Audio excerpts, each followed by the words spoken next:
And he'd already decided before I came aboard. So I thought, well, I'd better be a sort of version of what he is, because we obviously come from the same place, and I raised him sort of. And so I chose a sort of middle European odd voice. I kind of love that accent. I have no idea what I'm doing, but there she is.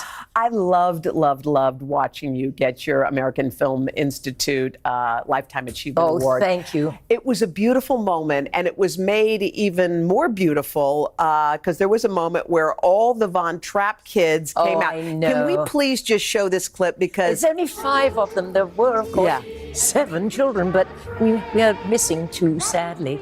They passed. Well, it was so... Look at them, look. And it was a sing-along. I could have picked Friedrich out of a lineup. Oh, yes. Yeah, right? Oh, yes. What was it like being reunited with them? But you wouldn't recognize the little baby. That's the beautiful blonde lady there. Tell me, what was it like being with them again and hearing the song? We do keep in touch, but not on a really regular basis. Yeah. I mean, Christmases, maybe birthdays, and certainly get-togethers. But we just bonded so hard that I think we're family anyway. Well, this song and this movie means so much to so many. When we hear it, we are taken right back. And to me. Yeah, tell me what it does mean to you and for you. Well, it really was it was a most beautifully crafted movie. I mean, the details in the movie, first of all, the scenery, children, songs, music, all of it. But it means very, very many memories, funny ones, real ones, lovely ones, and working with dear Chris Plummer also. Oh, amazing. Whom I adored, and we were friends for years. How old were you when you shot this movie? That's a good question. I must have been 31, I think. 31 years old. Yeah. Wow. Just reflecting on this career and Mary Poppins and an Oscar and all these awards. Do you ever just sit with it all? I know you did at a moment like that, but do you ever? I did, and was wonderfully surprised by that tribute. But no, I don't think I do. I'm a busy mum, and I'm very busy writing with my daughter that writes books with me, and we've done so many. We've got 3 more coming out in the next year. One's coming out in the fall, actually. Well, you don't stop with those books. Those are some of the favorites in our house, too. Thank you. One of the things that surprised one of our cast members, Savannah Guthrie, was she's a Bridgerton freak.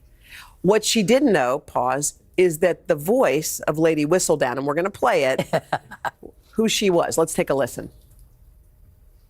My name is Lady Whistledown. You do not know me, and rest assured you never shall.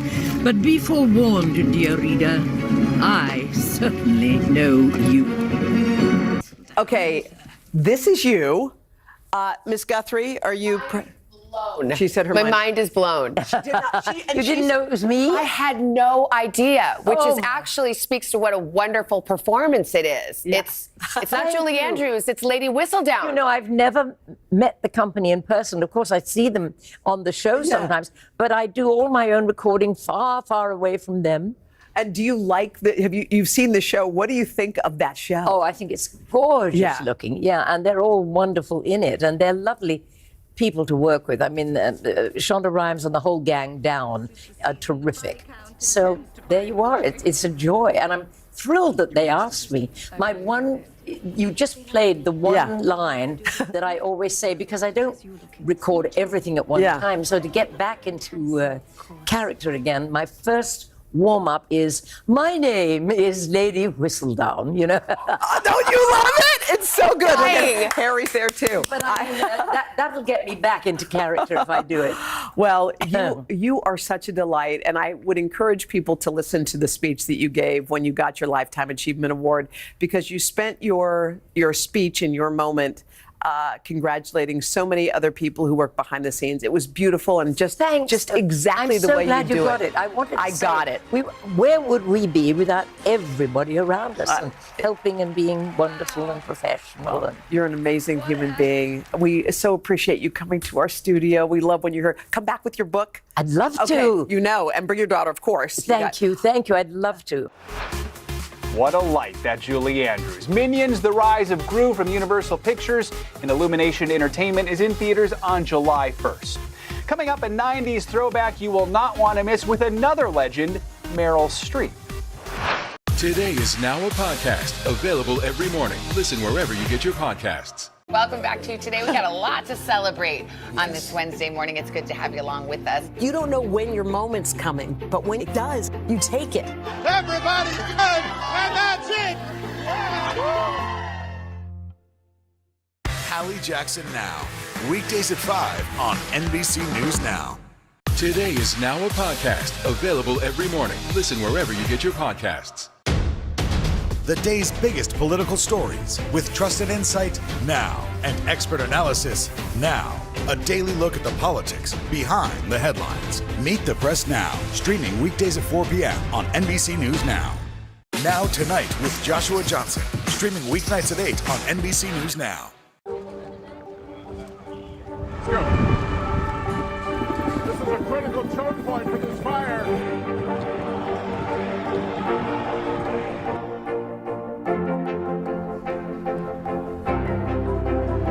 And good evening from New Orleans. Nice to really spend some time with you. Appreciate it.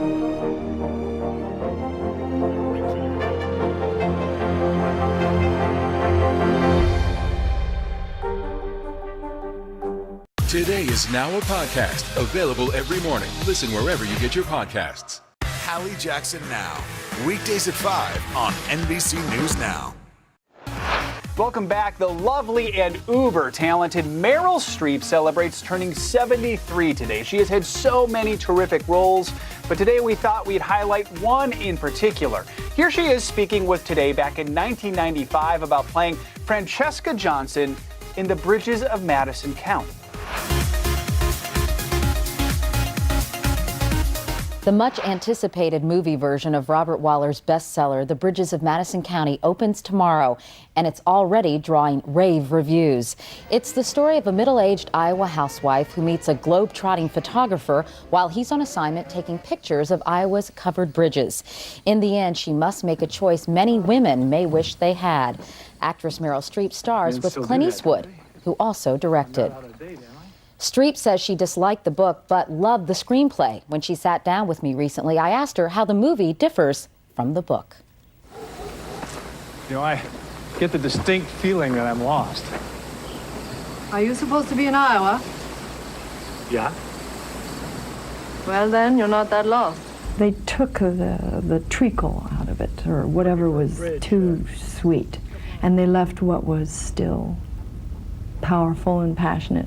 How did Clint Eastwood convince you to do it? I know that he has said, I made one call, and it was to you. Well, first he called my friend and said, how do I get her private number? And of course my friend gave it to him.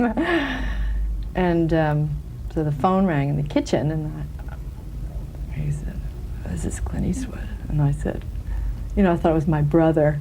I said, yeah, sure, get off. And it was. And he said, I just want you to read this. The next morning it arrived, and I called him right back and said I'd love to do it. And I never had a doubt about it again, because, too, in the book, the woman was kind of a cipher. I couldn't get a picture of her. And in the screenplay, she was there. She was there on the first page to the last page, same person. So specific and lovely, and I said, you know, I want to do it.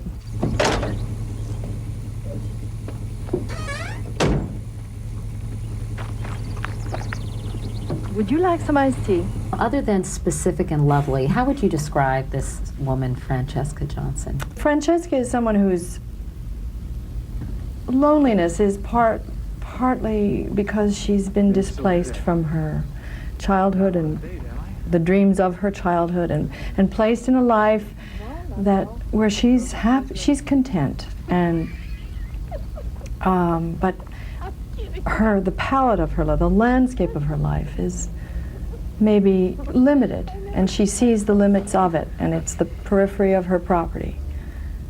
And when she meets this man who's been all these wonderful places and is the opposite, and when they discover that his yearning is for that warm kitchen, that centeredness that she has, and her yearning is for the other thing that he possesses, the adventure and the endless sort of opportunity. I can run around the block howling in agony, Stunning. She thought she could see it, and she could see the horizon, and suddenly everything changed. And that was very appealing.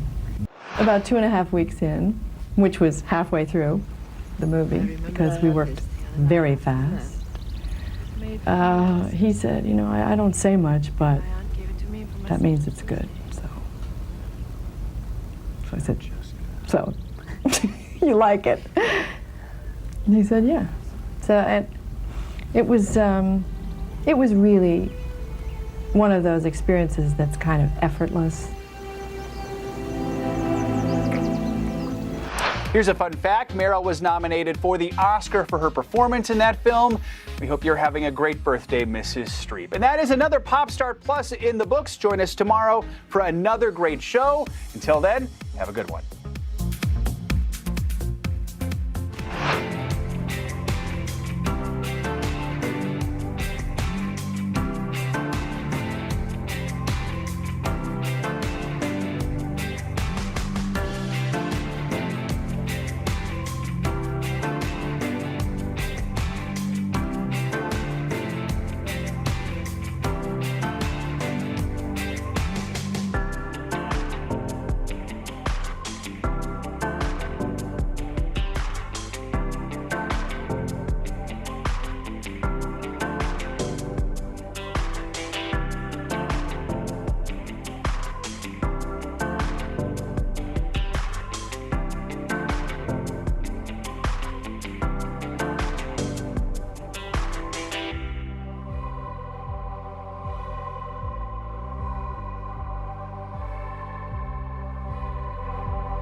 Hello, Today All Day Nation. So glad you're here for Today in 30. It is Wednesday morning. It is Wednesday, a busy one here in the studio. We're starting off with the Senate advancing a bipartisan bill on some new gun laws. Some are calling it the most significant overhaul in nearly 30 years. We'll have a full report from D.C. straight ahead. And then if you are planning a beach vacation, you're going to want to listen to this one. Some eye-opening new research is revealing that sharks are now spending more time closer to shore along populated city coastlines.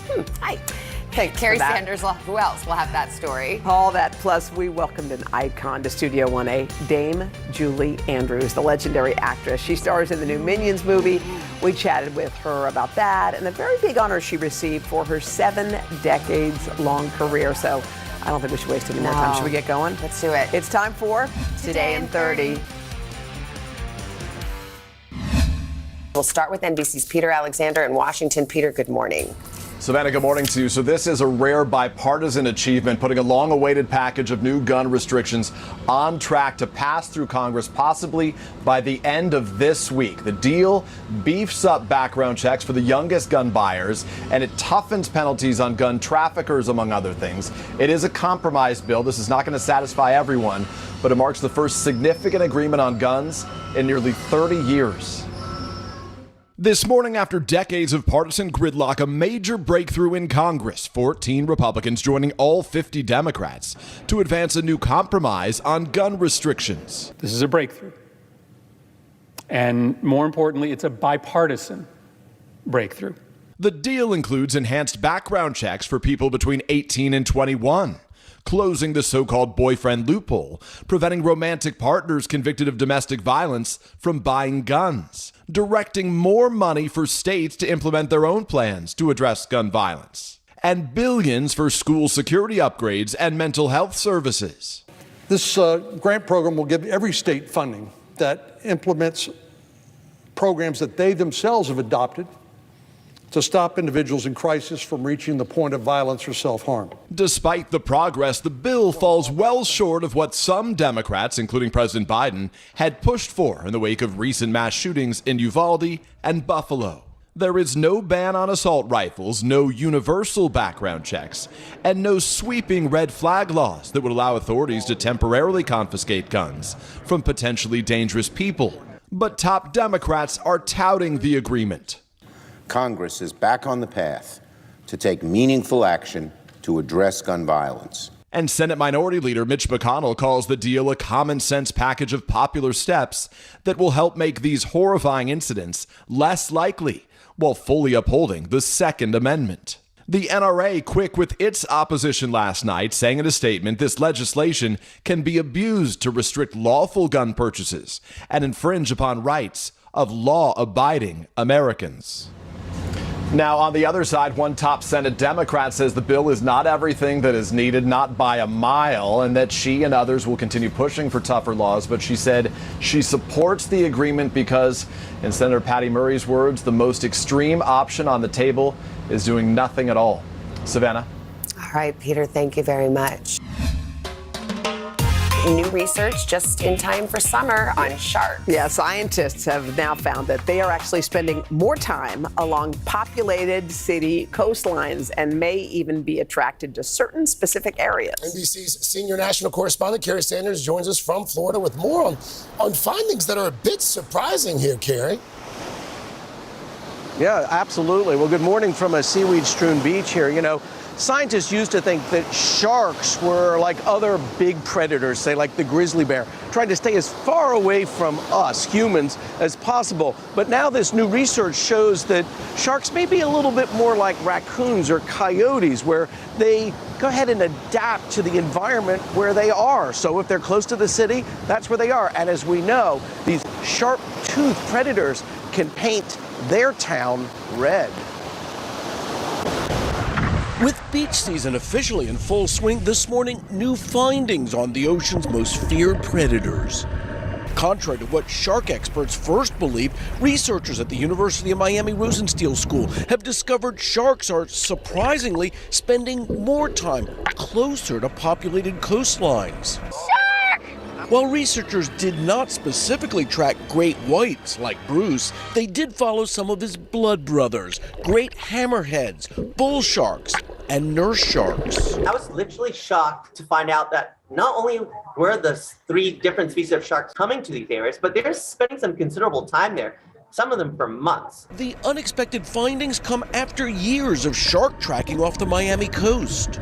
We were there with Dr. Neil Hammerschlag and his team in 2020 as they tagged the city-dwelling swimmers. On days with the highest boat activity, which were holidays like July 4th or during weekends, the sharks' habitat use was pretty much the same as it was during weekdays or times where there was no boat activity. So it's like an interstate and the sharks are just fine with it. It might be because they're just so used to it. The study also identifying potential shark hotspots, areas where sharks were attracted by sewage runoff, discarded fish carcasses, and even fish parts from the nearby Miami Seaquarium, all easy food sources for sharks. You think of humans in big cities snacking on fast food. It looks like the sharks are doing that too. We're seeing some of those nurse sharks actually get a bit fatter, wider. Even bright lights above the surface are attracting the ferocious fish. Something Dr. Hammerschlag pointed out during our dive. Actually on an airplane flying over Miami at night. Everything was lit up by city lights, and it made me think about how there's really nowhere where an animal could escape the urbanization. Are those lights drawing sharks, scaring sharks away? Any impact? I think that basically the lights might attract small little bait fish, which attract bigger fish, which attract sharks that are out hunting for those fish. The research pointing to the impact even landlubbers have under the sea. Whether it's through noise pollution, light pollution, chemical pollution, fishing, that's going to have an impact on the local shark population. So I think we got to think about being good neighbors. I mean, so Carrie, it begs the question here, with sharks being closer to these populated coastlines, does that mean we can expect more shark attacks? That is such a good question, Craig, because the science can be misinterpreted. What this means is that the sharks are closer to shore, and they've always been there. We just didn't know it. So the experts say it's unlikely we're going to see an increase in the number of shark attacks. But beware, there's probably a shark right off here now. Guys. All right. Carrie Sanders for us there in the shark-infested waters of Bowdoin by the Sea. Thank you, Carrie. Stick around because there is much more coming up. From Mayfield, Kentucky. To cover the news, you have to be in it. This is how so many towns and cities are protecting themselves. You can actually see they're pushing the gates open. Was there a school officer on campus? That's what we've been told. No. Do you remember any tornado as bad as this one? You look at this and you're thinking, we're not going to have power for weeks, if not months. Exactly. Every night, it's your news playlist. Top Story with Tom Llamas. Weeknights at 7 on NBC News Now.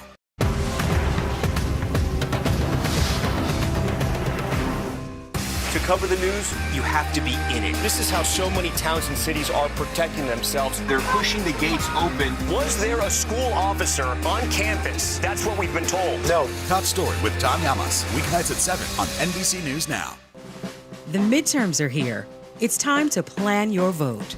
We'll provide everything you need to know to successfully cast your ballot. Just select any state you want to learn about for the primary or general election, and you'll instantly get voting rules, see the next big deadline, and learn how to take action for your plan. Voting rules have changed since 2020, and those rules vary from state to state. So it's time to get planning for 2022. Visit NBCnews.com/plan your vote today. Now Tonight with Joshua Johnson. Streaming weeknights at 8 on NBC News Now.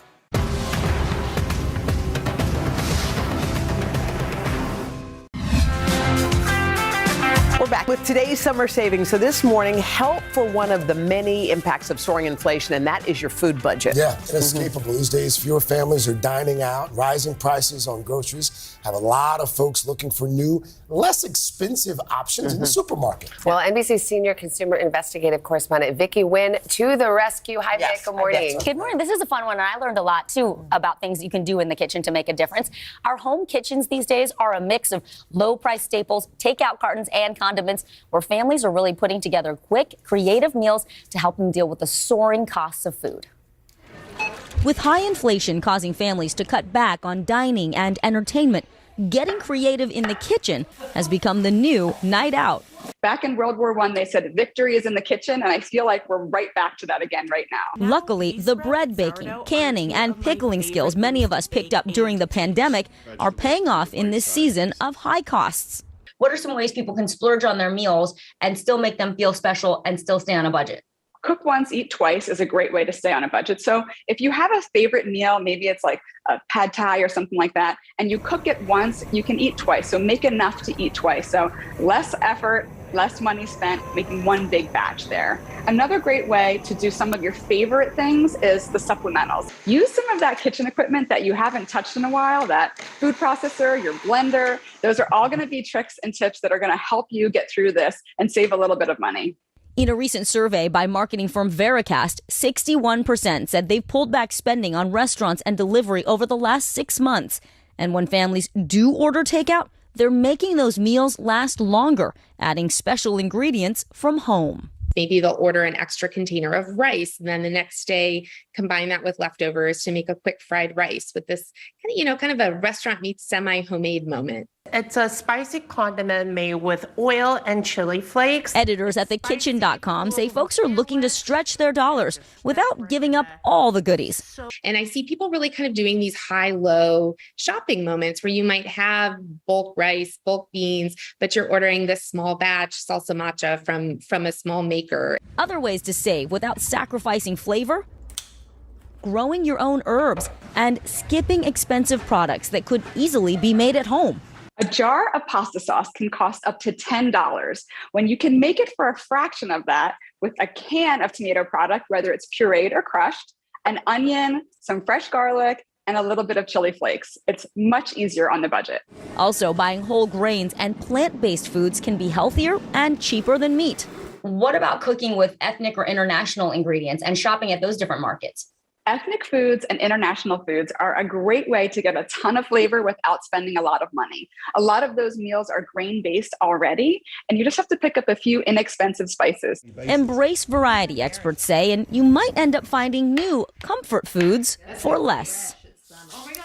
And by the way, sales of food storage and preservation products, those are also going up, according to one market research firm, because a lot of folks are using leftovers to stretch their food dollars. They're trying to be more mindful of food waste and making that meal last a few more days. Absolutely. What about produce and meat? Because those are always the most expensive thing. Hard to save on those. Yes. So you want to think about your community service, community supported agriculture, the CSAs or the local farms in your area. So whether it's a cattle rancher or dairy farmer, egg farmer, that can actually be a way to support your local farmers and save. And the same goes for produce. And by the way, there are these subscription and delivery services. They'll drop off boxes for you. You don't get to pick, but it's what's fresh. It's what's in season. It might be ugly sometimes, but it's perfectly healthy, perfectly nutritious. You know, there's this crazy thing I got called a Yonana. Yes. Do you know about the You're big into Yonana? that, yes. Yonana? It's called Yonana. You take all your bananas that are about to go bad that you're going to throw away. You freeze them. You take them, you put them in this machine, you grind it down, and you put like an Oreo cookie in.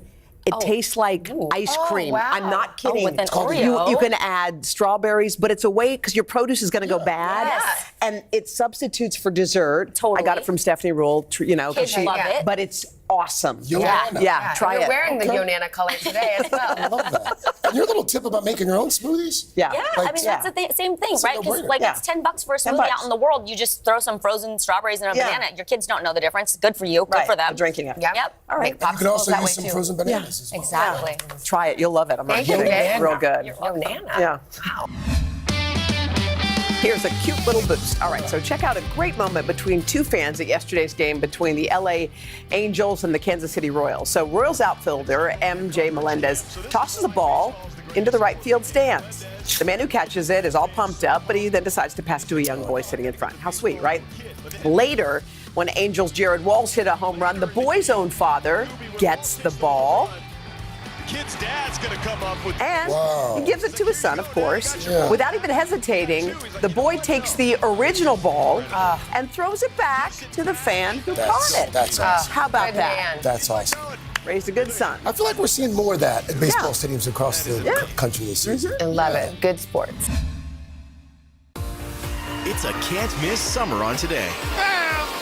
They are walking strong, elegant, and pretty easy to prepare. How to cut costs on your vacation? Vicky has the answers. Every single thing you need for the best summer yet. Only on Today. To cover the news, you have to be in it. This is how so many towns and cities are protecting themselves. They're pushing the gates open. Was there a school officer on campus? That's what we've been told. No. Top Story with Tom Yamas. Weeknights at 7 on NBC News Now. Now Tonight with Joshua Johnson. Streaming weeknights at 8 on NBC News Now. Women's basketball has been systematically held back. After 49 years of Title IX, we still have work to do. In Their Court, a podcast from NBC News and NBC Sports that goes inside the issues of inequality in women's sports. Listen now. Live from Ukraine, from Uvalde, Texas, from Mayfield, Kentucky. To cover the news, you have to be in it. This is how so many towns and cities are protecting themselves. You can actually see they're pushing the gates open. Was there a school officer on campus? That's what we've been told. No. Do you remember any tornado as bad as this one? You look at this and you're thinking, we're not going to have power for weeks, if not months. Exactly. Every night, it's your news playlist. Top Story with Tom Yamas. Weeknights at 7 on NBC News Now. Hallie Jackson Now. Weekdays at 5 on NBC News Now.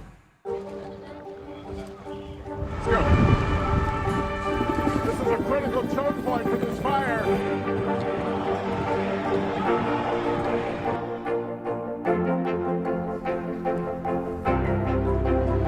And good evening from New Orleans. Nice to really spend some time with you. Appreciate it.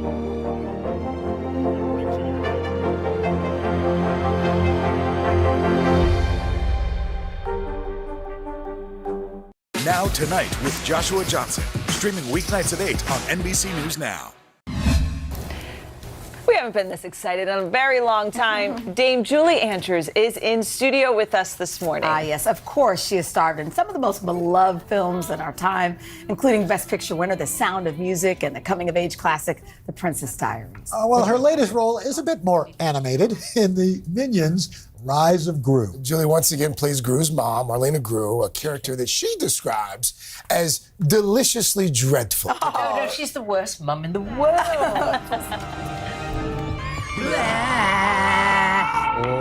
What? Mom, who is this sweaty guy? He's stinking up the house. I thought you were cooking cabbage. He's my new guru. Tell your weird buddies they better stop pulling their weight around here, or I'm kicking them out. They are killing my mellow vibes. Good. I didn't know it was you. Julie Andrews. Such a terrible lady. The opposite of you. Well, whatever. I mean, do you think there's a little bit of her in me? I don't know. No. Here's the thing. My kids, we watched it on Friday. My son's 8. My daughter's 5. They loved it. Oh, good. I haven't seen it yet. I'm dying to. Well, I've been very busy traveling lately, but I'm dying to see it. It's fun. She, this not to give away too much, but she's a pretty bad mom. Oh, she's terrible. Yeah, go on. So there's an obvious correlation between her parenting and the fact that her son comes out as a supervillain. Yes. It's the reason he's a supervillain, I'm sure. I mean, with a mum like that, I think he would be. Yeah. So it's interesting to hear you haven't seen it yet. I'm also imagining where you voice over this stuff. Do you have? Are you just doing this at home? Do you guys? Well, work I have together? a nice secret.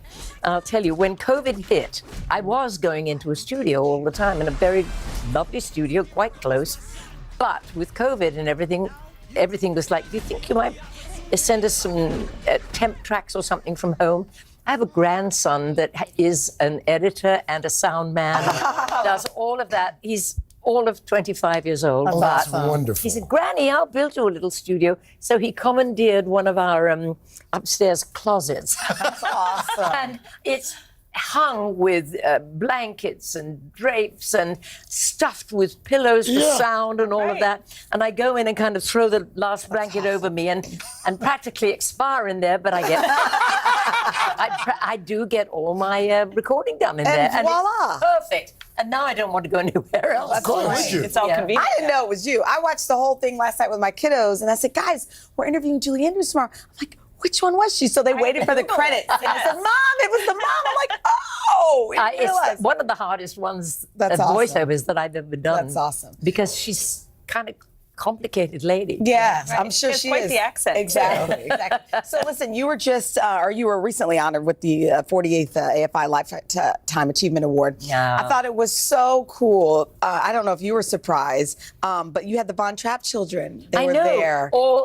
There were 7 that sadly were without children. Yes. Who are no longer with us, but the 5 of them would.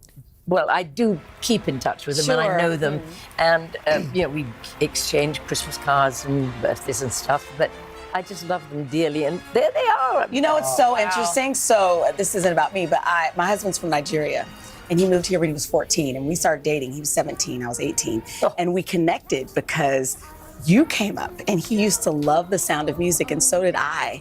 And I just thought how it just goes to show how this show it was global. I mean, you got a little boy in Nigeria and a girl in Kansas obsessed with the product. Isn't that amazing? It just shows how, I guess, universal Isn't it it is. amazing? Yeah. Well, it's all about love. And how can you put it down when it's got so much music and so much beautiful scenery? Yeah. And a lot of kids. Before we go, speaking of voiceover, you're the voice of Lady Thistledown in Whistledown. I love it when we didn't watch Bridgerton? I do. Let me rephrase it. Deborah watches, and I kind of sit there. Said on air a little earlier ago that my one line is my name is Lady Whistledown, and I get into it by saying that before I start recording, and it kind of brings me back into that voice. I had no idea. Maybe it's no different from my ordinary voice. No, we didn't know. Do you change it at all? I mean, is there any attitude change for it?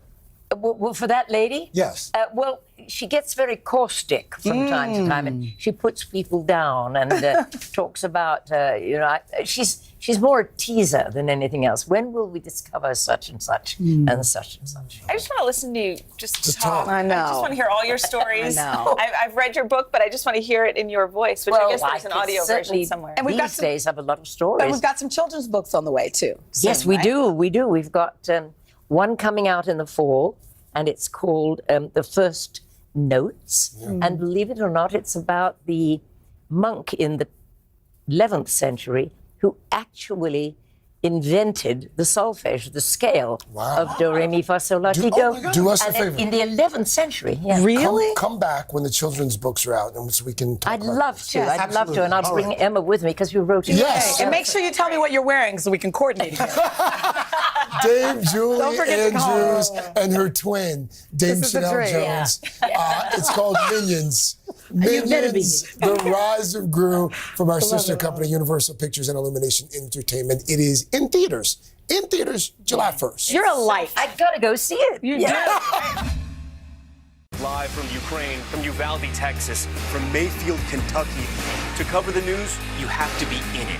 This is how so many towns and cities are protecting themselves. You can actually see they're pushing the gates open. Was there a school officer on campus? That's what we've been told. No. Do you remember any tornado as bad as this one? You look at this and you're thinking, we're not going to have power for weeks, if not months. Exactly. Every night, it's your news playlist. Top Story with Tom Yamas, weeknights at 7 on NBC News Now. Welcome back to Today. We got a lot to celebrate on this Wednesday morning. It's good to have you along with us. You don't know when your moment's coming, but when it does, you take it. Everybody's good, and that's it. Now Tonight with Joshua Johnson, streaming weeknights at 8 on NBC News Now. The midterms are here. It's time to plan your vote. We'll provide everything you need to know to successfully cast your ballot. Just select any state you want to learn about for the primary or general election, and you'll instantly get voting rules, see the next big deadline, and learn how to take action for your plan. Voting rules have changed since 2020, and those rules vary from state to state. So it's time to get planning for 2022. Visit NBCnews.com/planyourvote today. Now Tonight with Joshua Johnson, streaming weeknights at 8 on NBC News Now. For breaking news in our changing world, download the NBC News app. All right, packing for a beach day can sometimes be a little stressful. There's a ton of stuff you want to bring. When you have kids, there's always more. Those bags are sandy. Okay, so here to help us pack the best beach bag with everything you need for a perfect day, Good Housekeeping Style Director, Lori Bergamato. Hey, good morning, ladies. We're so excited it's beach time. I know. It is exciting, but it can be stressful. And so picking the right beach bag, we're going to start with this one from Scout. It's called their BJ bag. And what we love about this one is it comes in a ton of different patterns. It has 4 exterior pockets you can see up here, which is great because you always want something you can easily grab, right? And it has a structured interior. I don't know about you guys, but when I have a beach bag that's like loosey-goosey, it's like into the black hole. I can't find anything. I'm just digging at it. Endless, right? You know what else is great about this? Is it feels waterproof. Exactly. It's water resistant and you can wipe it clean, which you really need to do. So next we'll move on to the towels. These are from Doc. This is a towel? Now I was just going to say, feel it. It feels a little bit different than your terry cloth, right? Okay, let me explain. You guys, these do gangbusters on Amazon because they have a gazillion positive reviews. So Good Housekeeping's Textile Lab actually tested these out, and they are sand resistant. What? And they are quick absorb, okay? So you could lay on it. So you can lay on it. You won't get Feels sand good. all over it. And sand resistant, like sand won't go on this? Won't go on it, but you just shake go it right like off. that, You and know, it just goes like right towels off. get round in Yes. And so it is different than like your average bath towel, but they're $20. Wow, how they're really cool is cute, that? too. I like the yellow and white. Okay, this I'm Water obsessed bottle. with, the Bindle, but not just a water bottle. What else does it So it has a stash compartment. You can see they took it off here. For snacks? Well, you could put snacks in it, but or it's you more put for your like keys, money. Jenna, we have to hang out. Because snacks would have been my number one choice, I want too. to put Cheetos up in there. But isn't that great? Yes. Think about it. You need your ear pods. Exactly. Your keys. So you can keep your items. $20. Exactly. And then you don't have to worry. You Close can it. leave it at the beach because nobody's going to steal your water bottle, right? Right. Oh, is that your new favorite I think it might be. She loves water bottles. Vacuum insulated so you can keep hot drinks or cold. And it's still got a lot of room for the drink, even though the stuff's I still would put some Cheetos in the bottom. All right. Well, I'm coming to the beach with Jenna. Okay, this is really fun. So this is the MD Solar Sciences sunscreen. I know everybody has like their favorite sunscreen. You guys have kids. You know that putting a sunscreen, like a lotion sunscreen on a kid is like wrestling an angry worm. Like you just can't get that on them.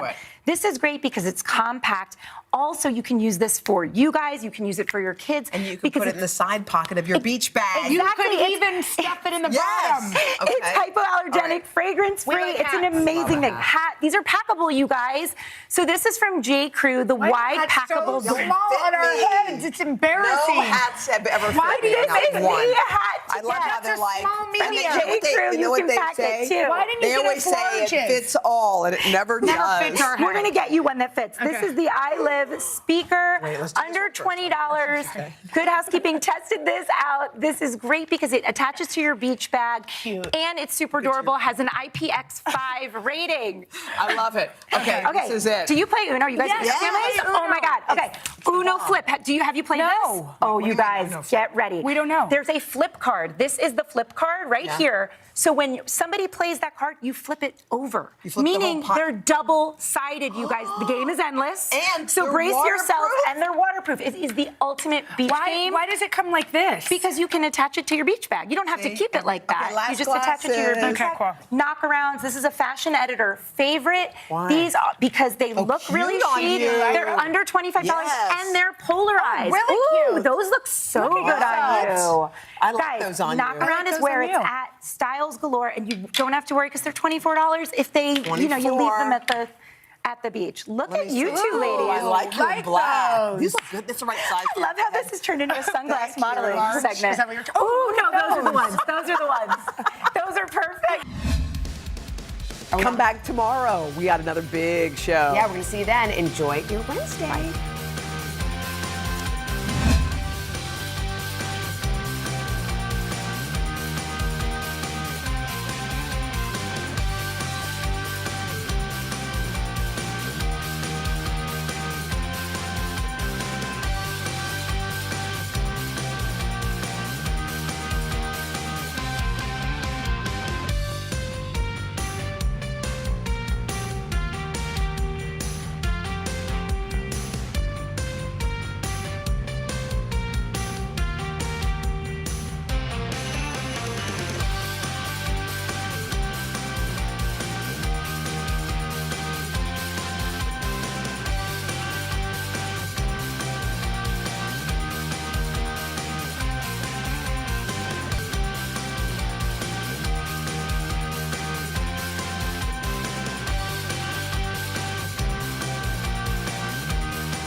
Over the years, I have been lucky enough to step into the Today Show kitchen and watch the best chefs from around the world teach us some incredible recipes. We had made that pesto, which was, Exactly. darn. I almost got out of this one clean. Turn it down. Oh my gosh, I had one job, none of which I mastered because I didn't know the first thing about how to cook.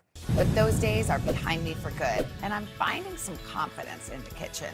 Now, my friend and all-around superstar Drew Barrymore and her chef BFF Pilar Valdez are gonna teach me a few weeknight favorites. We're gonna be making a watermelon salad with pistachio duca and shrimp scampi with bucatini, both from their cookbook, Rebel Homemaker.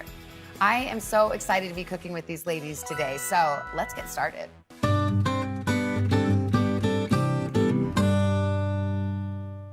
Drew and Pilar, I need to know everything you know. Well, I know that I love you. I know that I love you. She really does, and we're so excited to be here. What's the plan, Pilar? So today's plan, we're gonna cut the watermelon, pickle the rind, prepare the duca, assemble the salad, cook the shrimp and pasta, make the pan sauce, plate and serve. So first up, for our watermelon salad, we're gonna break down the watermelons. I do love a good piercing, but now, of course, I'm stuck. Good. Wow, this was- Savannah, you're doing great over there. Oh. It's not Don't a be mad. competition. Look at the difference between our two halves. Yes, look at your melons. Oh my gosh. Put the other half That's what I was aside. thinking. Why are we so juvenile? I don't know, but When that's are we why gonna we're turn such 14? good friends. I know. I Okay. see how this episode Yes. is gonna Oh, go. yeah. You're gonna lob off the top of it. We're gonna just take off the dark green. Mine doesn't look anything like yours So does, what Pilar. happened with yours, Drew, is that you didn't, you were overachieving. You took off the skin and the rind. But our first step was just to do the skin. So Savannah, you can continue on what you were doing, and now we're just taking off the rind. So exactly the same kind of sawing and shaving motion downwards. Okay. And Now, you're are we taking it keeping off. this rind? We are, because that's what we're gonna pickle, actually. So you're gonna take your watermelon, and you could cube this, but for this salad, I actually like to cut it in irregular shapes. I feel good about this part. Yeah, that looks really good. Yeah, it does. So you're gonna take your Rind, yes. basically, and we're going to dice it. Okay. You're gonna flip it over so it has, Savannah, I can see the claw coming out, which is really good. I'm trying to learn. You want to tuck in those I like to cut like digits. this. I do too. I like to lop off. And this would be a Thickness. dicing, This not is a dice. mince. Nope. Because What's it's the pretty difference chunky. between dicing and mincing? Size. Absolutely. Size matters.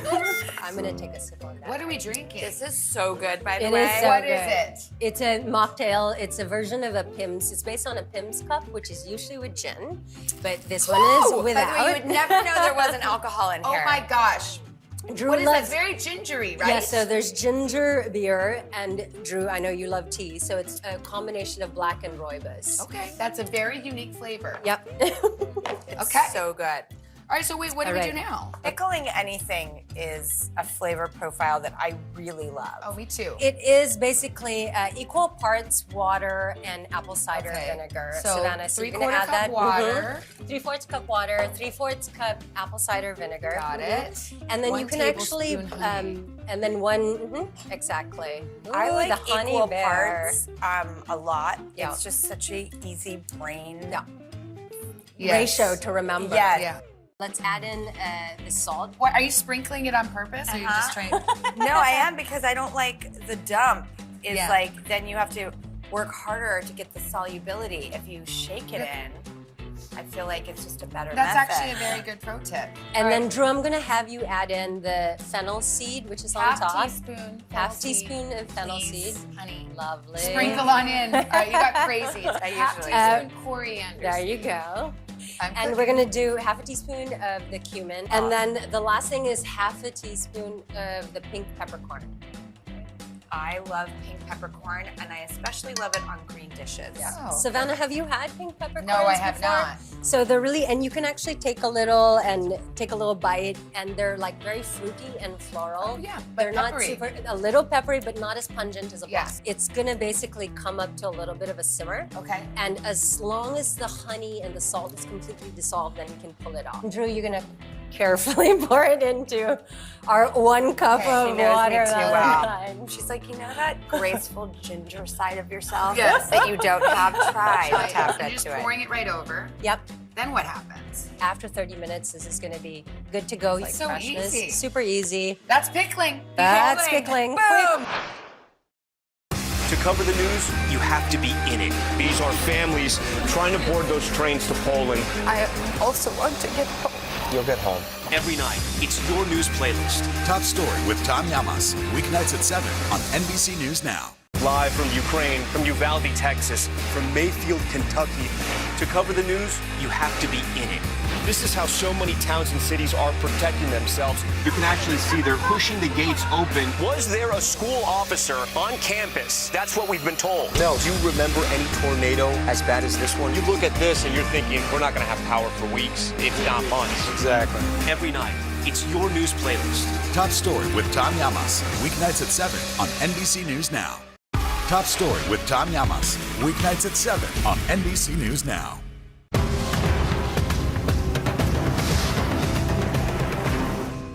To cover the news, you have to be in it. This is how so many towns and cities are protecting themselves. They're pushing the gates open. Was there a school officer on campus? That's what we've been told. No. Top Story with Tom Yamas. Weeknights at 7 on NBC News Now.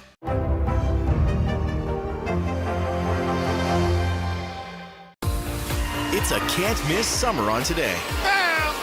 they are walking strong. Elegant and pretty easy to prepare. How to cut costs on your vacation? Vicky has the answers. Every single thing you need for the best summer yet. Only on Today. Now we're moving on to the pistachio dukkha component of our salad. Okay. Dukkha is an Egyptian condiment. It's usually a blend of like nuts and seeds and spices. You should have some coriander seed. 2 teaspoons of coriander seed. Okay. Is this the cumin? That's cumin. Okay. Ooh, Absolutely. I'm going rogue. Okay, then it says She's one- rogue. 1/4 cup sesame seeds. Hold on the sesame seeds. Actually, Savannah, so you're gonna toast that. Can we turn it up? How high should it be? Let's do medium. Okay. Okay, and it's an empty plate. There's no oil or anything. No, absolutely not. You want it in a dry They have skillet. oils on them, right? Yes, they do. So they're starting to release it, and you just have to shake it occasionally, not constantly. Okay. And you're gonna notice a change in color. They're gonna start to get a little darker, but really what you're looking for, Savannah, is the smell. Okay. It's gonna start to like release this like toasty smell. You're gonna smell the coriander. It's gonna be very floral. It's starting. Can you smell it? Let's give that a shake, actually. Oh, actually, yeah. I can. Ooh, I like it. And on the average, would you say about 2 minutes, Pilar? About 2 minutes, yeah. Take it off, because Okay. I can see a little bit of heat. Let's turn off the pan. Okay. Yeah. Now what? And you're gonna divide actually the spices between your and Drew's mortar and pestle. Halvesy. What I like to do when I have spices is that instead of go in and like bash immediately, I kind of like to muddle, so a circular motion, and that helps it break down, because if you go in and you're bashing, it's gonna like firework spices Okay, so I'm everywhere. like just kind of stirring. So, yep. Could I start smashing Yes, now? I think so. And you can apply a little more pressure too, Savannah. Am I trying to get this to like a very fine grain? Pretty fine. So with the dukkha, we want a little bit of a play on texture, so you'll have fully ground pieces and then some pieces that are just more broken up. I'm happy with where mine is at. How do you like mine? mine? What do you think? Beautiful, lovely. That's Good. Yeah, that's and I think nice. you guys can both pop your spices, Savannah and Drew, into that bowl. Okay. Into one bowl. Into one bowl. Yeah, yours is nicer. And that's really nice, because then you guys have a texture. Yeah. Yes. Play on I texture. went hard, you went soft. Well, So now we're gonna toast the sesame seed. okay, we need 1/4 cup sesame seeds. So just let it go in there? Unlike, you can shake it a little, you can use the spatula. Yeah. All right. Sesame seeds, as soon as they start to change color, you want to take them off the heat. So keep stirring that, Savannah. They're gonna go golden really, really quickly. I can smell them, so I think we're almost there. Okay. And you definitely don't want to burn them. No. Burning bad. Yeah. Okay. Burning bad. While Savannah is toasting the sesame seeds, Drew, I'm gonna have you add in our salt, our flaky sea salt. Is this a Maldon? Beautiful. It's a tablespoon into that bowl where your spices are. I love a Maldon. I do too. It's so different I than put other it on salts. top of my chocolate chip cookies. Yes. Nice. I didn't know. I had a little baking skill. And then Drew, you're gonna do, those are hemp hearts or hemp seeds, 2 tablespoons. And Hemp seeds. Savannah, yes, they're really great forms of protein and fiber and vitamins, actually. And again, it's like we're playing a lot with textures. Yeah. So that's a really lovely addition. Your favorite, Drew, 1/2 teaspoon. I would say, Savannah, maybe 30 more seconds on that, and then we're gonna be good. Of pink peppercorn and just a smidge of black pepper. Okay.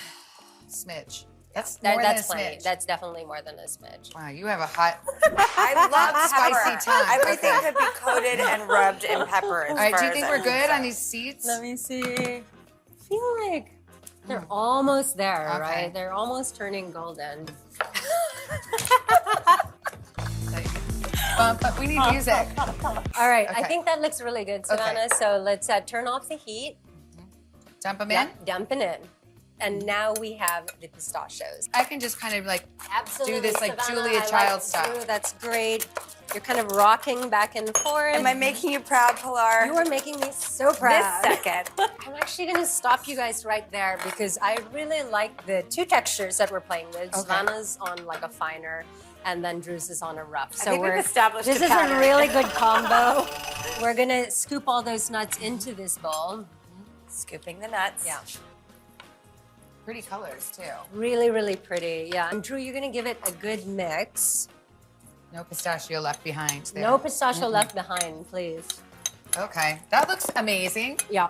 And I'm busting out something here that I was told. It's a gold box Savannah's tasting spoons. Do you have special spoons? They're just special because you're supposed to taste your food. Did you know that?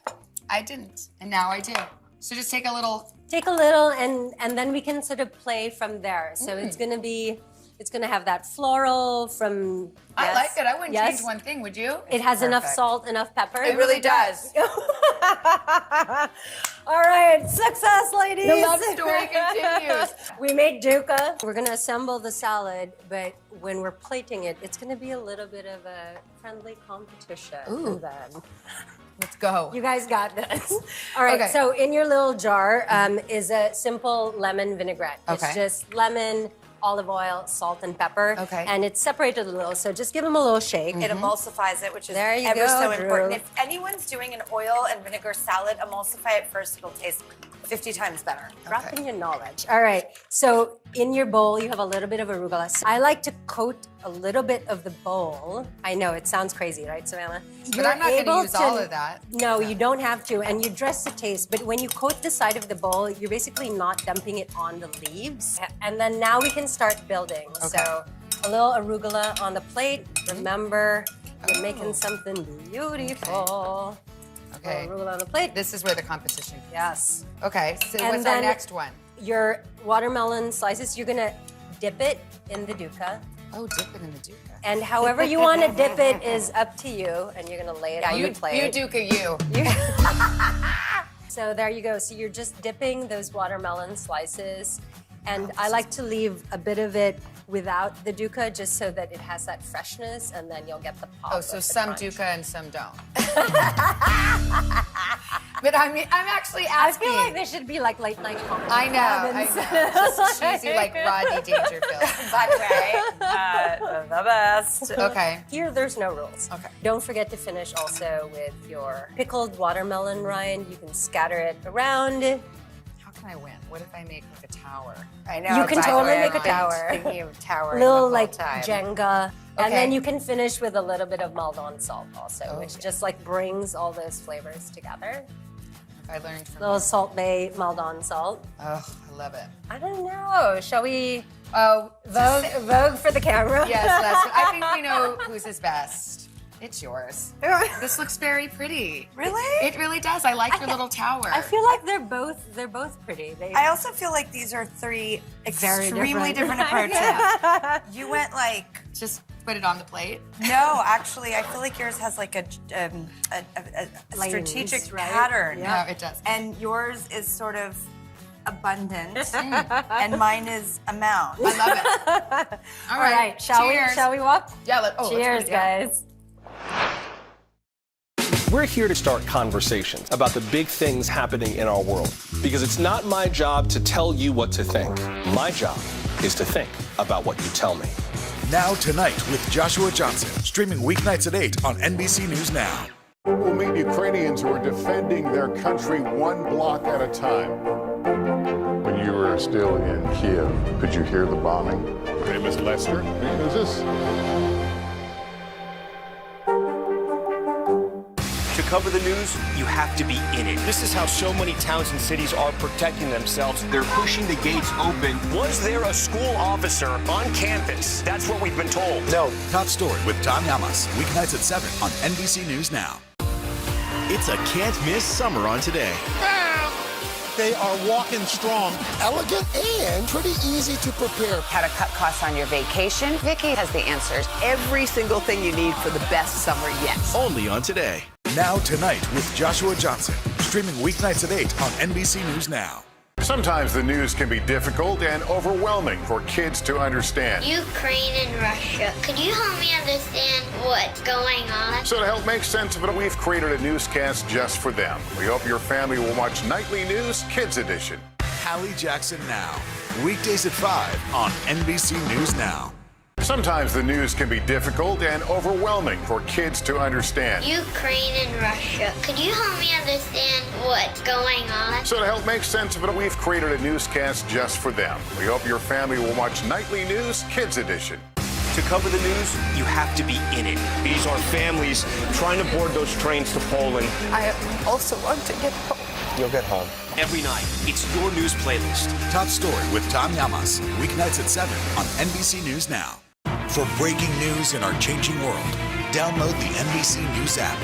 We're doing one of Drew's favorite recipes. Scampi. Scampi. Who's gonna devein and have their way with those shrimp? Well, they actually are already peeled and deveined, although Drew is killer deveining them. All right, we've got the water boiling. We've got the water boiling. Did we salt it like the sea? I love that. Say it again, Savannah. Salted like the sea. Thank you. Okay. So, Drew, what I'm going to have you do actually is season the shrimp. So that's actually baking soda. And so we're going to do just a 1/4 teaspoon, Drew, and you're going to sprinkle it all over the shrimp. And the reason why we do baking soda, I love it, is that it basically helps the shrimp brown and get this really beautiful color. And then we're gonna do salt and pepper on your shrimp. I feel like you should be doing it. Yeah. Season it with salt and then we'll give it a good toss. I love a little flour, a little I egg learned. wash. I'm shimmying my salt. No not dumping over here. No, not anymore. I'll never dump again. So we're gonna let the shrimp that has salt and pepper and baking soda sit for about like 5 or 10 minutes. And meanwhile, we are going to attack our garlic. Okay. So today we're gonna slice the garlic fine. We don't wanna crush it because that's just gonna burn in our sauce. So what I like to do is just take the tip off. There's a little bit of brownness. You're gonna spin it, we're gonna cut it lengthwise, not cross. If you have some olive oil, we're gonna do 3 tablespoons. Happy to eyeball it. There's also a measure if you'd like, but Well, I've been encouraged to eyeball, so I'm gonna try. Eyeball. I think this is 1 tablespoon. I think that's good. 2. Yeah. 3. Beautiful. Do you agree? Yeah. Kind of, sort of? That's really, really great. And then you're just gonna rock it. Our baby's all grossed up. She's eyeballing. I eyeballed. Okay. Okay. And what you're gonna do, Savannah, is add the garlic. Put it right in there? Yeah. You don't want too high of a heat and to end up like me, who burns their garlic. And Drew, you're gonna add the red pepper flakes. Okay. And having enough oil helps you not burn the garlic. How many? Half a teaspoon, so just that measure. And if you want things spicier, you can go more. You know she again, does. Miss Spicy over She here. likes. It's gonna start to change color. It's gonna go kind of translucent Translucent. and sticky. I have feel it like in- you can start pulling. Okay. You do this. So we were just infusing the olive oil basically with that garlic and pepper flavor. Okay, so what? Throw this in? You're gonna throw it in and then you're gonna give it a good stir. And we're using bucatini, which is basically like a thicker spaghetti with a hole in it. Okay. But you could use any sort of long shape of pasta. And you're gonna cook that pasta until just al dente because we're gonna finish it off in the sauce. Okay. But you're gonna lay the shrimp down in a single layer. Okay. And you're not gonna stir it, you're gonna shake it, Lay it down. occasionally, lay it down, yeah. Actually, will you hold, Savannah? You don't think it's hot enough? Yeah, so. Stand back. Hard How are you? for me What are to you see looking at over to know if it's So hot you enough? want a little bit of ripple, you do not want smoke. We're not like, trying to. And no bubble. Like, let me. You want that sizzle and you're not Oh getting yeah, it. I'm definitely wanting. I can see it a little bit here. Can I borrow that? There you go. Here you go. There you go. There you go. Oh. So let's start. Yeah, Here you go. interesting. I stepped away and everything started functioning. Meanwhile, my arm is gonna fall off.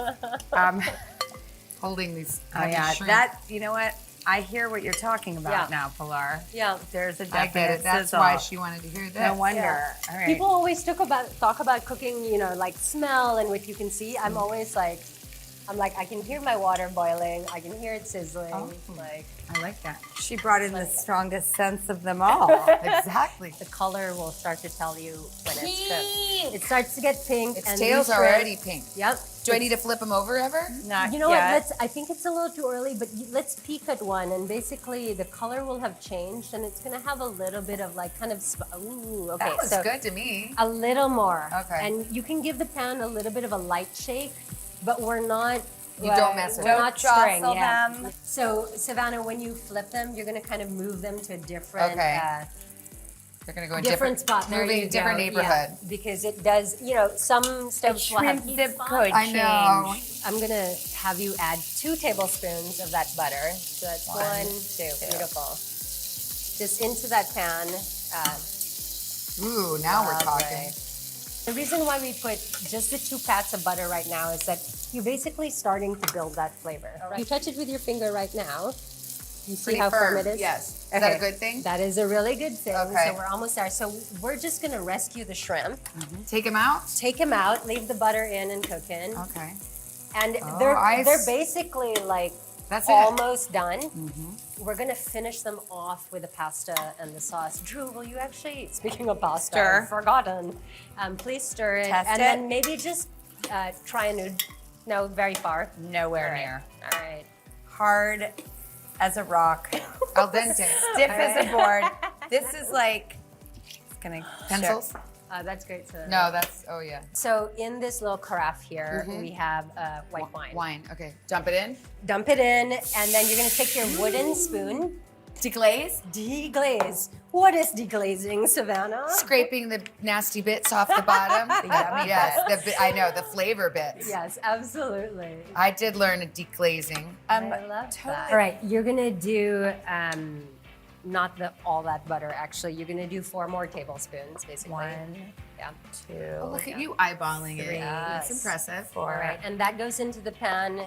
Look at this is right double here. duty. This is graduate school. We're gonna dump in the cooked garlic, all that oil, and the chili. We're gonna let this go. I want you guys to taste it. Where it is, there's Savannah's golden box. But you So have, there's no lemon yet. it tastes lemony to me now. Really? Oh, from the white wine, right? Oh. And that's gonna reduce and cook down. What do you think? It's incredible! I'm actually just gonna come in. What's this, lemon juice? So it's 2 tablespoons of lemon. We're not gonna do all of it because I wanna do kind of to taste. So let's start there, I think. What do you think over there? Done. No, not done. Still not done? Well, actually, I'd like Pilar to test this because happy to. Noodles keep cooking. Yeah, and we're gonna finish it off in the sauce as well. This maybe it's might something. actually be Pretty almost good. there. Still 1 more minute. Yeah. Yeah. Almost there. Should I turn it down So more? close. Let's turn It's that really down. going crazy here. And how's that sounding now, Pilar? Yeah. Now we got That's it on. the sound I want. I like to pick herbs too for like Yeah. salads, but Oh. for something like this, I'm like, no, that's totally fine. Okay. So you want to get it again. What'd like, you do? Did you cut off comfortable. the stems? I put the stems underneath, so I cut them, cut the stems. See, by the way, I'm Oh, grabbing this like this? before I Yeah. forget, everybody, And then tuck just so them you see underneath, it. basically. Oh, she's saving her pasta water. Always I like save your a Today little Show pasta theme. water. Okay, and then I put the stems under. So yeah, I know Yes. it's uncomfortable, but just like you can Okay. go slow, and you're gonna do a rough Because chop. it's ready. Okay.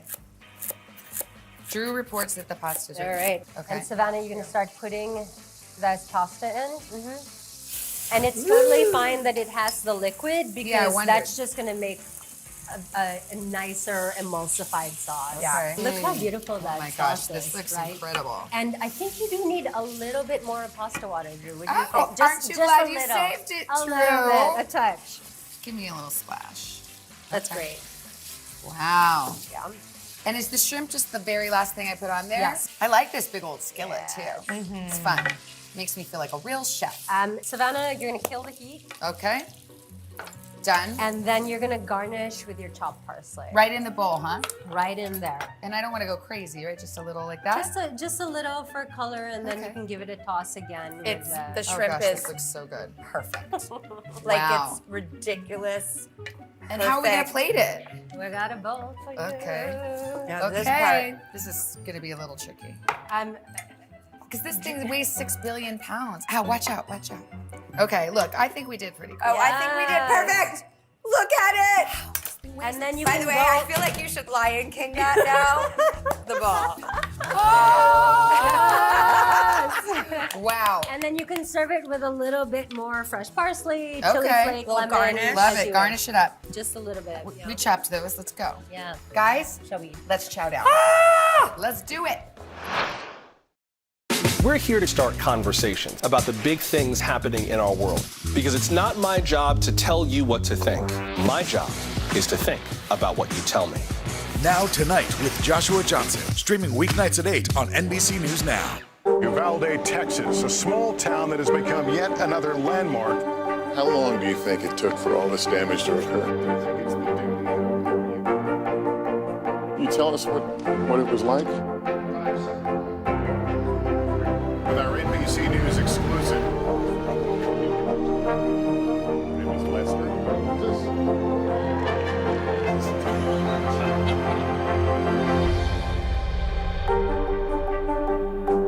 Women's basketball has been systematically held back. After 49 years of Title IX, we still have work to do. In Their Court, a podcast from NBC News and NBC Sports that goes inside the issues of inequality in women's sports. Listen now. The midterms are here. It's time to plan your vote. We'll provide everything you need to know to successfully cast your ballot. Just select any state you want to learn about for the primary or general election, and you'll instantly get voting rules, see the next big deadline, and learn how to take action for your plan. Voting rules have changed since 2020, and those rules vary from state to state. So it's time to get planning for 2022. Visit NBCnews.com/planyourvote today. Oh, yeah. How So- beautiful does this look? I mean, this is our garden party. It's so pretty. It is really. Shall we? Yes. Okay. Please. My first duku. I've never had a duku before. Duka. The duka. Exactly. It's so good. You really get those spices. You do. It's delish. In the back of the palate and through the nose.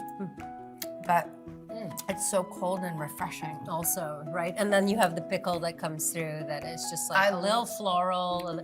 Listen, I love that pickled rind. Yes. I never knew I could feel that way about a watermelon rind. I'm really excited that you're saying Me too. that. This Savannah. is a whole new world for me. Yeah. So I want to show you, some people call it a nest. I'm really going to focus on the pasta. If I catch a little Clear shrimp some in there, way for you. I catch a little shrimp in there. So be it. What are we doing? We're gonna make a little round ball. Well, you're supposed to make a pasta nest, but this is not working. And then my tongs also won't go all the way to the, God darn it. Here, you know what will really help? Let me try this again. Let me get it with a fork. Okay. Because that, like a fork's I full. feel like this is gonna, yeah. There you That go. should work much nicer. Want to nest There me? you go. I want to nest you. Okay. Oh, that's so pretty. And then you just kind of dip the ladle. There you go. Oh my gosh, And fancy then you pants. can unfork it. And then a little bit of shrimp. You're so classy. Here. Thank There. you. Yeah. All right, I'm eating. Third time's a charm. I believe in you, Drew. Okay. So. Let's see. to Oh no, move you're down. nesting. Oh, there That's you your go. best nest yet. There you See, go. third time's the charm. Oh, And that then- is beautiful. That's so pretty. Oh, There you you go. go. I'm chowing down. I can't wait Yes, anymore. yes. This is delicious. You guys cooked that shrimp like perfectly. The shrimp came out Real good. real right? money. Yeah, Perfect. I agree. Money shrimp. Proud of us. And that like little pop from the shrimp too, that baking soda like really affects the texture, so it feels like super fresh. It does. Ladies, I'm so proud of us. And we raise a glass To friendship. to friendship. To friendship. Cheers.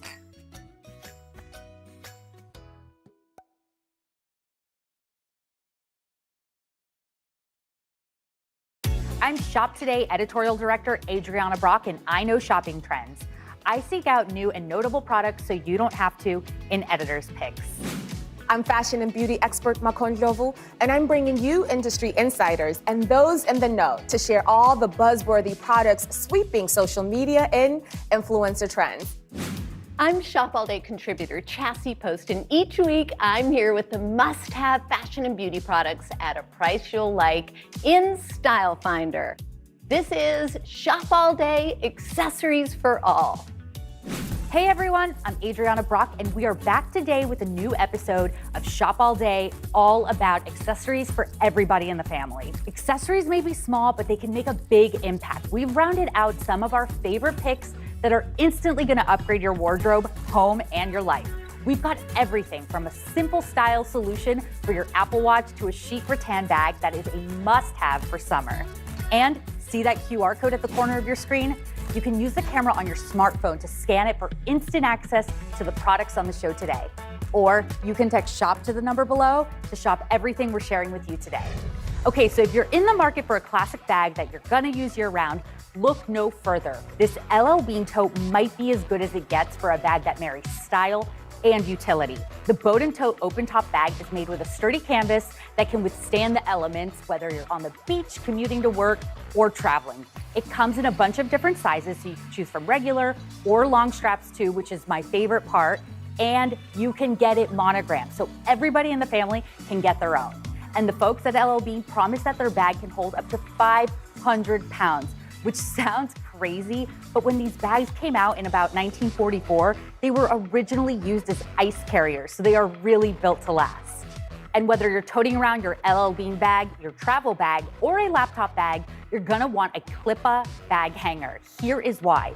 Unlike other purse hooks, you won't have to dig around because you keep it on the strap. It is so lightweight, and according to the brand, it is strong enough to hold 33 pounds. And according to the brand, thanks to a thin design and these non-slip foot pads on the ends, you only need ½ an inch for this to work its magic.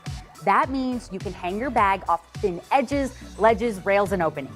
And you're not limited to a flat surface, and that kind of versatility makes it a must-have for every bag.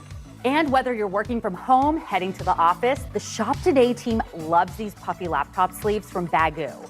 We take our devices on the go everywhere, and the quilted cases actually come in a bunch of different colors, patterns, and 3 different sizes to cover everything from your tablet to your laptop, even your e-readers. These are amazing as an added layer of protection in your tote bag, in your backpack, and in case of any spills, the brand says that these are machine washable, which is great when you're on the go. And the designs are so cute. Okay, and let's talk about the trend that keeps on giving. I am talking about the Fanny Pack. It is stylish, functional, and an accessory you'll use nonstop all summer long. Lululemon's best-selling Everywhere belt bag came out recently, and it became so popular that the brand launched an extended strap size to be more inclusive. It makes it easier to wear however you want, whether it's a classic waist belt, a crossbody, or a shoulder bag style, but the design of the bag itself puts function at the forefront. It has a large zipper, and inside it is so roomy, it has a bunch of pockets so you can keep everything handy and organized.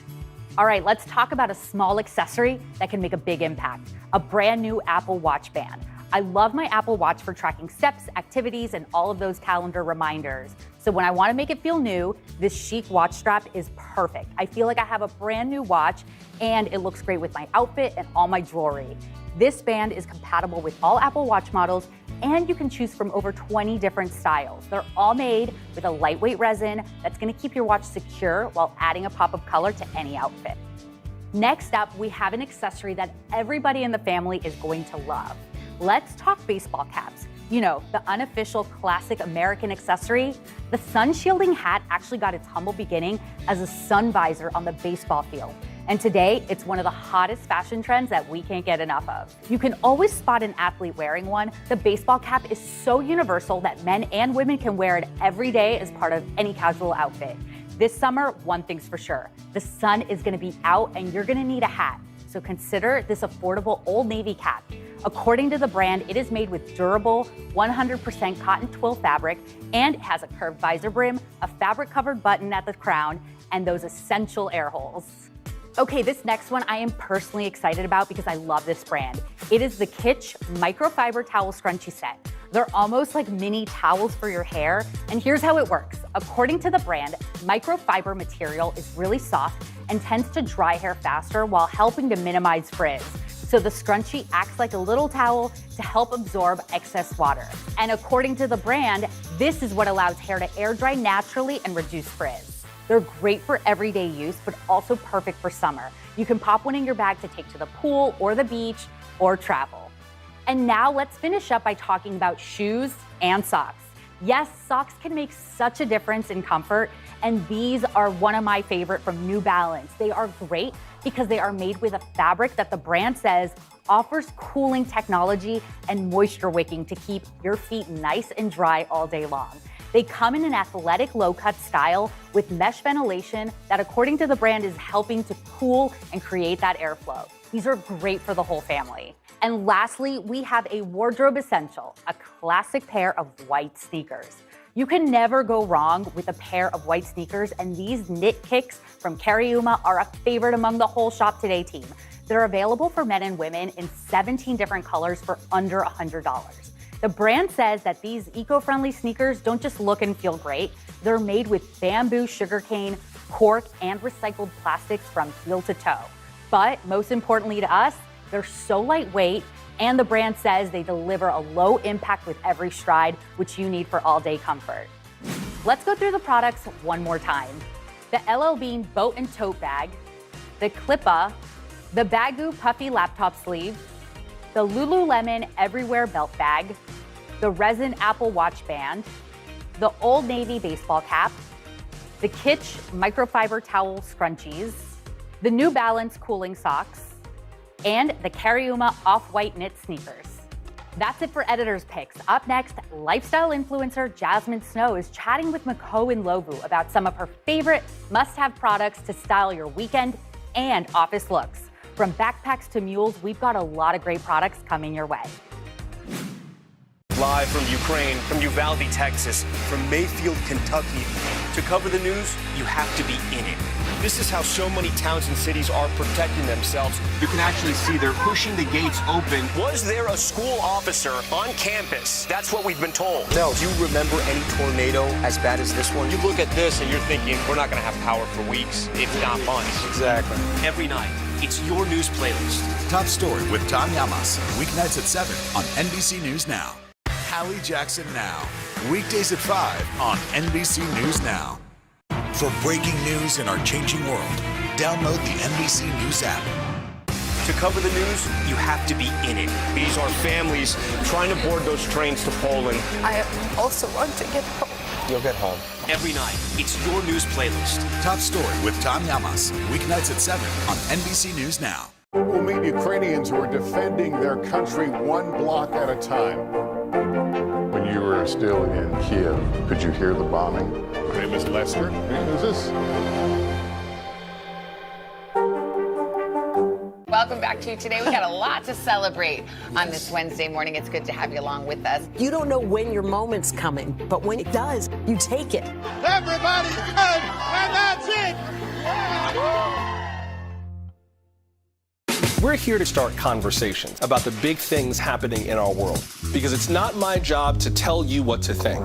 My job is to think about what you tell me. Now Tonight with Joshua Johnson, streaming weeknights at 8 on NBC News Now. Top Story with Tom Llamas, weeknights at 7 on NBC News Now. We're here to start conversations about the big things happening in our world, because it's not my job to tell you what to think. My job is to think about what you tell me. Now Tonight with Joshua Johnson, streaming weeknights at 8 on NBC News Now. Welcome back to Today. We got a lot to celebrate on this Wednesday morning. It's good to have you along with us. You don't know when your moment's coming, but when it does, you take it. Everybody's good, and that's it. We'll meet Ukrainians who are defending their country one block at a time. When you were still in Kiev, could you hear the bombing? My name is Lester. Who's this?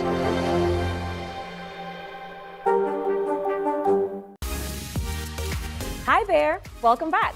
I'm Makon Jovu, and this is Influencer Trends, where I'll be talking to industry insiders, and they'll share their favorite products and the must-have items to shop for right now. And don't forget the QR code on the corner of your screen. Use the camera on your smartphone and scan it to shop these products, or you can text SHOP to the number below to shop all the products we're sharing with you today. If anyone knows how to style an outfit, it's our guest today, Jasmine Snow. She's a style expert, and she's here to share her tips and tricks for elevating your look at the office or on the weekend. Hi, Jasmine. Hi, how are you? Oh my gosh, it's been so long. It's been so long, and I'm so excited that we're talking about accessories for all. So here's the number one question. When it comes to shopping for accessories, should I be looking for inexpensive pieces, or should I invest in my accessories? Well, what I always do is I always go for the inexpensive pieces. Here's the thing. I love to change it up, switch it out, change it with every outfit. So you don't want to spend tons and tons of money, and the trends change. On the pieces that are classic, you're going to buy real jewelry. If you're going for like diamonds or something like that, of course, invest. But, you know, really save that for big gifts that you want to ask for. The other trendy stuff, just do it where it's really inexpensive, affordable, and you can just have fun with it. And that's the whole idea, having fun. So let's speak about having fun. Can you mix patterns or prints or metals when it comes to accessories? I am all about the mix. I am about the mix on high-low, and I am all about the mix of metals. I think you can mix rose gold, regular gold, silver, gunmetal, anything that you want. I think it goes. It is, as long as it works with your outfit and as long as you feel good about it, go for it. Right? Accessories make your whole outfit pop. You're so right. Let's dive into some of your picks. I'm so excited about these bobble bar hoops that you have here. Now, I see that they got a little sparkle, a little bling to them. Are they more special occasion or can you wear these every day? I love to wear these every day, but I think it's great because you can really dress them up for going out at night, on the weekend. I love that Bobble Bar always offers a pack. They take all the work out of it. You don't have to do any of the mixing. Like, I love a good earring stack and you kind of just don't have to think, it's already done. And when it's affordable like that, you can just mix and match however you want. All right, Jasmine, on to the next one, some weekend picks.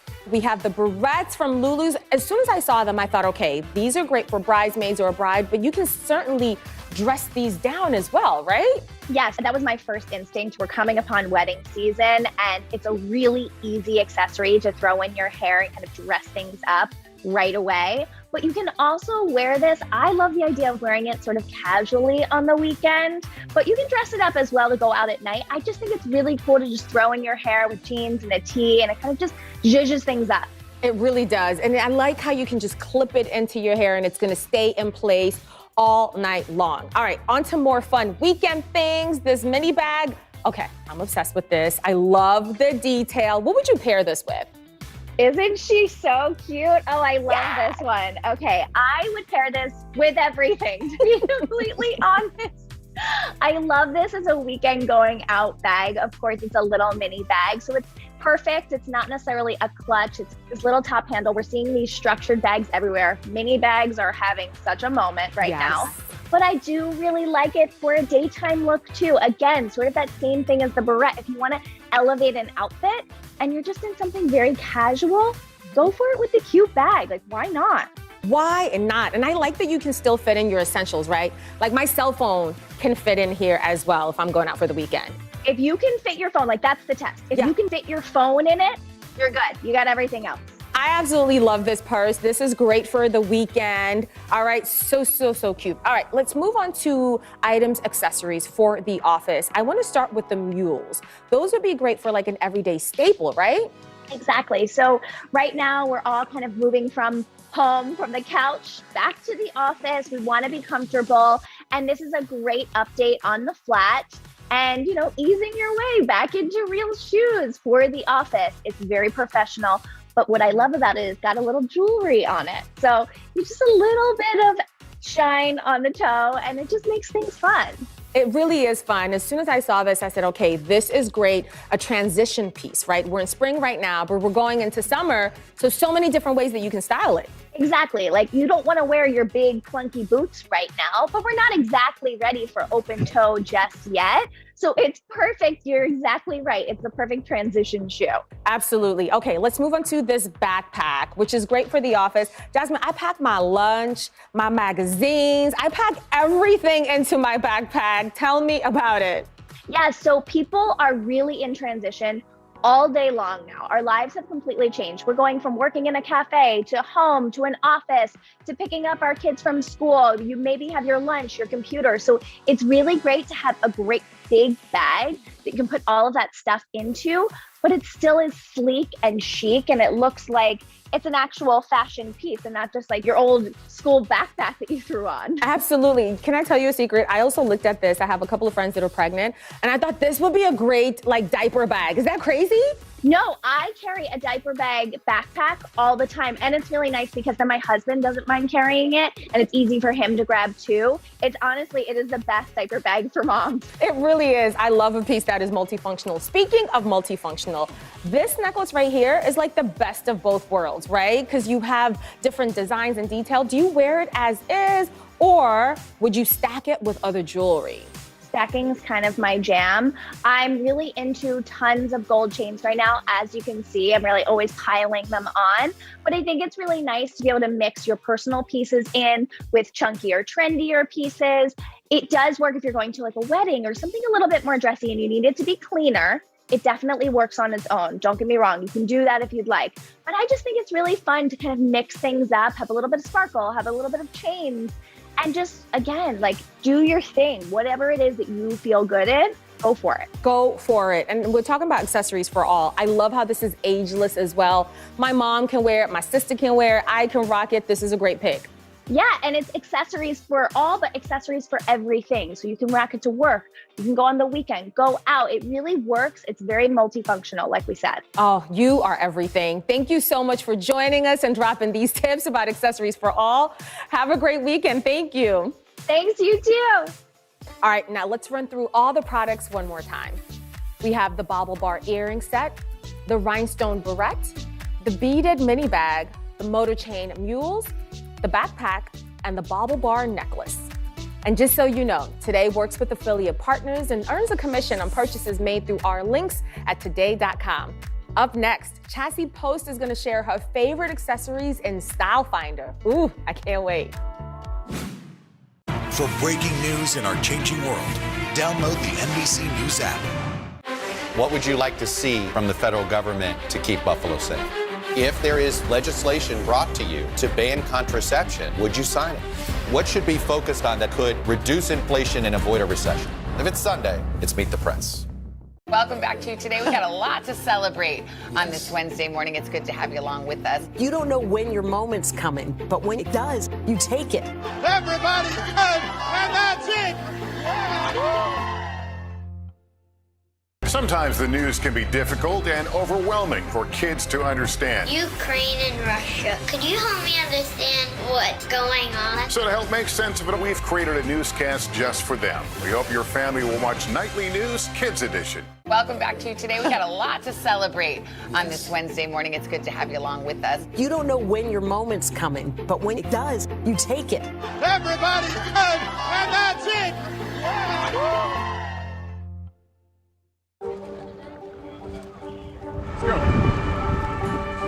This is a critical choke point for this fire.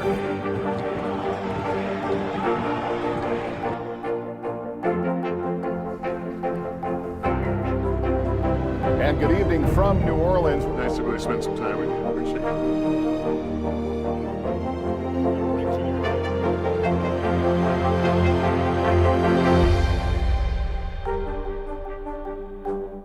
To cover the news, you have to be in it. These are families trying to board those trains to Poland. I also want to get home.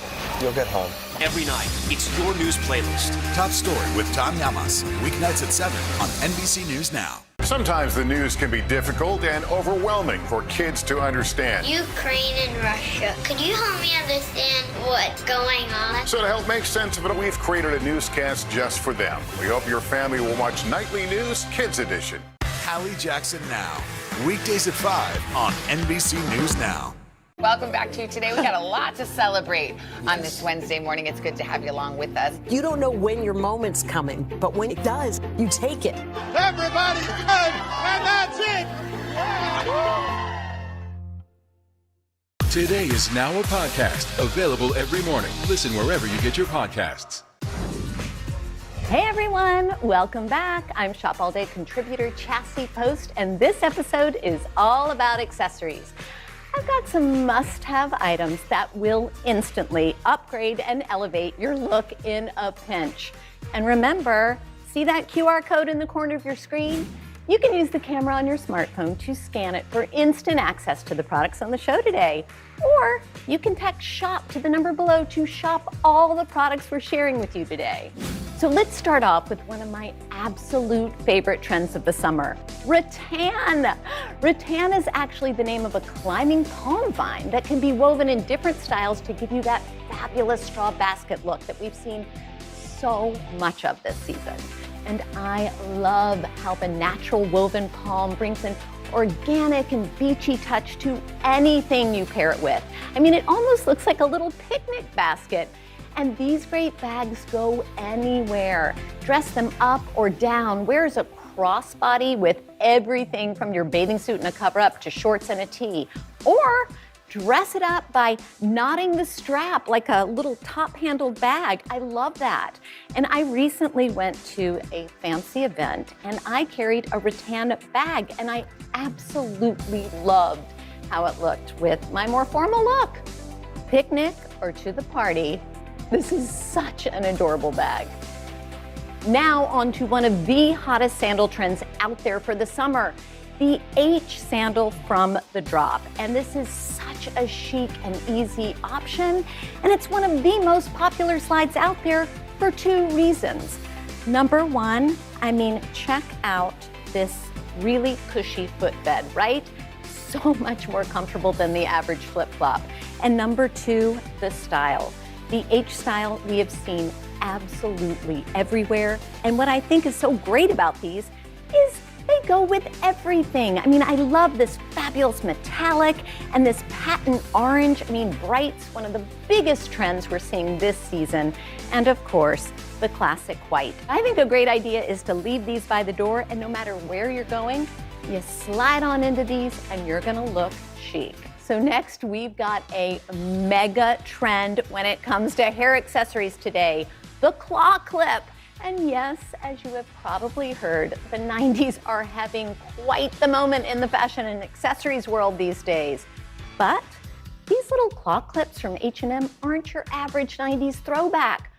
First of all, they come in a set of 4, and I think they're so beautiful. Actually pretty glamorous, which is not something you hear in relationship with claw clips every day. And what I think makes them so special is these beautiful materials. We have a faux tortoise shell and even faux mother of pearl and even almost like the great resin Bakelite from the 50s that we've seen so much of out there in accessories this season. And then they're even elevated with little pops of gold. And you can choose between 4 different colorways here. And they're so easy to use. You just clamp them in. And you can wear them in lots of different ways. You can wear a couple on one side. I love that. You could wear one on either side, kind of as you would a bobby pin or a barrette. Or go for all 4 and do a fun 90s inspired updo.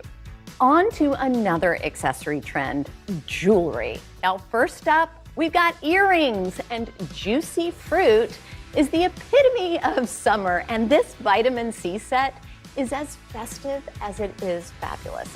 Believe it or not, fruit has been a big jewelry trend for the past 2 seasons, and I absolutely love it. It's so fresh and fun, and I always appreciate an accessory with a sense of humor, right? These are really, really fun. So you can choose between 5 sets that include all of your favorite fruits. You can choose between sparkly grapes and cherries, lemons, pineapples, bananas, oranges, tangerines, and more. Now you can wear them as a matching pair, right? Or why not mix and match the fruits? You can do a cherry on one ear and a tangerine on the other, or if you have multiple piercings, you can even look like you've got a glamorous summer fruit basket on your ear. And they also make really adorable and affordable gifts. They come in this little gift box, and they're great for teens or adults. Next, bracelets. And this chic collection comes ready for the party. The arm party, that is. Yes, the layering AK party trend is having quite a moment when it comes to jewelry this season, and we are here for this trend. I love it. More is more, right? So this set comes with 4 of the moment gold-colored bracelets that give that arm party in an instant. It includes 2 chunky chain bracelets. Yay! I love chains. You guys have heard it here. Chains are a massive trend.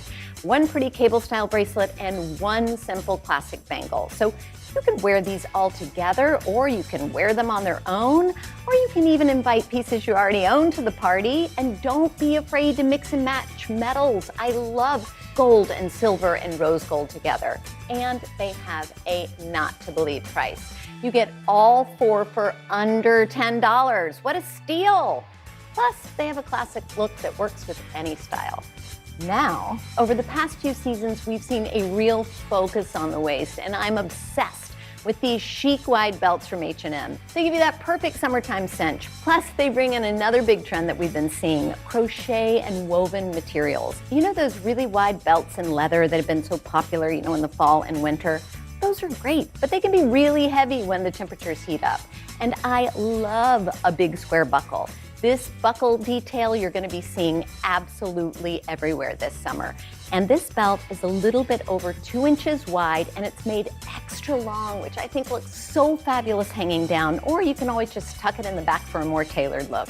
And I love to use these wider belts to sort of cinch in and give a new look to those oversized shirts that have been such a big trend. Also, a wide belt is really flattering because it cinches in and shows off our waists. And this belt is under $20. So lastly, let's finish up with one of our favorite beauty accessories. And trust me when I tell you, we are not alone in our exuberance for this extensive set. Now, this is the BS Mall 14-piece makeup brush set, and it is a serious bestseller with over 96,000 ratings on Amazon. I mean, that's one of the highest ratings I've ever come across. And here's why shoppers are so obsessed with these. So first of all, you get a comprehensive collection of 14 makeup brushes. That's amazing. That's under $1 a piece. So you really can apply makeup like a pro because you've got the right tool for the job, which I have found over the years makes a huge difference in my makeup application. And this set comes with everything from eyebrow, eyeshadow, and eyeliner brushes to lip brushes to blending and contouring and highlighting brushes and more. Plus, they're really pretty. I mean, look at the rose gold. And you know that saying there's an app for that? Well, with this set, you can be sure that there's a brush for that, no matter the makeup look you're trying to achieve. And lastly, I am such a big fan of this case. Look, it's great for traveling. You put the two pieces together, throw it in your bag. But I also like that you can use it as we've done here. You can break it apart and use it to store your makeup brushes on your counter. And it is always so much easier having all of your brushes right in front of you rather than having to dig through your makeup bag. So let's go through these products one more time, and you can use the QR code to get instant access to these items. So we've got the Zara Rattan box-shaped bag, the drop flat sandal, the H&M hair claws, the vitamin C fruit basket stud earrings, the dainty bracelet set, the braided waist belt, and the 14-piece makeup brush set. And that's a wrap on Style Finder and for our show. It's been fun showing you our favorites. Tune in next week for another episode of Shop All Day.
Janelle, it's great to see you.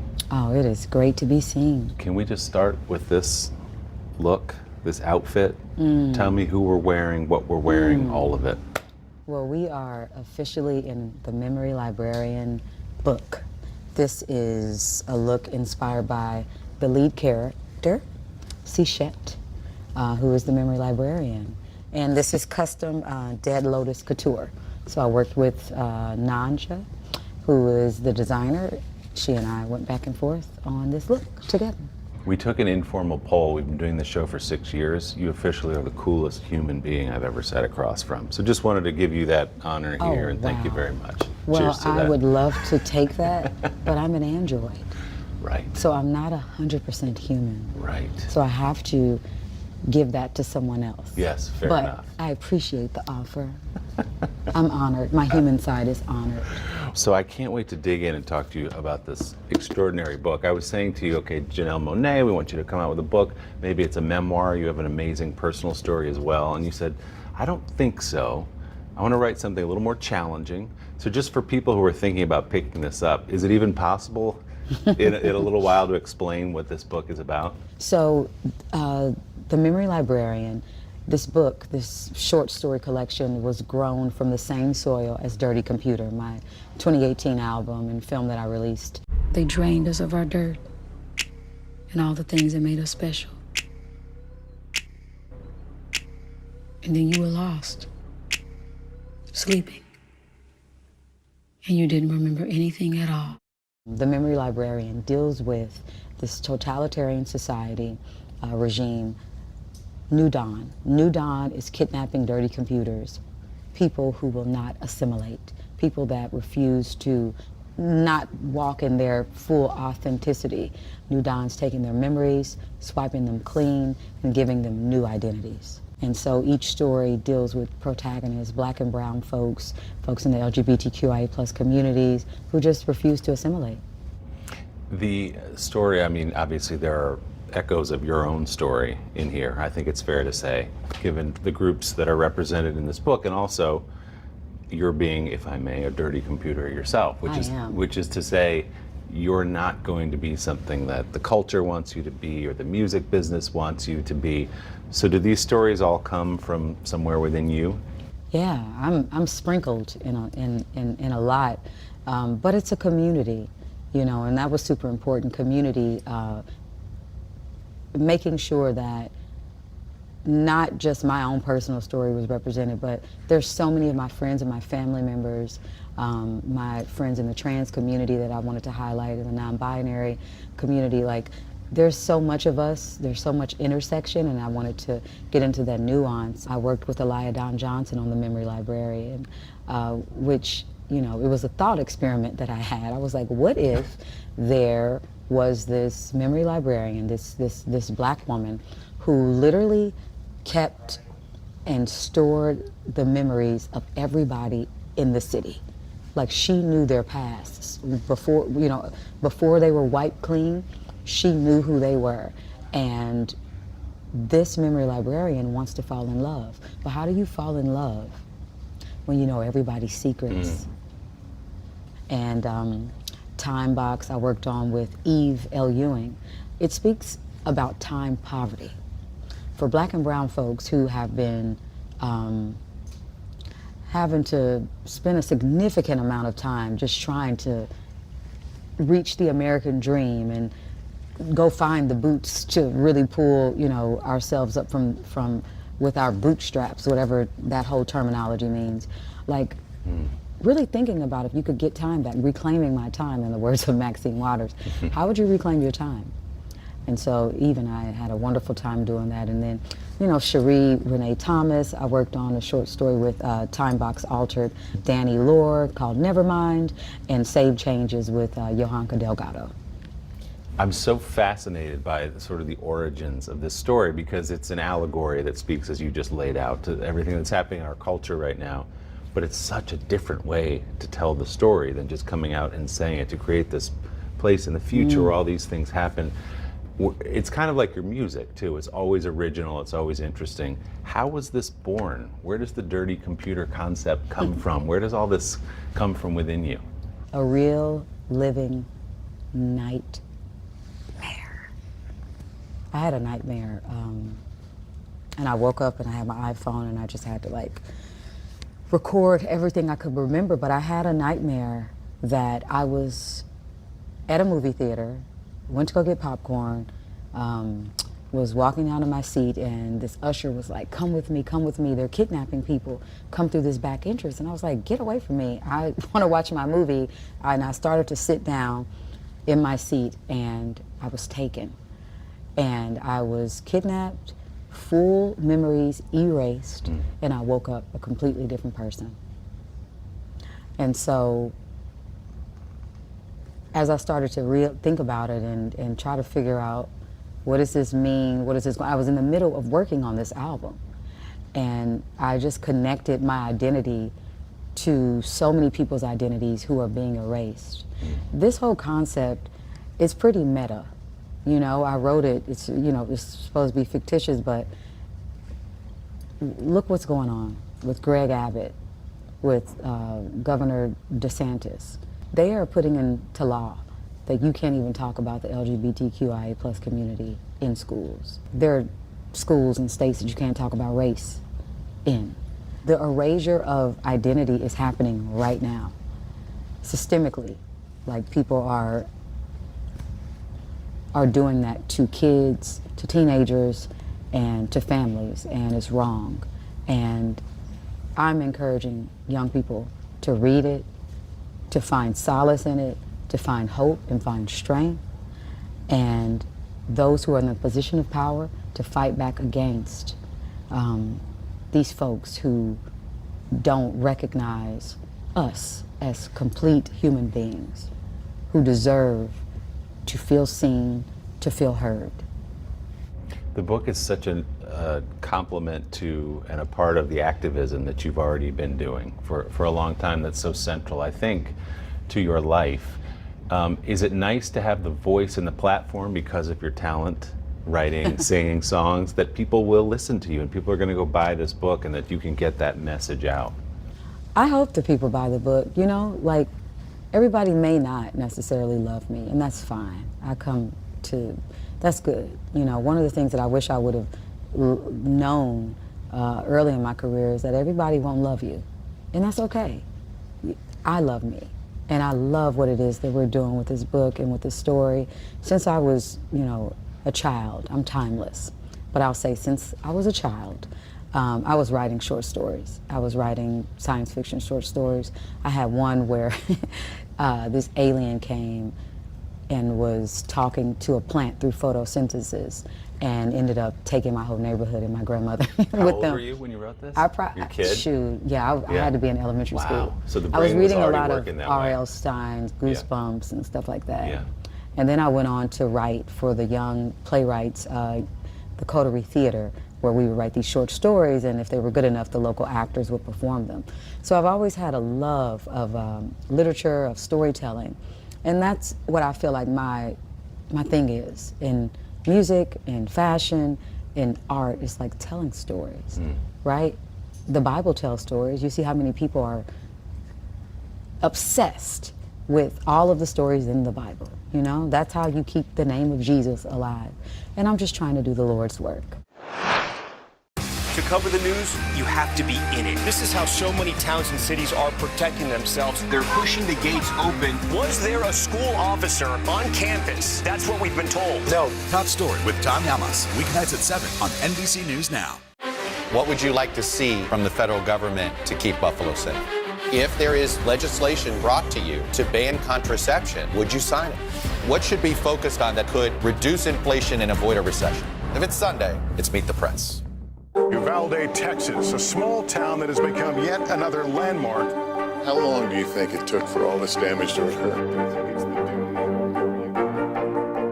Can you tell us what it was like? With our NBC News exclusive. It was Lester.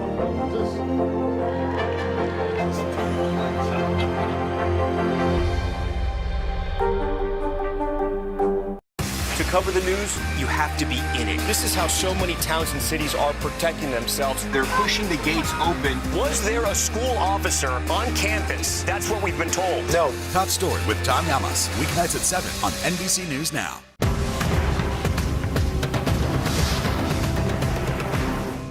Hallie Jackson Now, weekdays at 5 on NBC News Now.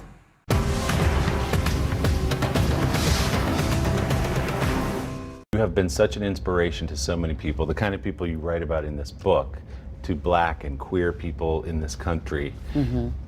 Was that a difficult decision for you to step out front and say, this is exactly who I am, take me or leave me, and to put that out there, or were you completely comfortable with that? The thing about who I am is we change. This version, I think being a human is performative. I'm performing a version of who I think Janelle Monáe should be. Every day I wake up and I'm making choices about how I move, what I do, based on the feedback that I got about who I should be. I don't represent everybody. You know, I can only speak from my truth, where I'm at that time, right? And if it resonates, if it connects, I'm always like, yay. But a lot of me talking out loud to the world is really for myself. Like, I need to say it. Because in my head, I probably said mean things about myself based on what the world tells me I should be, and, you know, my own things that I probably have had to heal through, which I have. But it's so much negative talk that it's like you kind of overcompensate. You're like, I'm here. I'm right here. I'm present. This is who the I am, you know? So that's always really good to get that out, yeah. And we were talking before we started here just about getting to a place, and you touched on it a minute ago, in your life, in your career, where you can just say it. Be who you are and not worry about how people are going to react to it. That's got to feel great to be where you are. You can't. Yeah. I think I cared like a good, even if it was 5%, those are the moments that I'm most disappointed. I'm like, why did you care about that? Why did you allow that to steal your moment? But I mean, I'm floating right now. I'm in the most carefree, I don't have anything to prove space that I've ever been in as an artist. And you can feel it in my music, my conversations, and it's so honest to just like, yeah, I'm like, man, why wasn't I this present? I spent so much time in the future and worried and anxiety and all of those things, but this is it. This is the trip, you know? This is the gold. This is where I should have been, and now I'm doing everything I can to like stay present. I feel like I'm on my second Earth life. Oh. Yeah. And that started recently? Yeah, because there's life when you haven't healed. Like, you live that life. But like after you've healed, that's a whole nother life. You know, it's like you have a clear vision, and that's where I am right now. It's got to feel great. I mean, there are so many people who will listen to that and say, okay, it's easy for Janelle Monáe to say that. She's achieved this level of success. How do I get to that place in my daily life where I'm not worried about what people think about me? How do I get to that second life that you're talking about? What would you say to fans of yours who say, I want to be like her? I think I wasn't trusting my own voice. That's what I think was happening. Like, how are you gonna let somebody tell you who you are more than you telling yourself who you are? Like, I know myself. I know my truth. Like, and I think that's where it comes from. You start thinking that somebody else has the answer or the formula. Like, people can give you advice. People can say, oh, but when I get a gift, an idea, that's between me and the creator. It wasn't a big mass email sent out. Everybody, here's what Janelle needs to do. What do you guys think? Like, they wasn't involved on the deal, on the front end. So why am I doing that? And then I think when I think about, yeah, so trust your own voice over that. Yeah. It like, period. You got to get to a point where you trust you more than you trust them. And another thing I thought about, I was like, you know, the world judges us for whatever reason. There's always going to be somebody playing that role of the judger, right? Why do I need to pile on and judge myself? That position is already taken. Go do something else. So that's how I kind of look at that too. That's so well said. Have you always had that level of confidence and self-assured view of your own life, going back to Kansas City when you were a kid and performing and all those things? That does take some confidence for a child. Have you always felt this way a little bit? I did. Yeah. I was very confident as a child, but then I lost it. Because then you know too much. When you start to get into middle school and high school, you get feedback on what the culture thinks is cool, and if you're not you know, you start second guessing yourself. But I'm back to it. I'm back to my child spirit, you know, that just wasn't concerned about what was to the left or to the right. It was always forward. Women's basketball has been systematically held back. After 49 years of Title IX, we still have work to do. In Their Court, a podcast from NBC News and NBC Sports that goes inside the issues of inequality in women's sports. Listen now. Live from Ukraine, from Uvalde, Texas, from Mayfield, Kentucky. To cover the news, you have to be in it. This is how so many towns and cities are protecting themselves. You can actually see they're pushing the gates open. Was there a school officer on campus? That's what we've been told. No. Do you remember any tornado as bad as this one? You look at this and you're thinking, we're not going to have power for weeks, if not months. Exactly. Every night, it's your news playlist. Top Story with Tom Llamas, weeknights at 7 on NBC News Now. For breaking news in our changing world, download the NBC News app. We'll meet Ukrainians who are defending their country one block at a time. When you were still in Kiev, could you hear the bombing? My name is Lester. Who's this?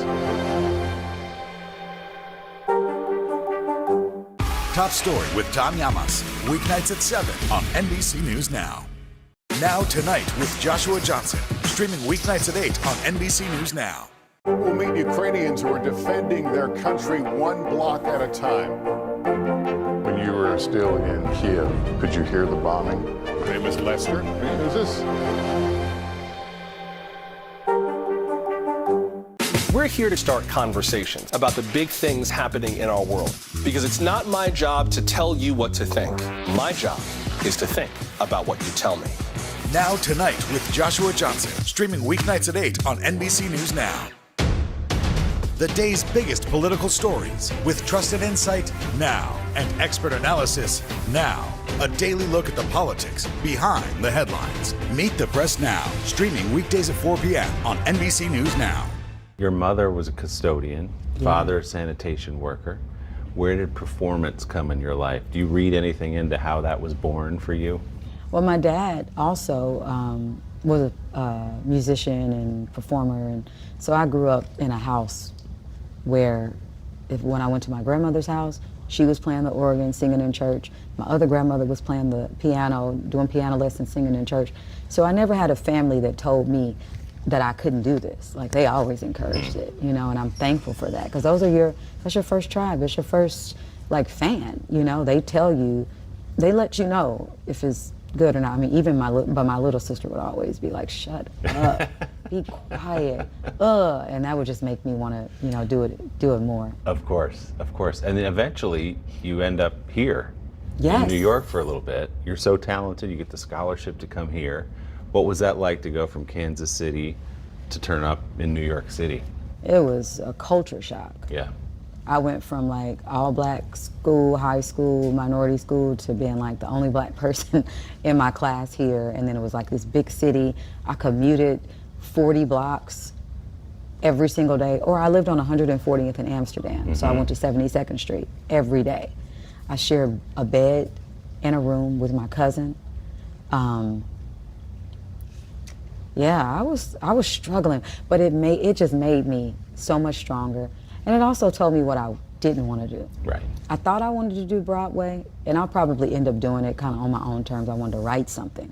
I didn't want to do anything that anybody else had written, because I wasn't really inspired by what I was seeing for black performers, the leading roles. It was kind of like the options were slim. So I moved to Atlanta, and that's where I really started my own Wonderland Art Society Arts Collective, where I met other people that looked like me, that really had ideas like I had, and also were teaching me things, and we just were like, let's just do this independently. Let's write, let's direct, let's act, let's like become the U-print, not the blueprint. And so that's what I've been trying to do ever since. I don't know how I'm doing, but you're doing pretty well. I mean, you go to Atlanta, Big Boy sees you on stage. Yeah. What I love about that part of the story is you say they didn't try to make you into this marketing object, or they allowed you to be who you are, which you've continued to be. Was there ever pressure along your rise to be someone else? Say, oh, you should maybe dress this way or make songs for the radio and all that? And if so, how did you ignore that talk? Of course. Everybody thinks they're smart. Everybody, and some people have really great ideas. But I mean, I just trusted me. I knew I was like, no, there's a different way. And I think I had some meetings where I got told no. And I was just like, okay, well, if I'm gonna walk in a room, I at least wanna be told no because I was being my authentic self. I don't wanna be in the room because of somebody else saying, do this, do that, do that. The other flip side of that, though, is I think that it also made me feel like I had to prove something. I had to prove that, oh, I can talk about science fiction in my songs, I can dress like this, I can, just because I'm black, like, I don't have to just sing that type of music, I'm gonna be eclectic and da-da-da-da. And that was important because I felt like it was a cultural reset when I came out. A cultural reset. And people needed to see that particular image. I think now, when I look back, I'm like, man, I could have put my sword down. I didn't have to fight. I didn't have to spend so much of my career just fighting that I'm just gonna prove, I gotta prove this and prove that I can be successful in this way.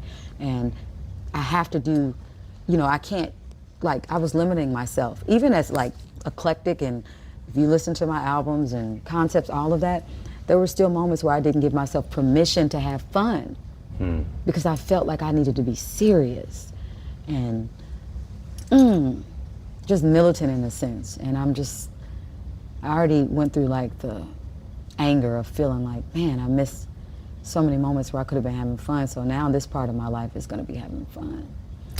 Giving myself permission. Something you just said just like caught my ear. You said it was a cultural reset. Kind of when you came on the scene. What do you mean by that? I'm kind of doing this sort of retrospective on when I had first come out, but I think it was like, oh, it's a glitch in the matrix. It's something new on the scene that doesn't look or feel or sound like anything. Yeah, they may be inspired by, but the way that they are using their energy is just different. And now, you know, everything will be different. And the people who inspired you, it seems to me, have that same energy. Is that fair to say? Prince, Stevie Wonder, Lauryn Hill. There's a long list of people who I love all of them. Right? They're kind of like you in that they didn't go with the grain. They brought something else. Is that why you were latched on to artists like those? Yeah, I mean, I used to be obsessed with Lauryn Hill. I mean, but I knew I couldn't be her. Like, it's only one Lauryn Hill. So I had to figure out how to be the best Janelle Monáe. You know, how could I, what was the thing that I was going to be bringing new? You know, I always want to come like, what am I adding to our culture? What am I adding to the industry? What am I adding? What am I saying? So that was cool, but I mean, Prince and Stevie are just like incredible humans. They never let their mystery or who they were, like the giants that they are musically, get in the way of their mentorship. And I'm so thankful that early on in my career, I've been able to have them, you know, in my life and as people I can talk to. And isn't it crazy? I've talked to other artists and actors about this. You look up to someone as a kid when you're coming up, but really Prince or Stevie Wonder live in some other stratosphere in your mind, and then all of a sudden you're working with them and they're giving you advice on your album. Yeah. Is that a wild thing to make that leap into their world? Very. It was, but then you look at them, you say, these are people who, like myself, you know, just had a light, had something they wanted to say and an idea, and you know, maybe it took some time, and maybe home life wasn't perfect, and they just trusted their gut throughout those moments, and they were anchored in knowing that it's much bigger than you or me. And that's what I feel most alone when I disconnect from everybody, and I'm like, I'm over here, but I'm one with everything. You know, I'm one with everything, and I think that they serve as a reminder, and how music serves as a reminder that when we come together, when we can be on the same like frequency, that's when you feel close to God. That's when you feel the universe. That's when, I just feel like I'm a fabric in a larger quilt. We're here to start conversations about the big things happening in our world, because it's not my job to tell you what to think. My job is to think about what you tell me. Now Tonight with Joshua Johnson, streaming weeknights at 8 on NBC News Now. Sometimes the news can be difficult and overwhelming for kids to understand. Ukraine and Russia. Could you help me understand what's going on? So to help make sense of it, we've created a newscast just for them. We hope your family will watch Nightly News Kids Edition. Uvalde, Texas, a small town that has become yet another landmark. How long do you think it took for all this damage to occur? You tell us what it was like? With our NBC News exclusive. It was less than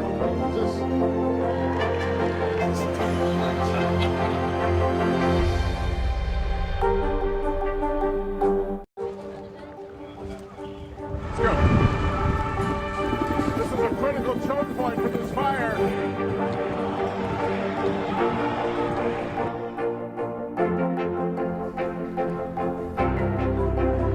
And good evening from New Orleans. Nice to really spend some time with you. I appreciate it.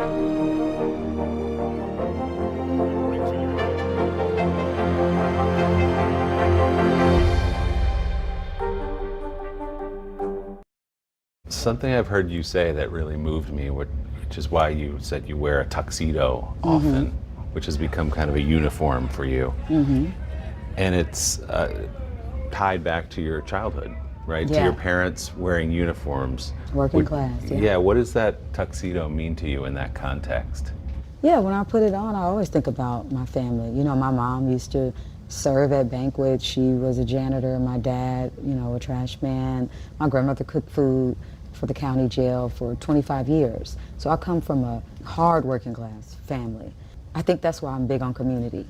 I have 49 first cousins.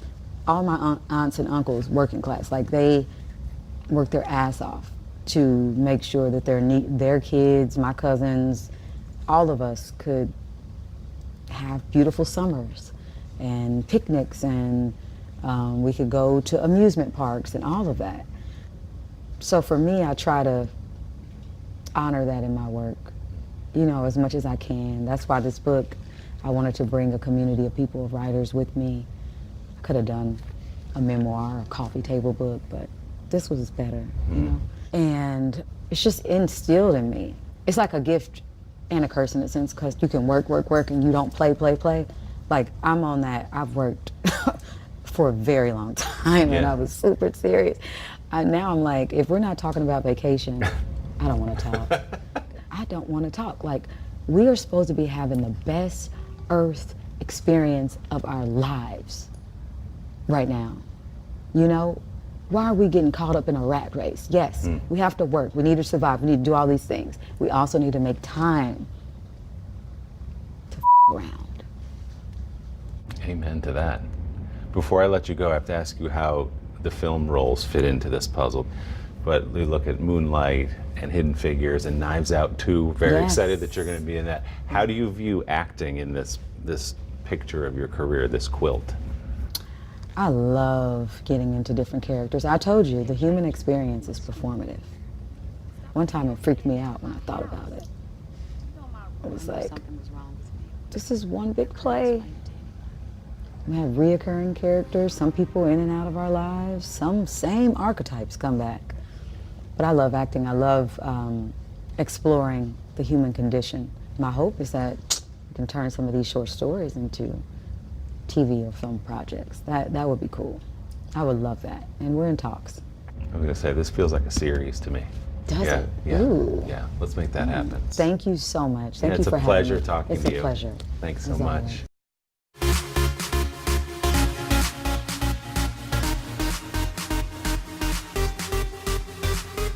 Hey there, friends. I'm Joe Fryer, filling in for Carson. Happy to have you with us for today's Pop Start Plus.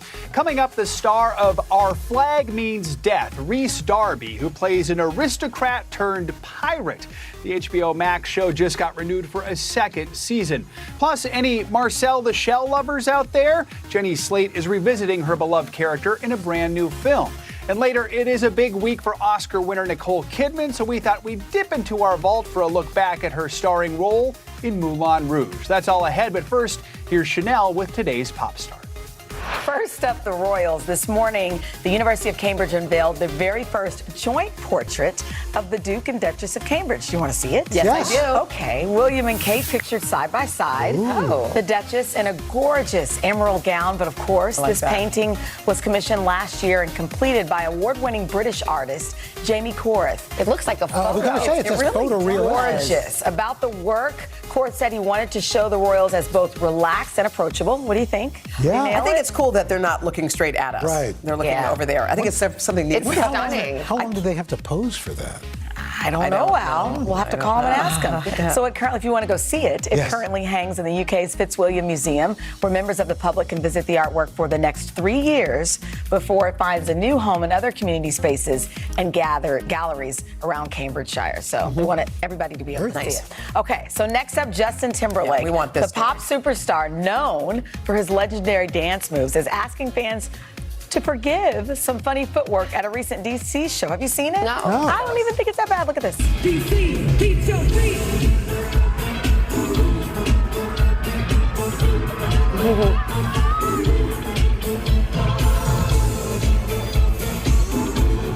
I mean, It's a little jazzercisey. Some of the kids, I like it. Some of the kids are saying it doesn't look like the Hokey Pokey. It's a little dad-like. Well, It's a so little that Cotton he's Eye a Joe. dad. Yeah. So that viral video. That does not look dad-like to me. Well, or it looks like the best dancing. Yeah. It's like Timberlake. Oh, it's Justin Timberlake dad. So that's the thing. So, listen, that video has gone viral with the internet turning this into the latest TikTok trend, poking fun at Jason.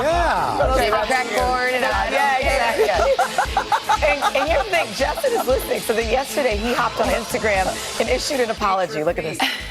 DC, I want to apologize to you for 2 reasons. Here and here. I had a long talk with both of them individually and said, don't you ever do that to me again. Maybe it was the khakis. It was a real khaki vibe. I'm going to make this up to you. Uh-oh. I can't wait to see how he does that. Okay, that's good. But I mean, what, you'd have to find like a 14-year-old to show you the latest TikTok That's dance. pretty I mean, good. you know what I mean? Our producer Pete Breen just said he's taking sexy back. Yeah. So here's the thing. We forgive Justin, but we're not the only ones. The mayor of D.C. Oh my gosh, it goes on. responded to this. Should I consider a mayoral pardon of Justin Timberlake? Wow, well, wasn't that bad? Everybody's getting in it all. So anyway, we'll see what he comes up with next. All right, next up, Back to the Future. Marty and Doc headed to Broadway after success on London's West End. A musical based on the 80s blockbuster is riding a hoverboard over to the Great White Way. Yesterday, the show confirmed plans to open here in New York sometime next year. The songbook includes hits from the movie like Back in Time, The Power of Love, and of course, Johnny B. Good. That's not how you say it, but I sang it. No official opening date has been announced just yet, but we all know this isn't the first time Back to the Future live theater has landed in New York. Boy. How could one forget Al Roker and Dylan? This was a Tony-worthy performance. You did star in Waitress. There is a chance Yeah, that they maybe may they've call applauded. you because there's could got happen. to be a little part for you. in Back If to- every other legitimate actor has been whisked off the face of the earth, You'll be Doc? it's possible. Just a little part. Sure. You would dig that. Oh, wouldn't I'd you? love to. Oh my Sure, God. why not? Great. To be continued. All right, speaking of bringing back old favorites, how about My Big Fat Greek I Wedding? love that movie. This week, actress Nia Vardalos announced that production has begun on My Big Fat Greek Wedding 3. Wow. Revealing this time around, the cast is on location. They're actually in Athens, Greece. Plus, she shared that for the first time in the franchise's history, she's directing the project, too. Wow. Previously, Nia wrote the scripts for both the original movie and its 2016 sequel. And even though it's been 2 decades since we met her wacky Greek family, we hope they haven't changed too much because we need more moments like this. Ian is a vegetarian. He doesn't eat meat. He don't eat no meat. No, he doesn't eat meat. What do you mean he don't eat no meat? Oh, that's okay. That's okay. I make lamb.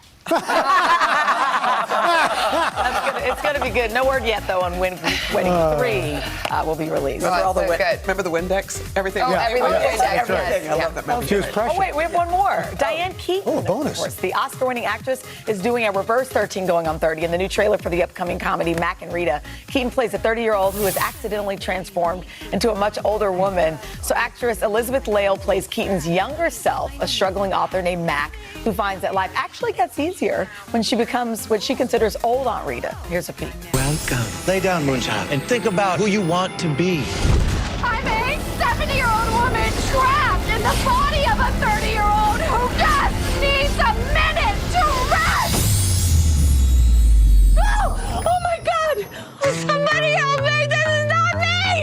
supposed to grow old on the French Riviera if you're 50 years ahead of me. You are scheduled to cover the Pilates event. Post pictures. People see you at a party, they will think you're fun.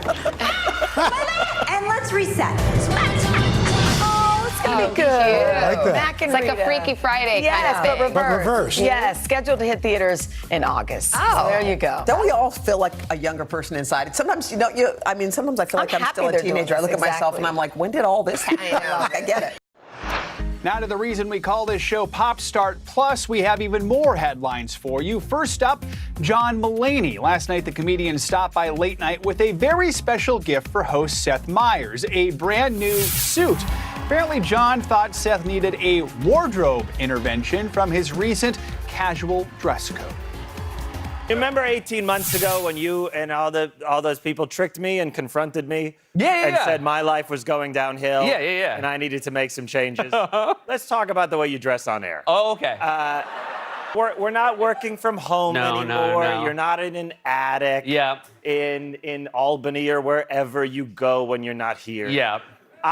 You're still dressing like you had a date and didn't want to wear the same clothes at work, so you stopped at the Gap in Astor Place and bought a sweater. So does John Mulaney have a future in fashion? Well, we're going to have to check back in with Seth tonight and find out if the intervention was a success, but something tells me Mulaney should not quit his day job. And finally, Elvis. Only one more day until the highly anticipated biopic finally hits theaters. And in the latest look at the film, country superstar Casey Musgraves is giving a peek at the Elvis soundtrack for the movie. Musgraves covers the King's tender melody, Can't Help Falling in Love. Take a look at the new music video set to clips from between Austin Butler's Elvis and Olivia DeYoung's Priscilla. Shall I stay? Would it be a sin if I can't help falling in love with you? You can catch Elvis in theaters starting tomorrow. Those are your Pop Start Plus headlines. Still to come, a closer look at a show that it is sure to make you laugh. Our Flag Means Death. Stay with us. We'll meet Ukrainians who are defending their country one block at a time. When you were still in Kiev, could you hear the bombing? My name is Lester. Who's this?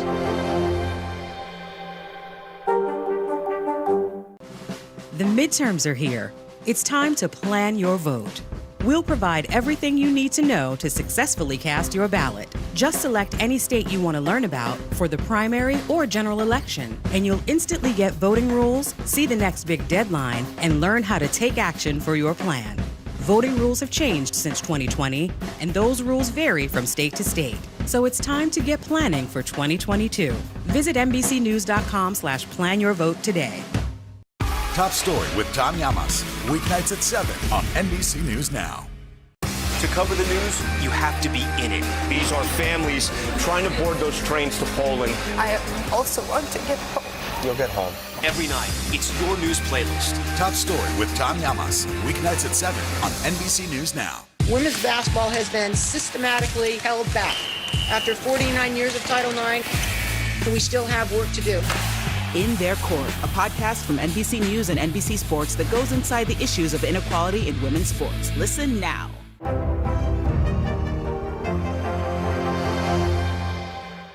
For breaking news in our changing world, download the NBC News app. Welcome back to Pop Start Plus. Actor Rhys Darby stars in the HBO Max show Our Flag Means Death, just renewed for season 2. And he spoke to us about the crazy shenanigans that viewers enjoyed in its first season. Our Flag Means Death is loosely based on a true story about an aristocratic man, a very wealthy landowner in 1717 who lived in Barbados, who decided to have a midlife crisis and leave everything he had and go and become a pirate. You upended your entire comfortable life to become a pirate. Very odd indeed, but not only did he head to the high seas, he then encountered the greatest pirate of them all, Blackbeard, and they got along. Well, it's the opposites attract thing, I think, as well, obviously. But they wanted to both be each other. Blackbeard really kept his devilish ways in mind and was going to, steal his identity. So it was when they started to really bond that he realized, maybe I don't want to do that. And they started to get inside each other's heads and reveal that they had similarities with their upbringing and their fathers and what drove them to be who they are. And so that was those connections that made them closer. So Steed, he's a gentleman, he's a man of wealth, and he's a kind soul, but very lost. He kills with kindness. Oh, right, so you're the gentleman pirate then? Well sussed! He had a bad father experience, that's for sure. And I think he didn't want to be in the state he was in with his marriage, which was organised. Part of the aristocracy is that they do what they're told. And so he wasn't happy. And he would escape through reading and fantasizing about adventure. So he didn't really know what he was doing. But you've got to give him something for the courage to live again and to not just accept what you have. We only live once. But Steed, he lived twice. Steed sewing up really is just over the top and things that aren't necessary, including most of the things he's wearing, but they feel good. They make him feel good. So he wanted to make the pirate ship the same in the same way. So he built a library on the ship, obviously, because he is an avid reader. He thought everyone could read, but really it's only him and maybe one or two others. It's absolutely ridiculous.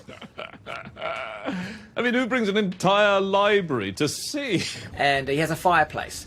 Ridiculous idea with, on board a ship that can easily catch fire because there's candles everywhere. He's got an auxiliary wardrobe for all his extra outfits that he definitely doesn't need. And I think it's those little flourishes on the ship that sort of keeps him happy because, he's so out of his comfort zone in the world he's living in.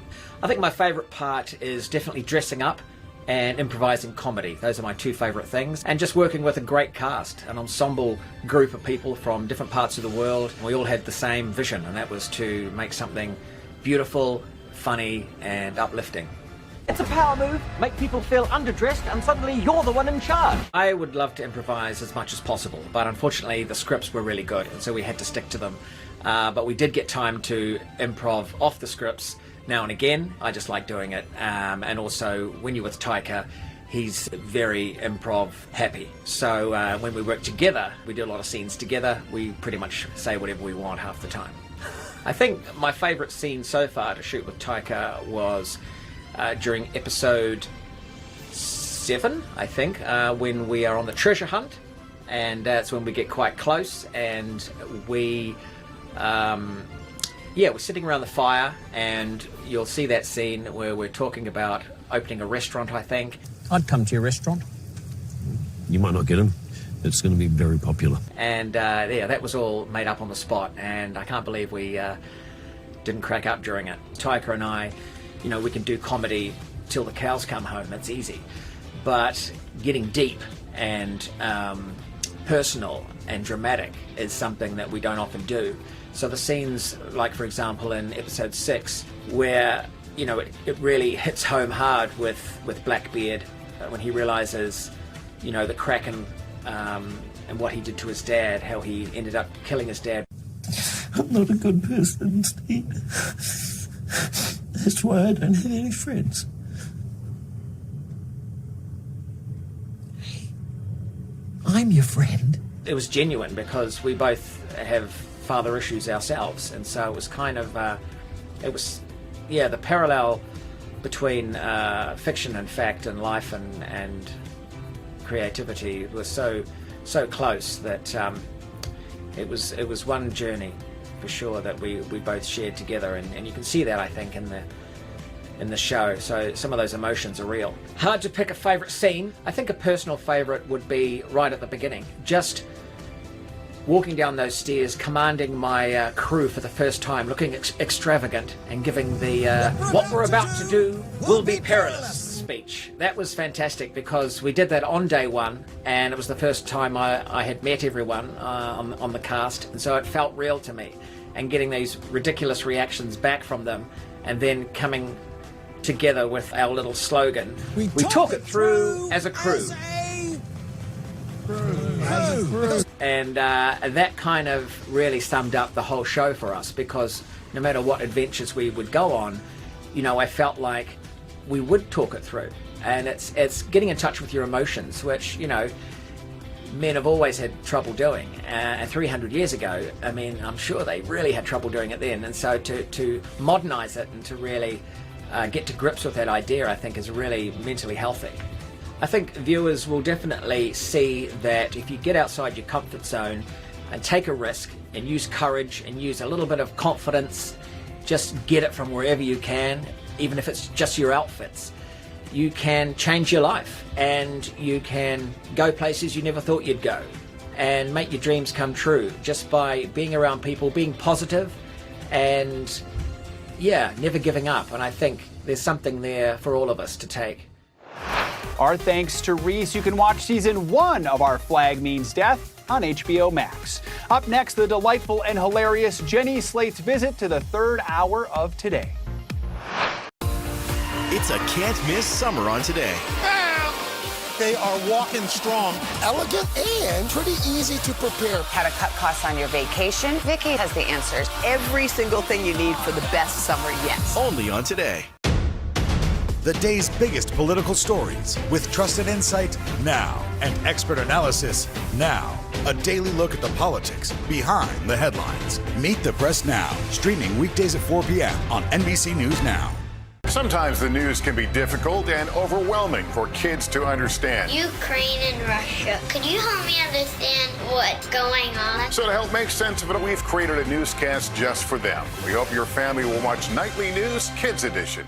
Now Tonight with Joshua Johnson, streaming weeknights at 8 on NBC News Now. Welcome back to Today. We got a lot to celebrate on this Wednesday morning. It's good to have you along with us. You don't know when your moment's coming, but when it does, you take it. Everybody's good, and that's it. Live from Ukraine, from Uvalde, Texas, from Mayfield, Kentucky. To cover the news, you have to be in it.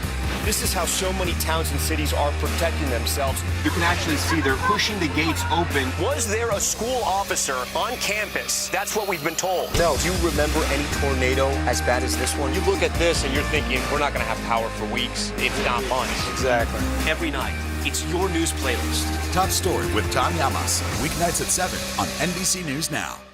To cover the news, you have to be in it. This is how so many towns and cities are protecting themselves. They're pushing the gates open. Was there a school officer on campus? That's what we've been told. No. Top Story with Tom Llamas, weeknights at 7 on NBC News Now.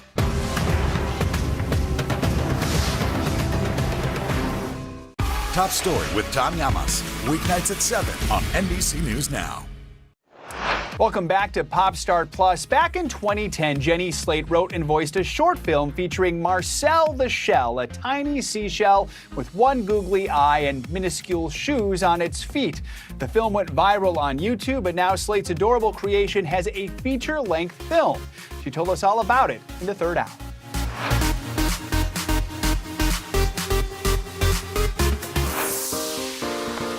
This morning, we are catching up with an actor whose resume includes a little bit of everything. That's right. Jenny Slate has taken on roles ranging from our own Hoda Kotb on Saturday Night Live to scene stealer Mona Lisa in Parks and Rec, and a number of animated characters like a favorite in our house, Tammy Larson in Bob's Burgers. Well, now Jenny is taking her tiniest role to the big screen in Marcel the Shell with shoes on. We'll let the little guy introduce himself.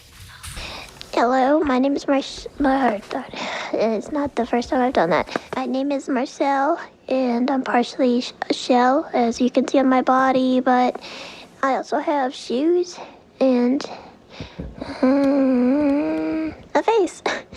So I like that about myself, and I like myself, and I have a lot of other great qualities as well. I mean, like, how are you just sitting down one day and you go, oh, I have this idea? You know what I mean? Because it was, what, mystery. 2010? Yeah. It was this 3-minute video. Yes. And the rest is history? I guess so. I mean, I was doing this little voice over a weekend when I was sharing a hotel room with like 5 friends. We were all trying to save money, and I felt really squished, and I started doing the voice, and we just thought it was funny. And so Dean Fleischer-Camp, who directed the feature film and wrote it with me, made a little short film and played it for 10 people, and someone wanted to see it again, so he put it on the internet, and now we're here. That's amazing. So did the voice come first and then they created the shell, or did you see the shell and then create the voice? Yes, so the voice came first, and we knew that it was small, and Dean started asking me more questions about myself, and I guess, and the character kind of started to just sort of emerge, and he had a bunch of found objects, like a shell and a googly eye, and went to the toy store and bought a Polly Pocket ripoff, like Polly Pocket, and sort of like stuck it together and made Marcel, made his, I think he looks really good. So cute. Could you give us a little Marcel? Sure. Oh, wow. Okay. Well, Al, what do you want me to say?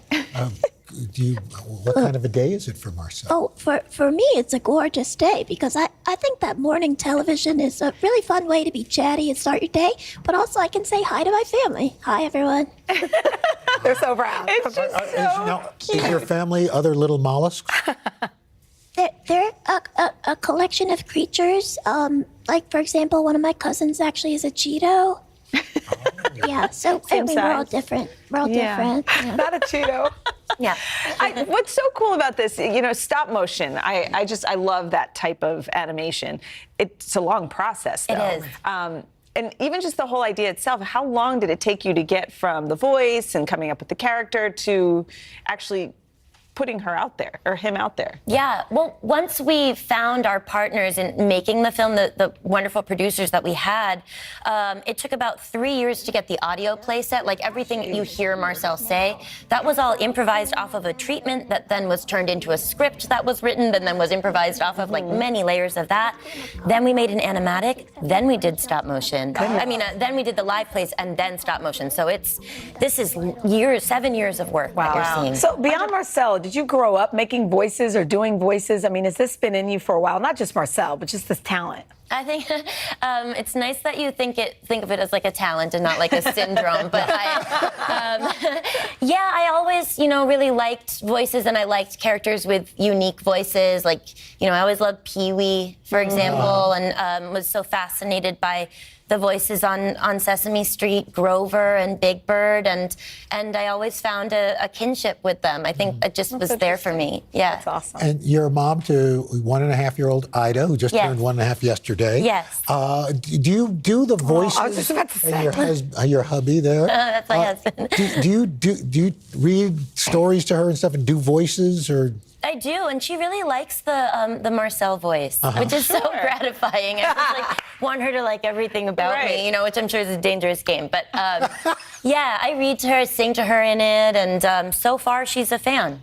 Yeah. Well, it has 100% on Rotten Tomatoes. I mean, so everybody's really a fan of this. That has to feel wild. It is very, very exciting. I think it's a good moment to remember also that, like, generally I like my life as it is day to day. Although I appreciate the support. It's like, yeah, what do you do with that? That's it's amazing. Just excellent. That's awesome. Yeah. And your husband actually has a pretty cool job, too. Yeah. Up in Massachusetts, he runs a general store? Yes, he's a writer, and he also owns Duval's General Store. There it is, down the street from our house. That's so cool. It's beautiful. It's the oldest general store in the United States. Wow. And it has a bookstore in it, and you can even buy his book in there. That's awesome. What's the name of his book? His book is called 6 Walks, and it's out right now. It's got a great review in The New Yorker. It's beautiful. It's yeah. So really Rotten Tomatoes and The New Yorker, you guys are just like not bad, checking it all off. Yeah. Jenny, thank you so much. Thank it's so you. fun to have you here. Thanks for having me. Marcel the Shell with Shoes On is in select theaters this Friday and nationwide July 15th. Nothing like a dose of Jenny Slate to get you through the day. Coming up, we are heading back to 2001 for a Moulin Rouge blast from the past. Let's go. This is a critical choke point for this fire.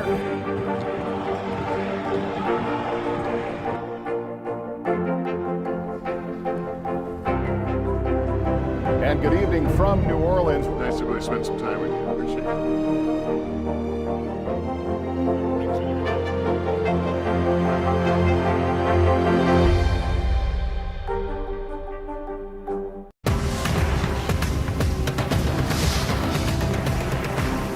Today is now a podcast, available every morning. Listen wherever you get your podcasts. Top Story with Tom Llamas, weeknights at 7 on NBC News Now. Live from Ukraine, from Uvalde, Texas, from Mayfield, Kentucky. To cover the news, you have to be in it. This is how so many towns and cities are protecting themselves. You can actually see they're pushing the gates open. Was there a school officer on campus? That's what we've been told. Mel, do you remember any tornado as bad as this one? You look at this and you're thinking, we're not going to have power for weeks, if not months. Exactly. Every night, it's your news playlist. Top Story with Tom Llamas, weeknights at 7 on NBC News Now. What would you like to see from the federal government to keep Buffalo safe? If there is legislation brought to you to ban contraception, would you sign it? What should be focused on that could reduce inflation and avoid a recession? If it's Sunday, it's Meet the Press. Welcome back. It is a big week for our friend Nicole Kidman. Not only did she celebrate a birthday this week, she is also celebrating her 16th wedding anniversary with husband Keith Urban. In Nicole's honor, we pulled a fun moment from our vault that finds her speaking about starring and singing in 2001's Moulin Rouge. Diamonds are a girl's best friend. Nicole, when I went to this movie, I walked in, sat down, expecting kind of a dark, moody period piece. Come and get me, boys. And all of a sudden, I hear the sound of music, your song, Diamonds Are a Girl's Best Friend, and I thought, wow, this is totally unexpected. I mean, do you think that's part of the movie's appeal?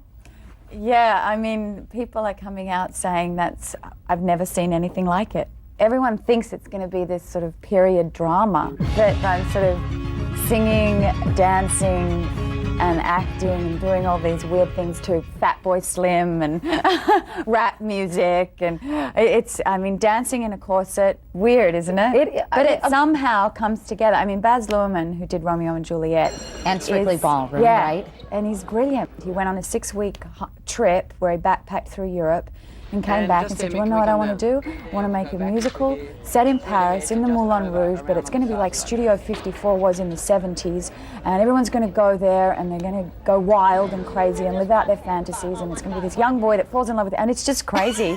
And you go, okay, maybe it'll work. And then they dancing, and then we come around there. Baz has this thing where he just likes to push you off the edge, you know? And so you'd come out and there'd be 600 extras, and he'd say, actually, we're not going to use the recording today.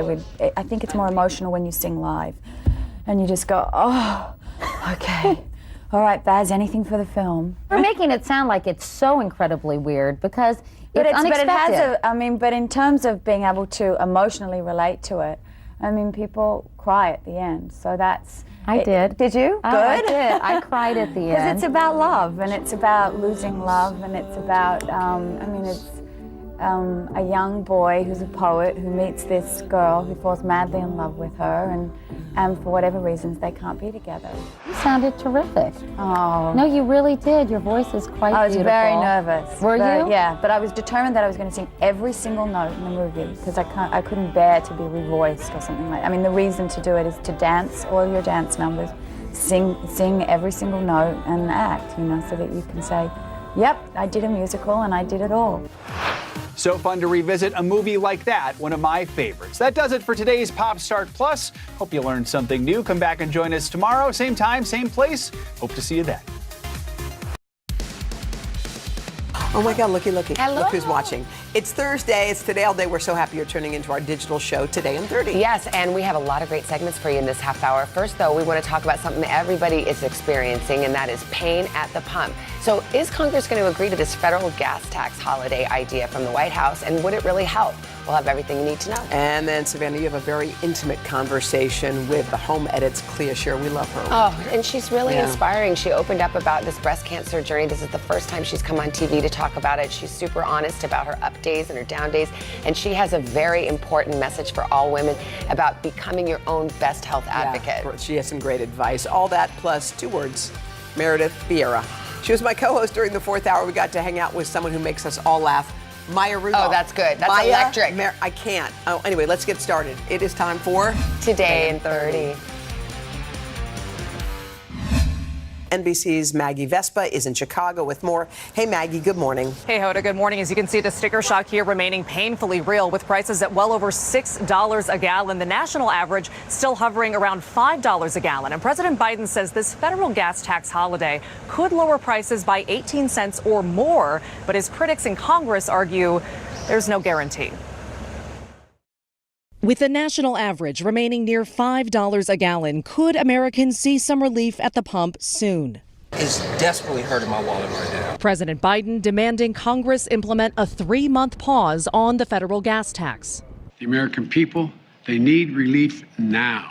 The federal gas tax has been 18 cents a gallon for nearly 3 decades. The White House estimating if states pause their gas taxes too, prices could fall by $1. The president also blasting big oil, accusing companies of refusing to boost refining capacity after the U.S. banned Russian oil imports following Putin's invasion of Ukraine. Bring down the price you are charging at the pump to reflect the cost you are paying for the product. Do it now.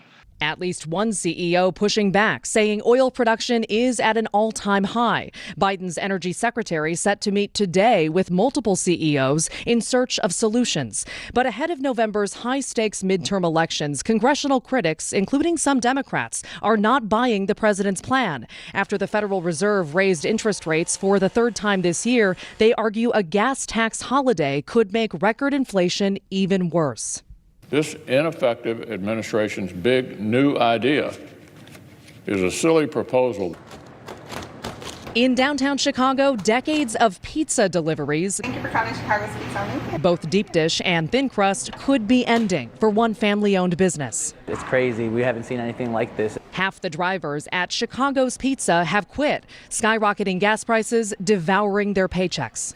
They're barely breaking even or they're not making enough. This as many Americans dread every trip to the pump. What should the average American, in your mind, be taking away from this back and forth about these painful gas prices? I think it's the president appears to be trying to provide some relief, but there's also cons to this, and that is that it could exacerbate the imbalance between supply and demand. And this morning, there's also new pushback coming from outside Capitol Hill. The American Society of Civil Engineers actually slamming the idea of a federal gas tax holiday, saying it will strip billions in revenue right now slated for highway and infrastructure repairs. And the White House actually confirming that, saying it's actually about $10 billion, but adding they can find the money elsewhere. Hoda. And Maggie, Savannah, and I would like to officially welcome you to the Today Show. Thanks for joining us. We appreciate it. Thank you. Let's go now to the overnight drama in the World Aquatic Championships. Yes, American artistic swimmer Anita Alvarez passed out in the water during her routine and had to be rescued by her own coach. NBC national correspondent Miguel Almaguer has been following these overnight developments. Miguel, good morning. Hi, Savannah. Good morning. Alvarez was competing in the solo free final, an artistic swimming event, when she suddenly dropped to the bottom of the pool. Her coach saw what was happening, dramatically dove into the pool fully clothed and pulled off a life-saving rescue. A very determined swim there from Anita Alvarez. Frightening moments for an American swimmer who fainted while competing at the 2022 FINA World Aquatic Championships last night in Budapest, Hungary. Team USA artistic swimmer Anita Alvarez was performing her routine in the finals when she began sinking to the bottom of the pool. It looks like she's having problems. Her coach, Andrea Fuentes, watching the routine unfold, can be seen initially smiling from the sidelines before she realized something had gone terribly wrong. The coach is actually diving into the pool to get her out. Quickly jumping in the pool to save the 25-year-old. Two people are in the pool. I mean, we obviously can't see the pictures at the moment, but they are getting her out. The dramatic rescue photographed underwater. The coach, she reacted very, very quickly indeed. She's an Olympic swimmer herself. Fuentes later releasing a statement on the USA Artistic Swimming Instagram page, saying Alvarez was seen by doctors. Anita is okay, she writes. All vitals and everything is normal. This is not the first time Alvarez fainted during competition. Last year, she briefly lost consciousness at the Olympic qualifying event in Barcelona, where she was also rescued by Fuentes. Alvarez's father spoke to Craig about the incident last year. You could see the face on her, and the face just wasn't something you want to see on your child's face, and that was hard. The head coach writing incidents like these happen in other high-endurance sports. Marathon, cycling, cross-country. We have all seen images where some athletes don't make it to the finish line and others help them to get there.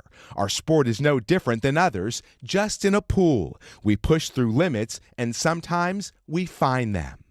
Miguel, we heard the coach saying she didn't think the lifeguards were doing anything. Were there lifeguards on duty? Why didn't they respond more quickly?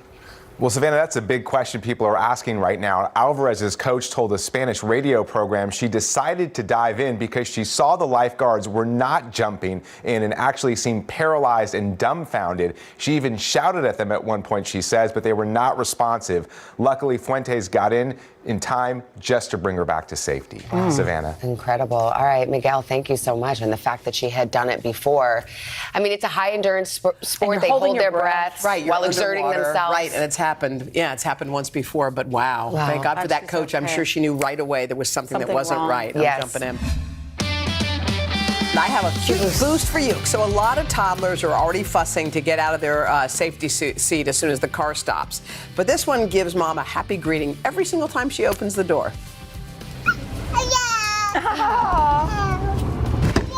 Hello.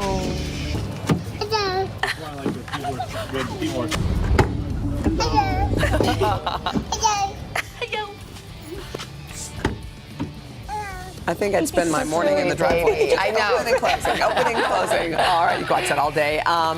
And how nice to get that beautiful greeting every time you open the door.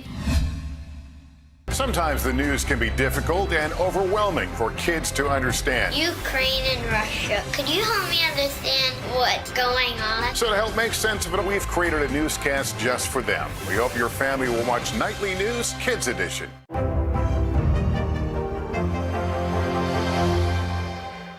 Now Tonight with Joshua Johnson, streaming weeknights at 8 on NBC News Now. Women's basketball has been systematically held back. After 49 years of Title IX, we still have work to do. In Their Court, a podcast from NBC News and NBC Sports that goes inside the issues of inequality in women's sports. Listen now. Welcome back to Today. We got a lot to celebrate on this Wednesday morning. It's good to have you along with us. You don't know when your moment's coming, but when it does, you take it. Everybody's good, and that's it. What would you like to see from the federal government to keep Buffalo safe? If there is legislation brought to you to ban contraception, would you sign it? What should be focused on that could reduce inflation and avoid a recession? If it's Sunday, it's Meet the Press. Women's basketball has been systematically held back. After 49 years of Title IX, we still have work to do. In Their Court, a podcast from NBC News and NBC Sports that goes inside the issues of inequality in women's sports. Listen now. Now Tonight with Joshua Johnson, streaming weeknights at 8 on NBC News Now.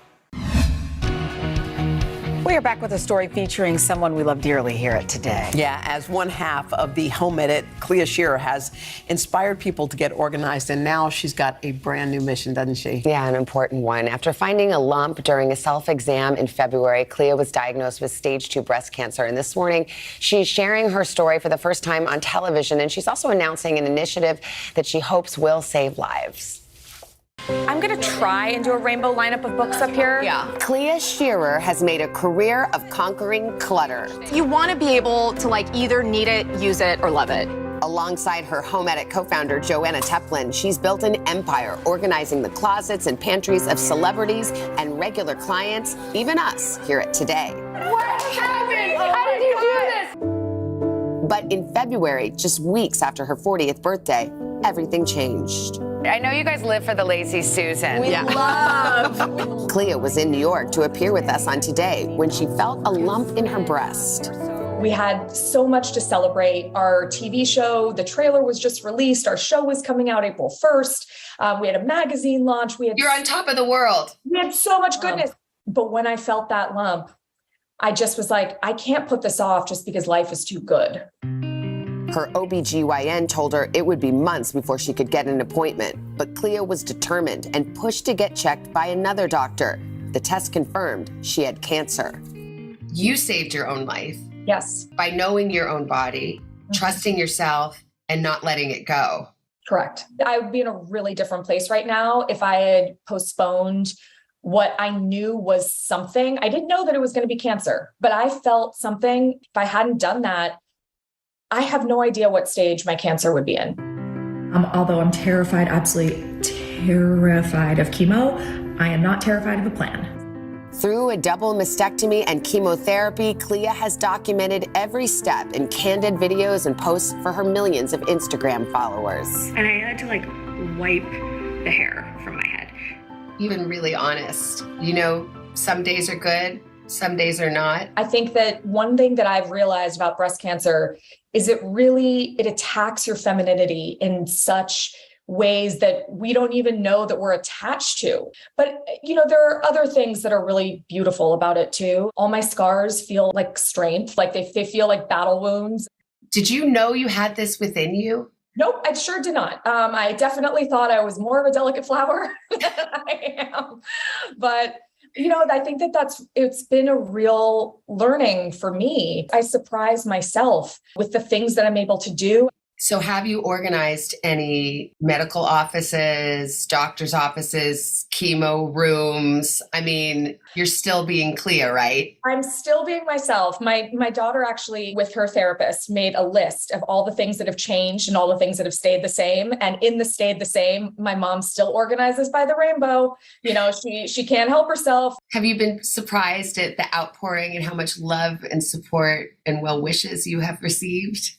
I have been surprised by that. I didn't really anticipate kind of the rolling impact that it would continue to have. The piece that I find the most incredible, though, isn't just the outpouring of love, but it's the outpouring of stories. The huge amount of people who have now, unfortunately, found cancer in their own body and wouldn't have if I hadn't kind of rang the bell about it. I so appreciate the love. Now she's hoping to help even more people, launching the Clea Shearer Breast Cancer Research Fund. Our goals are really raising awareness for self-advocacy and making sure that screenings are available to women everywhere. And ultimately, the way to cure cancer is through research. And, hopefully this fund helps propel that research forward. I'm not going to get to the other side of cancer and be like, well, I did it. This is going to be a piece of my life forever. And I think that just making my cancer count is what brings me the most joy.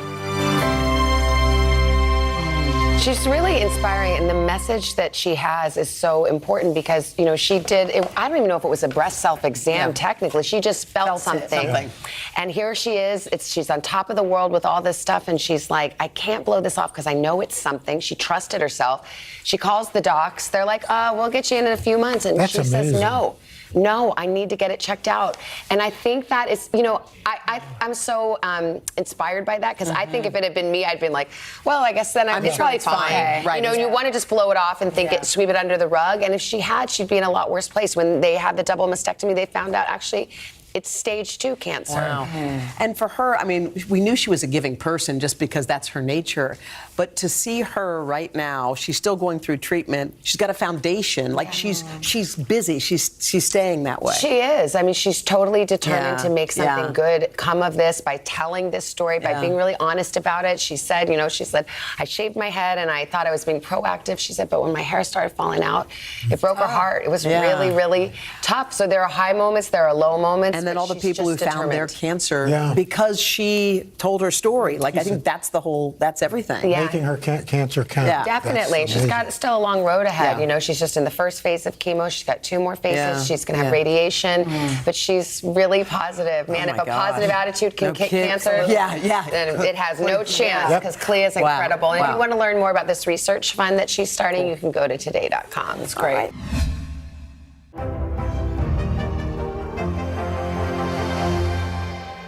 Women's basketball has been systematically held back. After 49 years of Title IX, we still have work to do.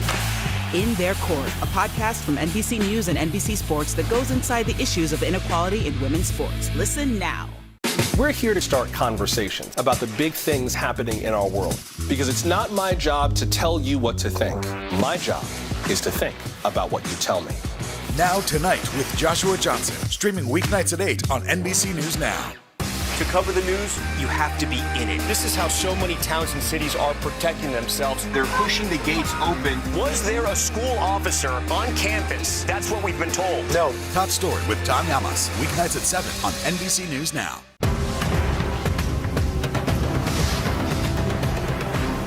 Welcome back to Today. We got a lot to celebrate on this Wednesday morning. It's good to have you along with us. You don't know when your moment's coming, but when it does, you take it. Everybody's good, and that's it. The day's biggest political stories with trusted insight now and expert analysis now. A daily look at the politics behind the headlines. Meet the Press Now, streaming weekdays at 4 p.m. on NBC News Now. Sometimes the news can be difficult and overwhelming for kids to understand. Ukraine and Russia. Could you help me understand what's going on? So to help make sense of it, we've created a newscast just for them. We hope your family will watch Nightly News Kids Edition. Today is now a podcast, available every morning. Listen wherever you get your podcasts.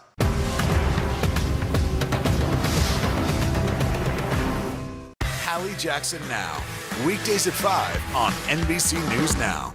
Today is now a podcast, available every morning. Listen wherever you get your podcasts. We are back with our series, The Upside, and there's a science lab in North Carolina where STEM and sports are in full swing, and our senior national correspondent, Carrie Sanders, is live to show us how it works. I'm excited for this one, Carrie.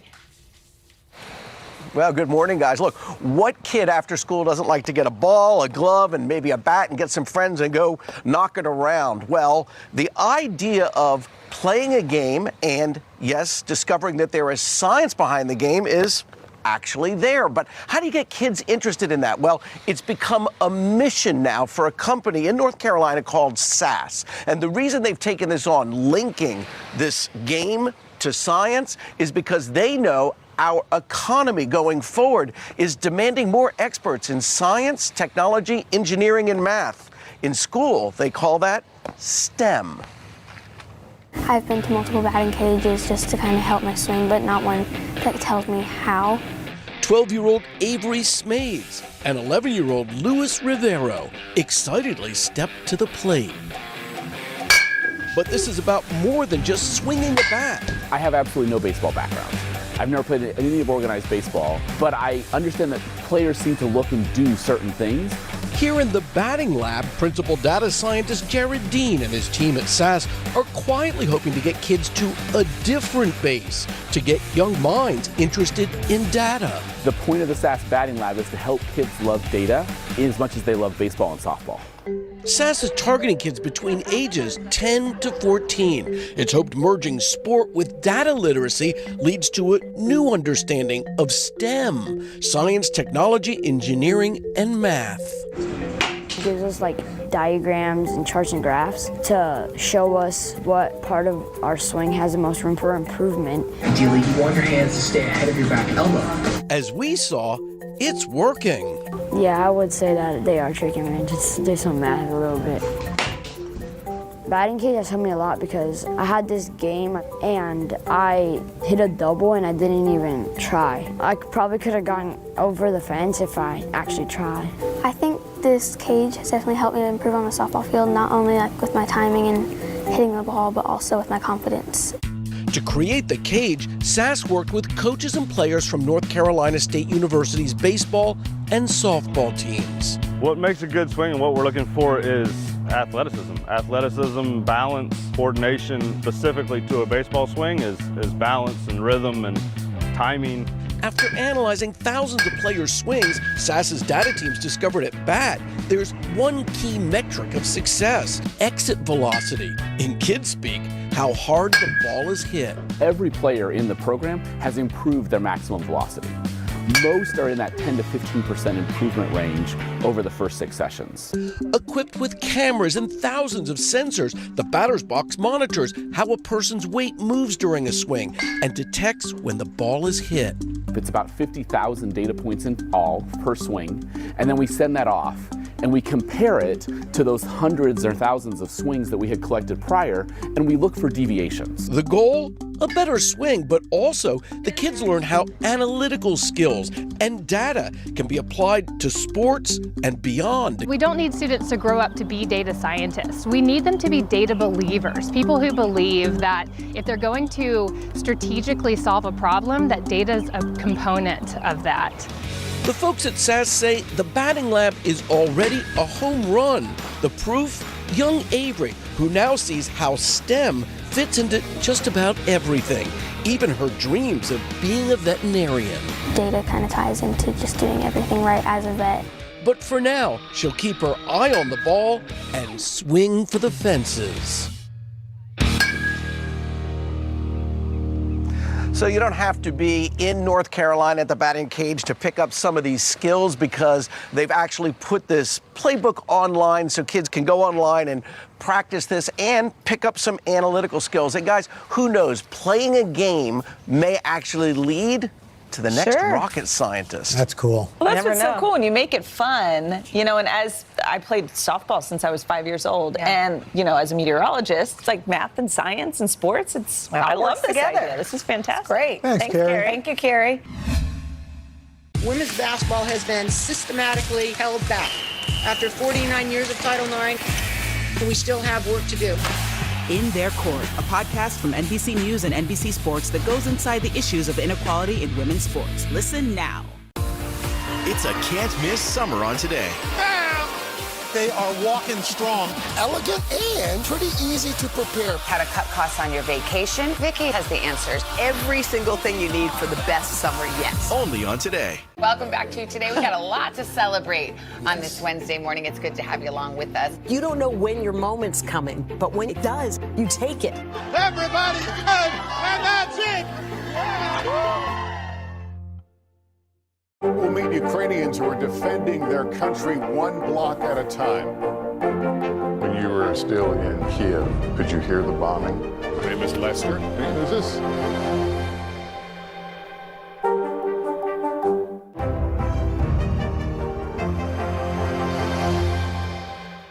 These days, it feels like the news never stops. So let's get into it. What's happening right now, what it all means for you for an hour every day. It can be hard to keep up, so let's get started together. Hallie Jackson Now, weekdays at 5 on NBC News Now. Hallie Jackson Now, weekdays at 5 on NBC News Now. Today is now a podcast, available every morning. Listen wherever you get your podcasts. Okay, so what do Oprah Winfrey, Donatella Versace, and Vice President Kamala Harris all have in common? Maya Rudolph! Go, girl. Now the Saturday Night Live veteran and 4-time Emmy Award-winning actress, 4 times, is starring in a new show that was written just for her. It's called Loot. In it, she plays a billionaire going through a public divorce who is forced to take on a second act as a philanthropist. Take a look.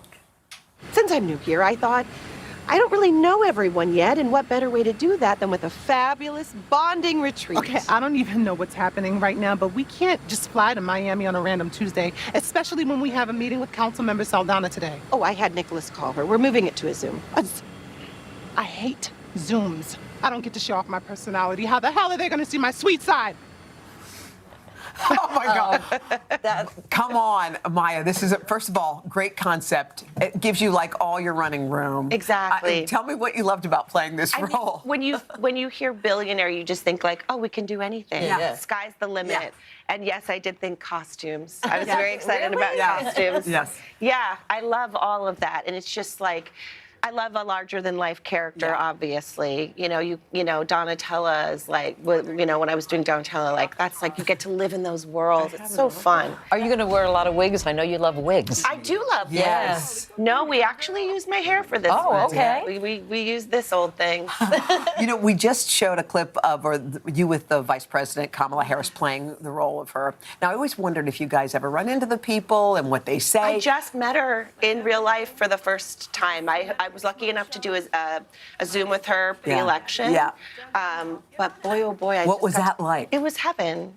I'm so in awe of her. And what an incredible thing when you get to meet someone that you respect so much and is better than what you thought could possibly be. Were you nervous about her reaction to playing? No, I knew she liked Oh, okay. it. And you know, the truth is, and she and I talked about it.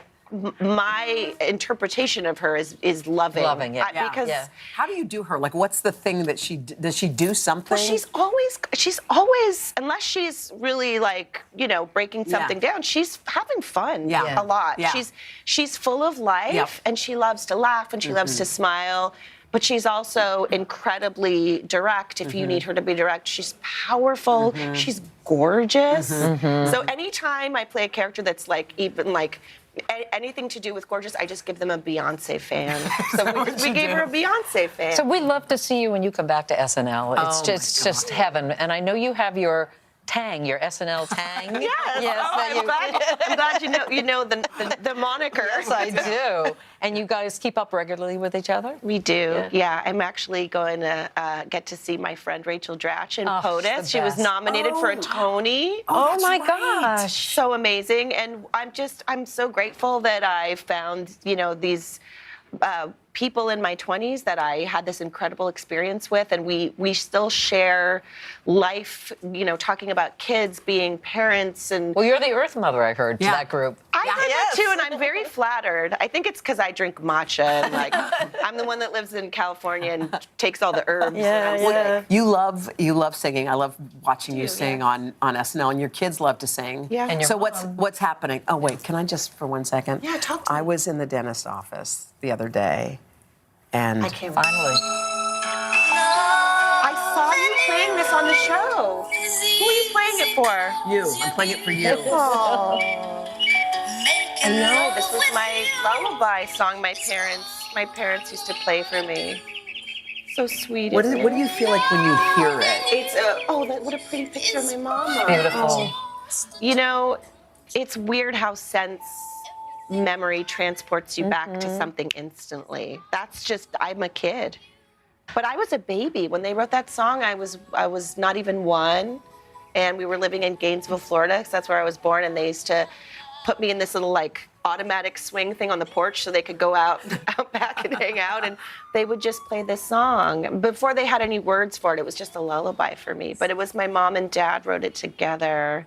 And I mean, what an unbelievably beautiful couple, and just creatively together. It's really You lost special. her when you were 7. So what part of her do you hold in your heart that you carry forward?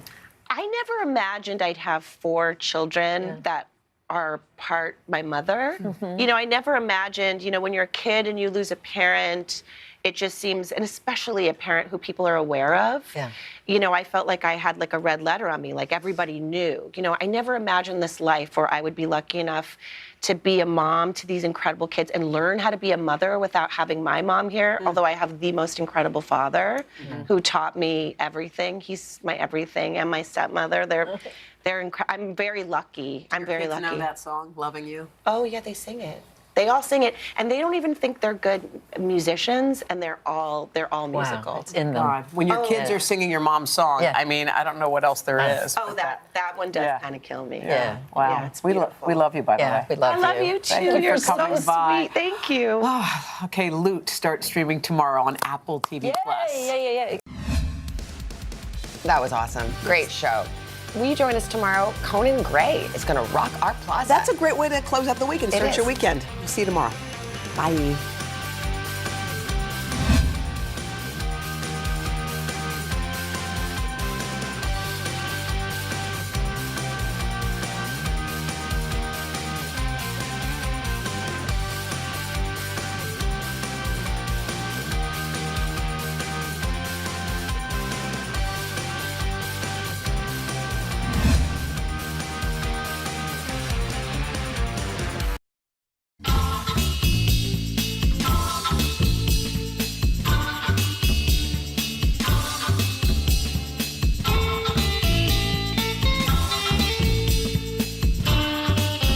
Sponsored by Walmart. What up, y'all? Welcome to the Today All Day Kitchen. Pasta is a staple for so many weeknight meals. It's easy to make, pretty hard to screw up, and oh so satisfying. I'm making pillowy soft ricotta gnocchi with peas and parm in a buttery sauce. And I'm cooking up a creamy chicken stroganoff with baby bella mushrooms. And I'm whipping up a spicy vegan pasta alla vodka. So start boiling some water. It's time to use that noodle. And let's get cooking. You can shop the ingredients featured here from our sponsor, Walmart, by scanning the QR code. Today earns a commission from purchases made through links on today.com. I have to admit, pasta is one of my go-to comfort foods, so I am very excited to share this recipe with you. The first thing we want to do is take our gorgeous ricotta and actually lay it out in a thin layer on paper towels.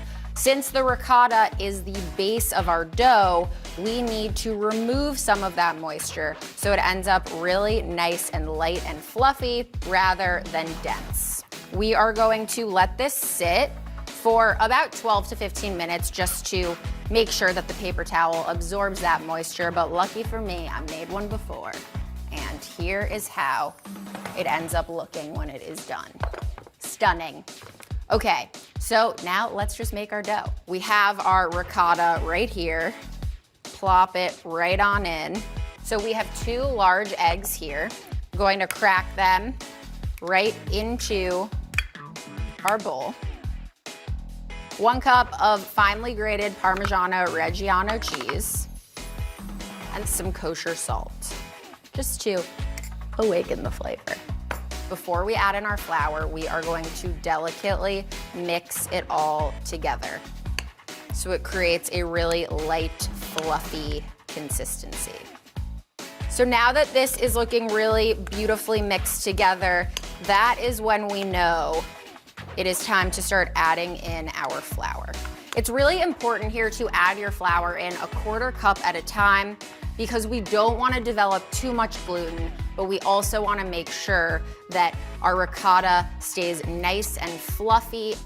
We're just going to delicately mix it until there are no more big bits of flour, and we'll just keep mixing.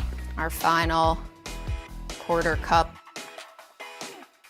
There we go, looking good. Now it is time to shape our gnocchi.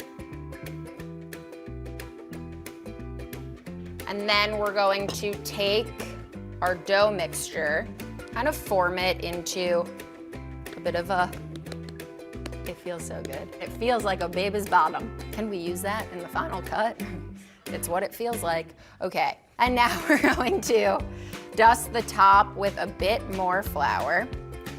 And this is my favorite tool whenever I'm making pasta, also whenever I'm cooking to easily pick things up. It is called a bench scraper. It's typically used for decorating cakes, making sure you have a nice smooth line of frosting around your cake, but it does such a good job of picking things up, and it also does a great job of cutting things really evenly. And we are going to cut this into quarters. And the next thing we're going to do is we are going to roll this out into a beautiful snake that is about 1 inch thick. It feels so nice, so soft. I like to cut off the end first, just because this end, it doesn't look as nice. And then what I'll do is I will just keep cutting little 1-inch pieces of pasta. And look at that. They look like little pillows, don't they? Look at how beautiful this is looking. And what we're going to do is we'll take that same bench scraper that we have, lift them up, and transfer them to a parchment-lined baking sheet. All right, and we're just going to repeat this with our remaining pieces of gnocchi dough.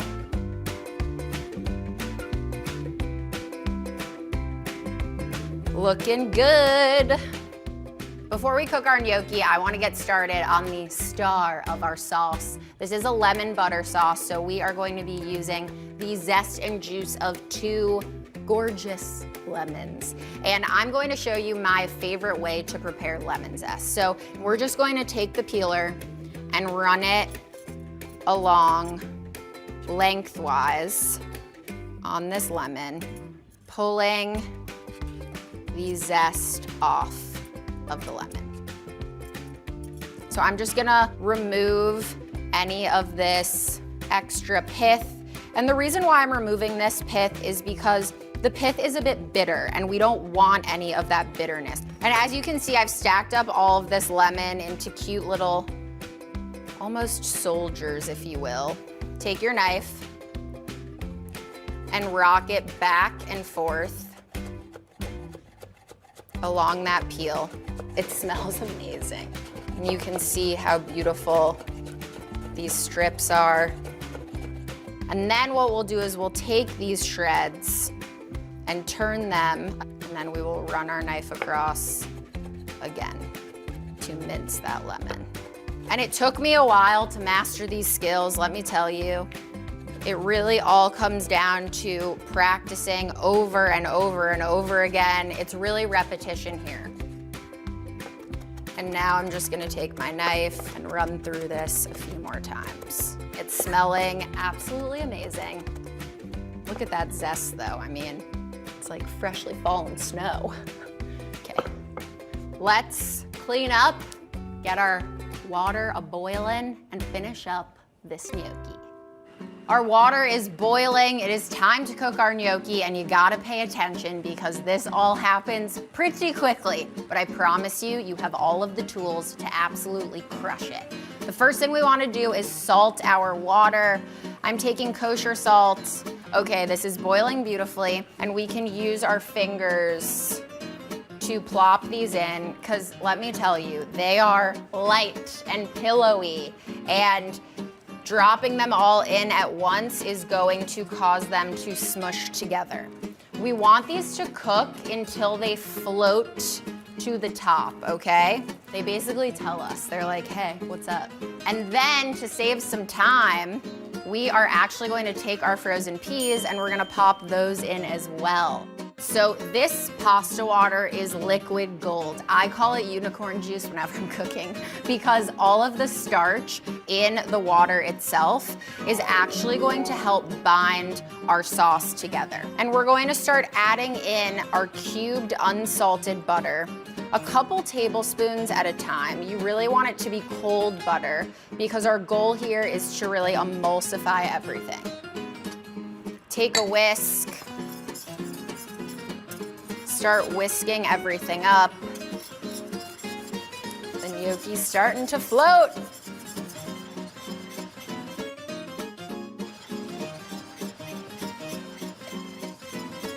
And now we are ready to bring our sauce and our gnocchi together.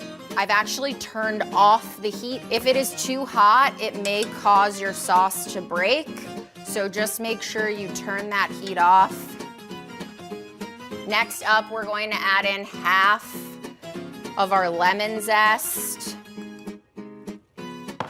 How good does this look? Okay, next up, we are going to slowly add in our parm. Keep on mixing it back and forth so that it melts in a nice, even fashion. It is smelling so good. And as you can see, it is really looking super glossy. And it is tasting delish. So add in the lemon juice a little bit at a time. Again, we want to emulsify this in. We don't want to freak out the gorgeous sauce that we just worked so hard to build. It is coating all of those beautiful pillows of gnocchi. And now it is time to plate it up. Oh my gosh, you guys, how gorgeous does this look? Okay, a little extra parm, some freshly ground black pepper, and then I'll take a little bit of fresh mint, a little drizzle of olive oil, gives the pasta gorgeous sheen, and there you go, homemade ricotta gnocchi in a lemon butter sauce with peas and mint. I'm so excited to try this.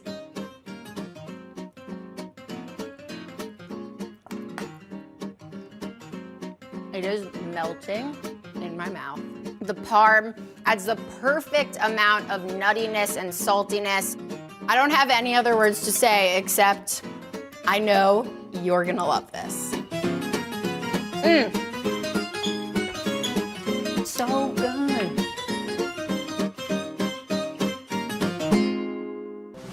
The midterms are here. It's time to plan your vote. We'll provide everything you need to know to successfully cast your ballot. Just select any state you want to learn about for the primary or general election, and you'll instantly get voting rules, see the next big deadline, and learn how to take action for your plan. Voting rules have changed since 2020, and those rules vary from state to state. So it's time to get planning for 2022. Visit NBCNews.com/planyourvote today. Now Tonight with Joshua Johnson, streaming weeknights at 8 on NBC News Now. Today is now a podcast, available every morning. Listen wherever you get your podcasts. We'll meet Ukrainians who are defending their country one block at a time. When you were still in Kiev, could you hear the bombing? My name is Lester. Who's this? Today is now a podcast, available every morning. Listen wherever you get your podcasts. Women's basketball has been systematically held back. After 49 years of Title IX, we still have work to do. In Their Court, a podcast from NBC News and NBC Sports that goes inside the issues of inequality in women's sports. Listen now. What would you like to see from the federal government to keep Buffalo safe? If there is legislation brought to you to ban contraception, would you sign it? What should be focused on that could reduce inflation and avoid a recession? If it's Sunday, it's Meet the Press. When you hear stroganoff, you're probably thinking beef, but this creamy comfort food pairs incredibly well with chicken. But the best part about this dish is that it all comes together in one pot. Less mess is always a win in my kitchen. All right, so first what we're gonna do is we're gonna make our dry rub. I like to use a little bit of smoked paprika. You can use the regular paprika too, but I think smoked flavors just bring a lot more body to your recipes. And then a little bit of dried thyme, and then a little bit of garlic powder. Give that a good swish. All right, now let's move on to our chicken breast. Now I've just got some lean, skinless chicken breasts, and I'm not sure about you, but I like to cut mine up into smaller pieces. The reason why, it's gonna cook a lot faster. All right, y'all, let's add this to our bowl. Get your hands all up in there. Don't be scared to get your hands dirty. I'm gonna just rinse off the cutting board and wash our knives so we can prep the mushrooms. Okay, now I'm gonna be using some baby bella mushrooms. I think they're super delicious. I'm just gonna slice this into small slices just like this. So I've got a ton of mushrooms here, and you're probably thinking, yo, Kev, that's not gonna fit in my pan. Don't worry, mushrooms are kind of like spinach. Once you start cooking them and add some heat to them, they shrivel up really, really small. So they will fit, I promise you that. Our mushrooms are cut up. I'm gonna set these aside. And now we're gonna fire up our pan and get cooking. All right, we're gonna place this on a medium high heat. Okay, with it nice and hot, in goes the oil. This is a little bit of olive oil, a little bit of heart health, a little sprinkle of that. Then I like to grab some tongs and in goes our chicken.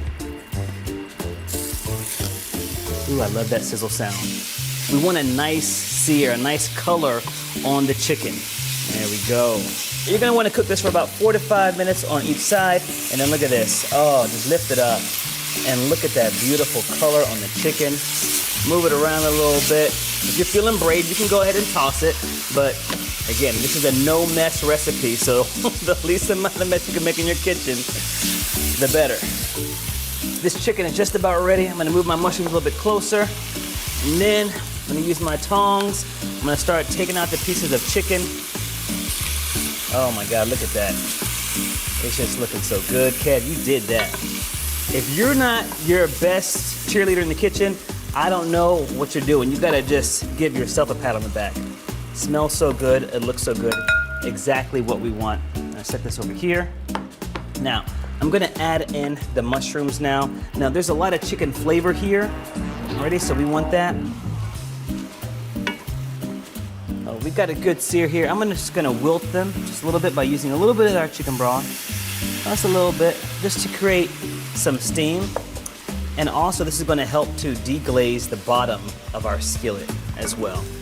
I'm gonna get my Salt Bay on. Give me a little pinch of salt, just a little bit. Boom.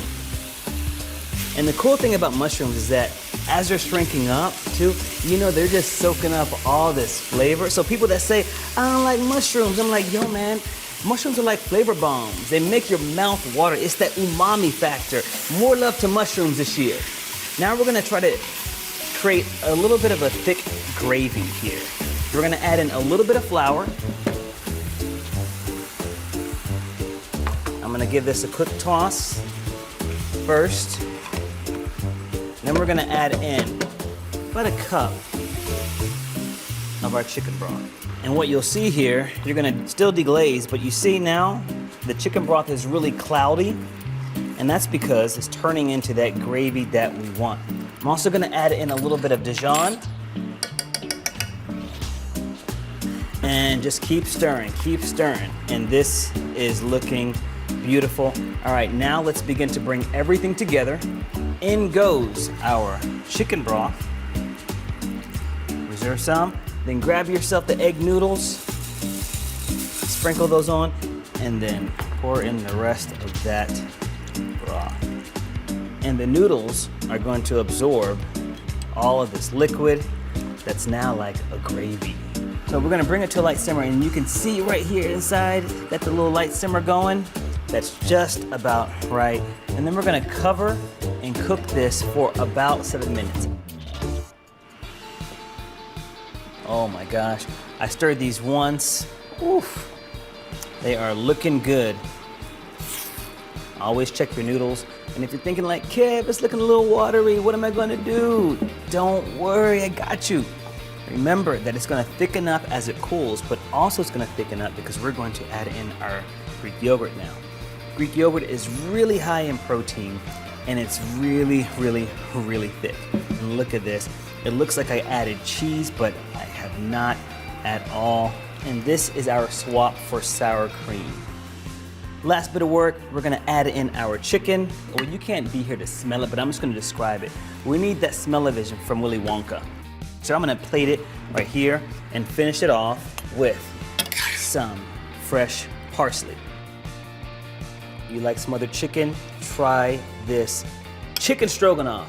You're seeing it first here today, and then today, All Day Kitchen. I'm just gonna hit it with some fresh black pepper. Ooh, look at that. I don't know about y'all, but I'm excited about eating. Here we go.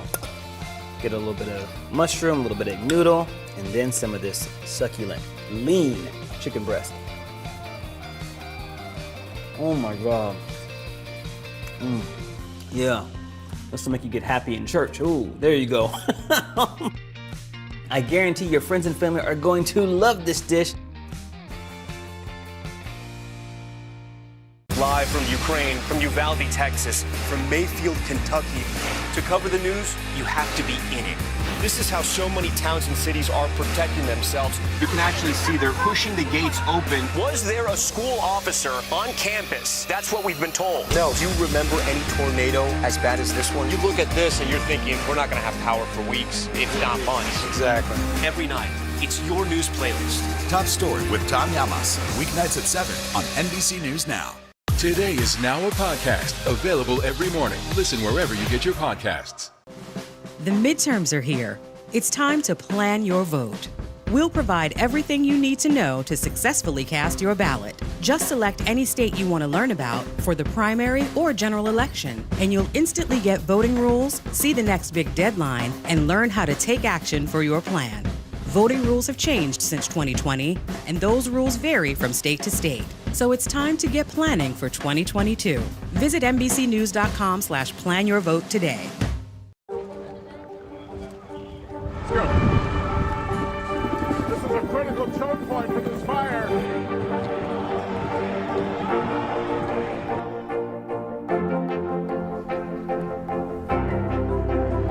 And good evening from New Orleans. Nice to really spend some time with you. Appreciate it.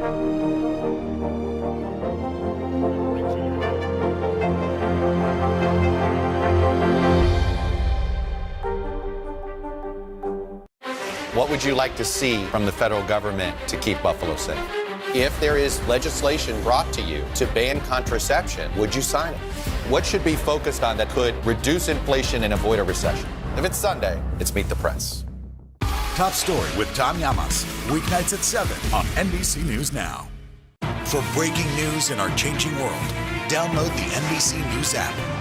I grew up on Staten Island, so I can't even tell you how many pasta dishes I've eaten over the years. One of my absolute favorites is penne alla vodka. So today, I'm giving that beautiful pink sauce a vegan makeover. And I'm putting a little twist on that penne too. Let's get started with the crunchy breadcrumb topping. So first, I'm gonna get a small skillet over medium-low heat, and we're gonna add in a little bit of olive oil. So for our breadcrumbs, we're gonna use panko breadcrumbs. I love using panko because it's extra crunchy and it's plain, so we can add anything to it and really manipulate those flavors. And the way we're gonna do that is by adding some red chili flakes because we want this spicy, and a little bit of nutmeg to really round out those flavors and add that earthy component. A little bit of kosher salt, and a little bit of freshly ground black pepper. And we're gonna cook this over medium-low until it gets a nice golden brown color. So we're essentially just toasting it in the pan. This usually takes about 5 minutes to get nice and golden and crispy. This is a test. If it loosely moves in the pan, that means it's ready.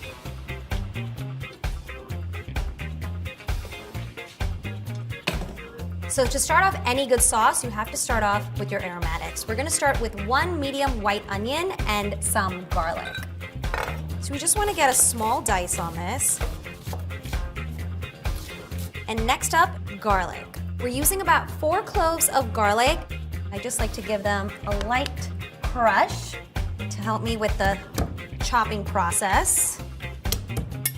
Another great way to prep all of this is actually just blitzing it up in a food processor. Just putting it on chop and giving it a few pulses and it'll all be roughly chopped. So you want to start off with a really large pan and get it over medium-high heat. To this, we're gonna add a layer of olive oil, and we're also gonna add in 1 tablespoon of vegan butter. Traditional vodka sauce is so indulgent and creamy, so we're gonna add a few vegan options to help bring that creaminess to the sauce. So now that our oil is hot and the butter is sizzling, let's go in with our onion and garlic. You also wanna get some salt in at this point because that's gonna help the onions sweat out all of their moisture. Now, I said this was spicy vodka sauce, so now come in our spicy elements. We're gonna add some red chili flakes, but let's not stop there. We're gonna add in one of my favorite chili peppers, Calabrian chilies. And I just so happen to be wearing chili earrings to celebrate the occasion. So we wanna cook these for about 5 minutes until the onions are sweating and almost translucent.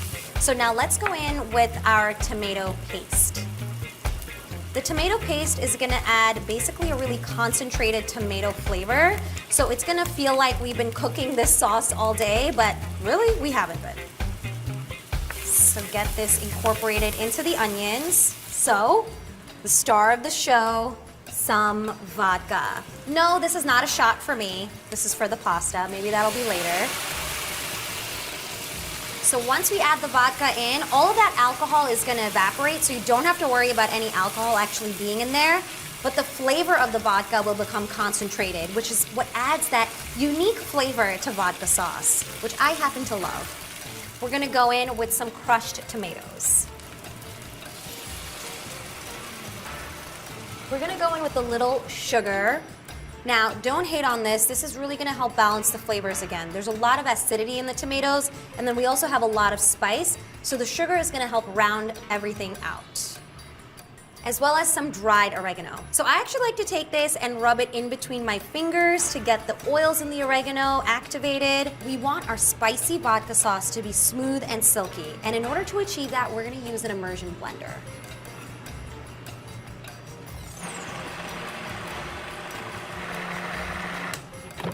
This looks great. Look how vibrant that is. It really is starting to look like vodka sauce.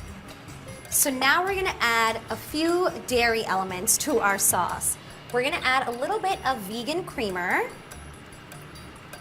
as well as some vegan cream cheese. So you wanna make sure to incorporate all of that in, and you can see the color is this beautiful light orange vodka sauce color. We're gonna add in 1 whole sprig of fresh basil. Right in, and we're gonna let that simmer with the sauce. Okay, let's check in our pasta water. Oh, it's boiling. Before we do anything, we always wanna salt our pasta water. And now for our pasta. I just wanna show you guys how fun this is. So this is called a Colony Pompeii. I think Colony means column, and Pompeii is obviously a city in Italy. But to me, it's just a beautiful large fusilli, and it looks delicious to eat. So we're gonna get these in. This pasta is so big, it takes about 10 or 12 minutes to cook. So I'm gonna start cleaning up and get everything out of the way and get ready to plate.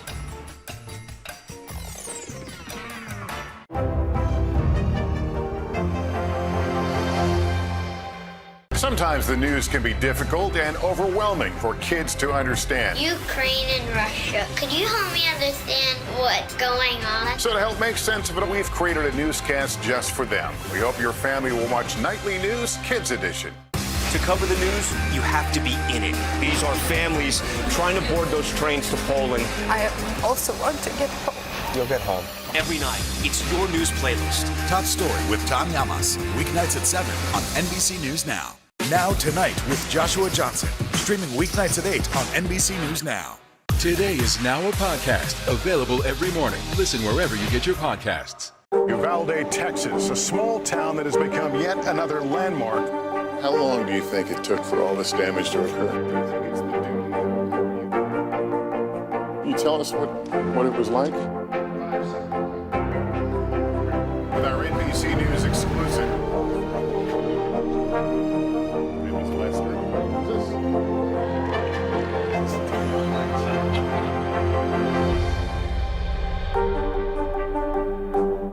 To cover the news, you have to be in it. These are families trying to board those trains to Poland. I also want to get home. You'll get home. Every night, it's your news playlist. Top Story with Tom Yamas. Weeknights at 7 on NBC News Now. Our pasta looks ready, so let's add it into our vodka sauce. Beautiful. This is so fun. Look at these swirls. And this is liquid gold. This is our starchy, salted water. So we're actually gonna add a little ladle into our pasta to make it even silkier. You wanna make sure to gently combine this with the sauce because we don't wanna break up our beautiful giant swirls of pasta.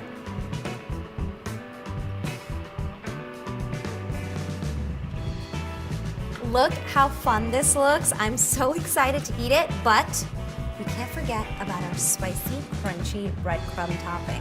So it's now completely cooled, so we can just use our hands to garnish it as if we were garnishing it with Parmesan.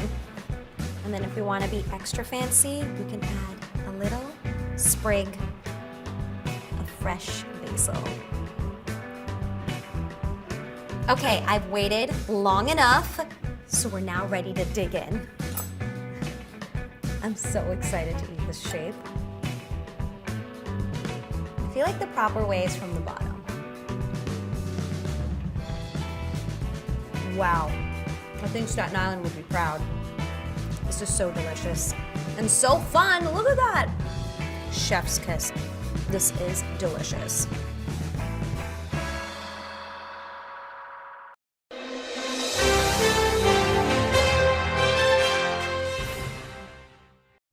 It's Bevy, baby.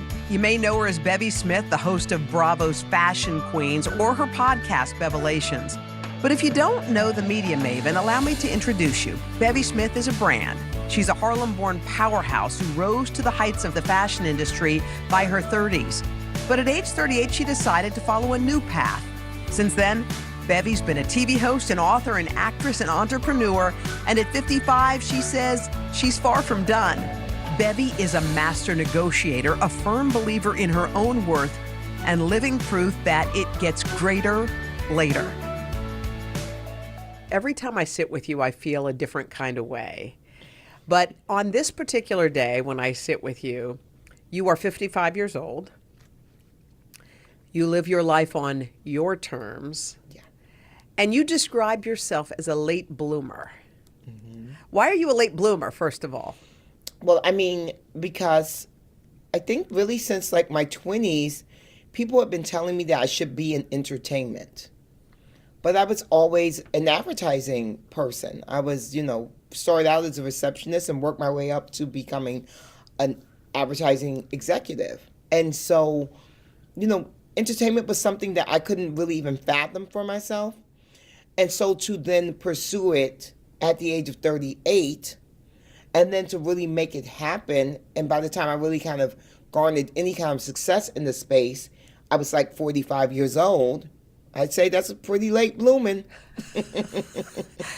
I want to back us up. I picture you as a little girl, and I don't really know exactly in this moment how I pictured you, like in first grade or second grade. How did you imagine yourself growing up? I grew up in a tenement, so I definitely wanted to live in a high-rise in Manhattan, of course. I wanted to be an executive secretary because I grew up watching all those old 1950s, 1960s movies where being an executive secretary was the height of elegance, sophistication, and success. Because you were the gatekeeper. And actually, Holder, as you know, to a certain extent, that's still very true. That's still the case, yeah, Right, absolutely. right? So you were looking for your profession in life, what to pursue. So what road did you take? I became a receptionist. I didn't go directly to college. I became a receptionist at an advertising agency called Peter Rogers and Associates. And it was an incredible agency. They had Block Lama Mink. They had Vidal Sassoon. Like Mr. Vidal Sassoon would come into the office. Oh, wow. Claudette Colbert would come into the office. Cher came into the office. Like, it was like heady stuff. Were you like freaking out? Were you like drop jaw? No, because I was a young, sophisticated Manhattan girl. So my father always brought lots of magazines into the home, and we used to read. Me and my sister would just ferocious readers, and so I knew all these people. I knew all the socialites because we used to read W magazine when there was a broadsheet. Mm-hmm. I started reading the New York Times when I was like 13. So it's a very interesting thing when you grow up in Manhattan, because I grew up in Harlem, and for your listeners who may not know, Harlem is a part of Manhattan. Mm-hmm. So for me, my parents always took us into Manhattan proper, if you will. And so I was never kind of, you would always see famous people. Mm-hmm. To this day, as you know, Holder. Yeah. Folks see you all the time. And it's like, hey, girl. And that's the way it is, I one time walked behind Jerry Seinfeld for 6 blocks just trying to figure out, like, what would it feel like to be him? Because we knew we lived in that kind of neighborhood. And you're right, people hardly even looked up. Or every now and then a hey. But that's how Manhattan folks do it. Yes, that's how we do it. Mm-hmm. And so when I got there, I I had my parents instilled this really strong work ethic in us, which is no matter what your job is, no matter how allegedly low it is, you do your absolute best. You don't wait to get a great opportunity.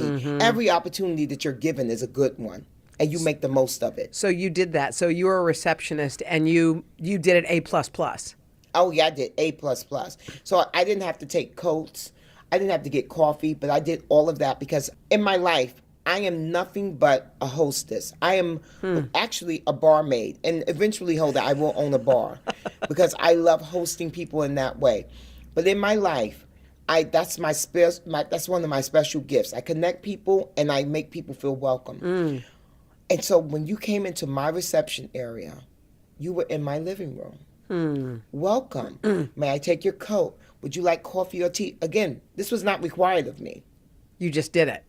I just did it because I wanted you to be comfortable in my space. Wow. So you're doing this job and you do it to the nth, like your folks said, but that was not your goal. So how'd you get a break? I had these amazing mentors at that agency, and they said that I did not belong up there. I belonged in the back with them, learning a skill.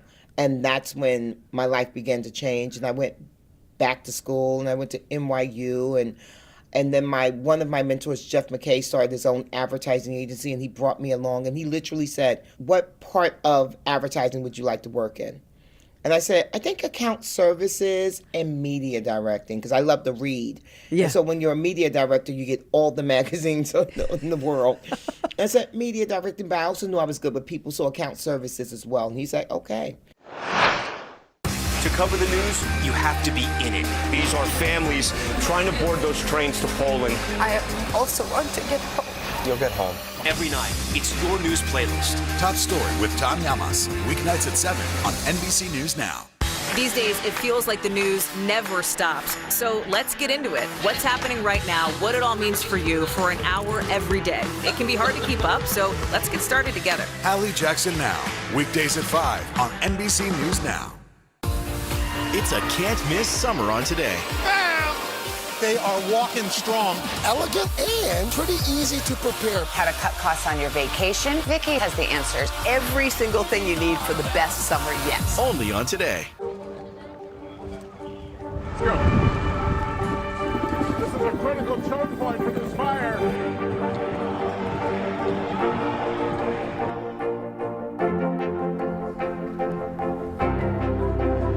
And good evening from New Orleans. Nice to really spend some time with you. Appreciate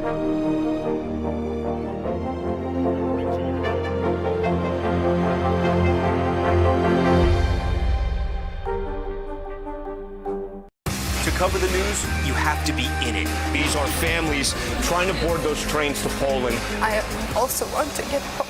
You'll get home. Every night, it's your news playlist. Top Story with Tom Yamas, weeknights at 7 on NBC News Now. I've been talking about this with all these women I'm interviewing, and almost everyone, including Helen Mirren, Viola Davis, Rita Moreno, they all say that at a bunch of points in their careers, they had imposter syndrome. They don't know I don't know. They don't realize I don't deserve this. I'm pretending. Deep down, not feeling that worth.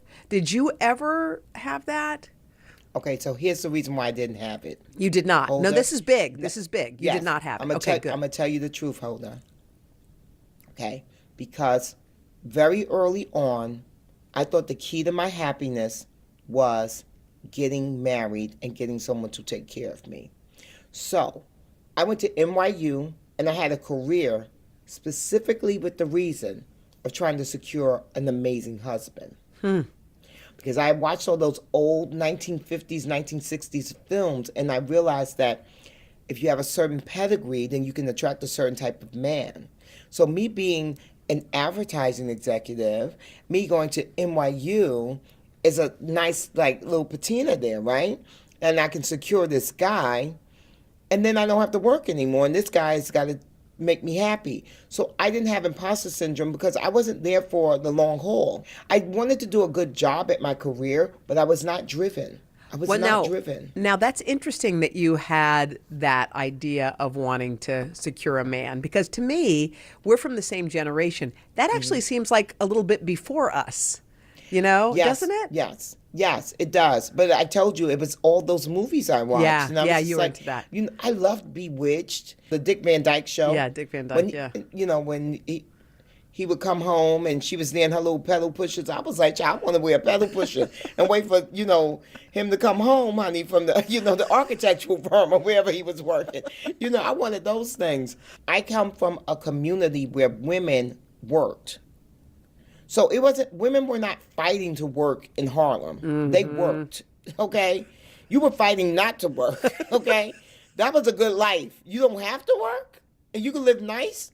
You see what I mean? So I hear you. The difference. 100. I hear you 100. Okay. So there you were, advertising exec. I mean, how high, that's called, at one point it was the high life. How high was the life?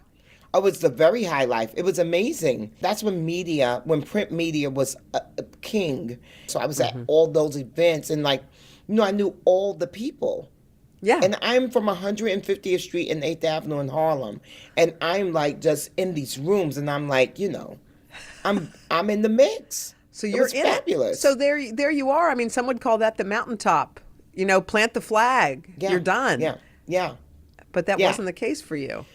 That wasn't the case. I got really very restless. I was very grateful for the opportunities that I had been afforded. And then I was feeling very is this all there is? Yeah, what was missing?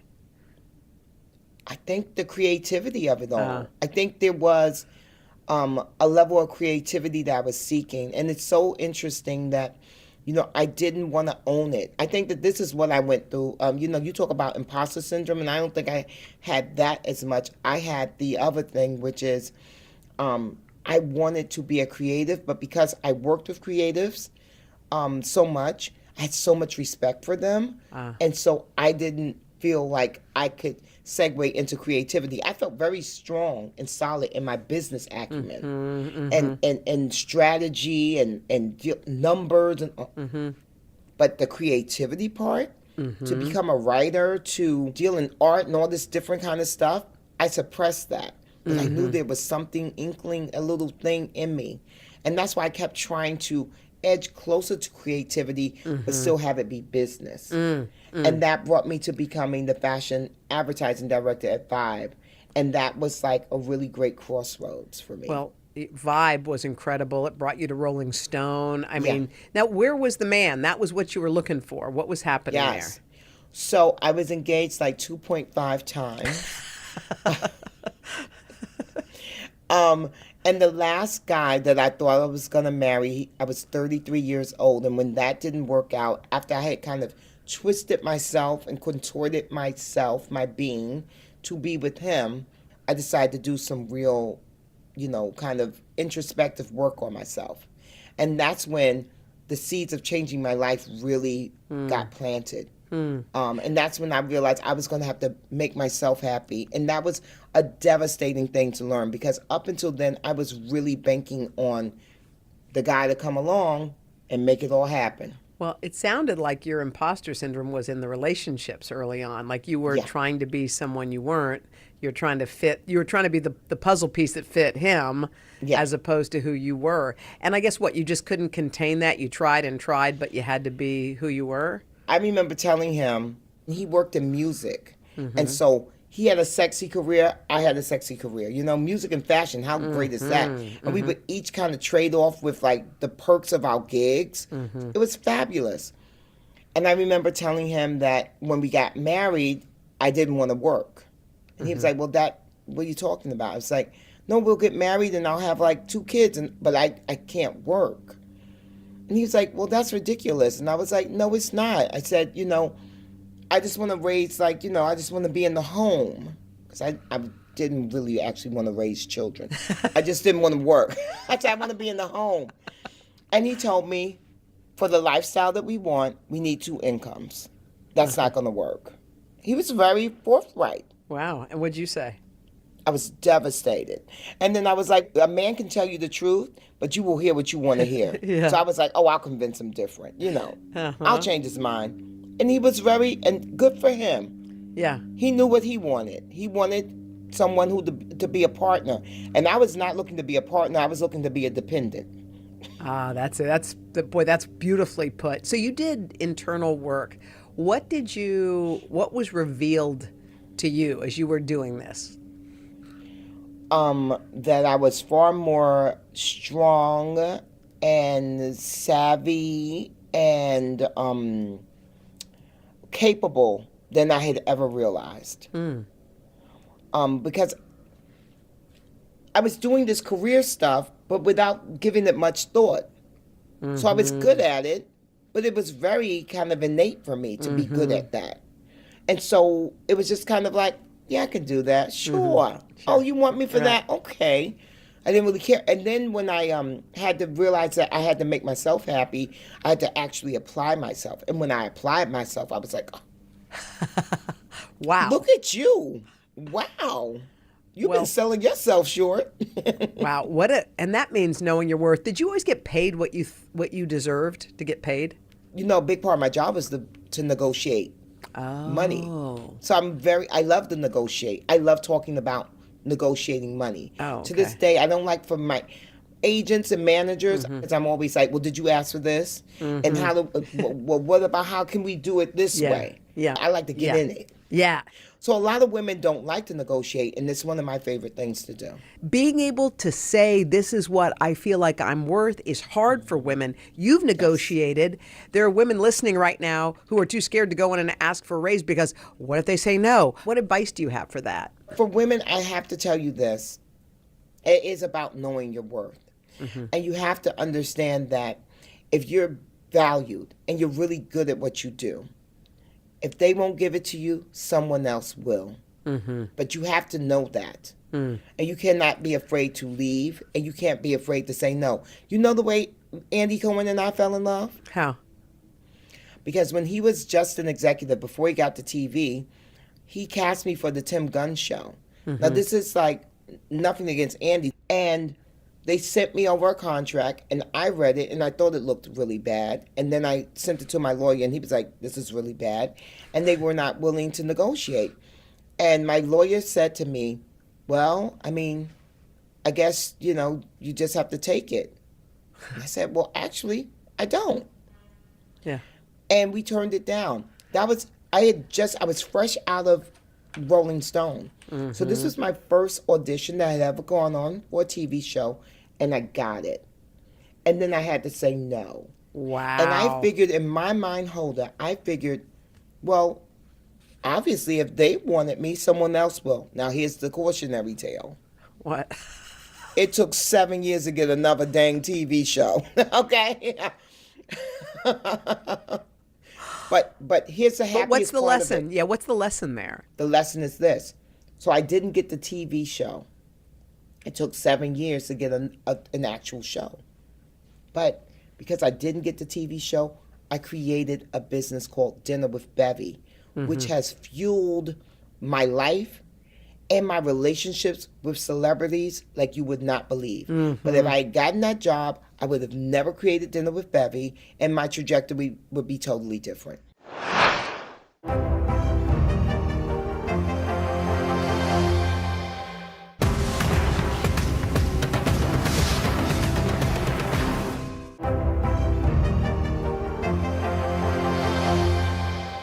Sometimes the news can be difficult and overwhelming for kids to understand. Ukraine and Russia. Could you help me understand what's going on? So to help make sense of it, we've created a newscast just for them. We hope your family will watch Nightly News Kids Edition.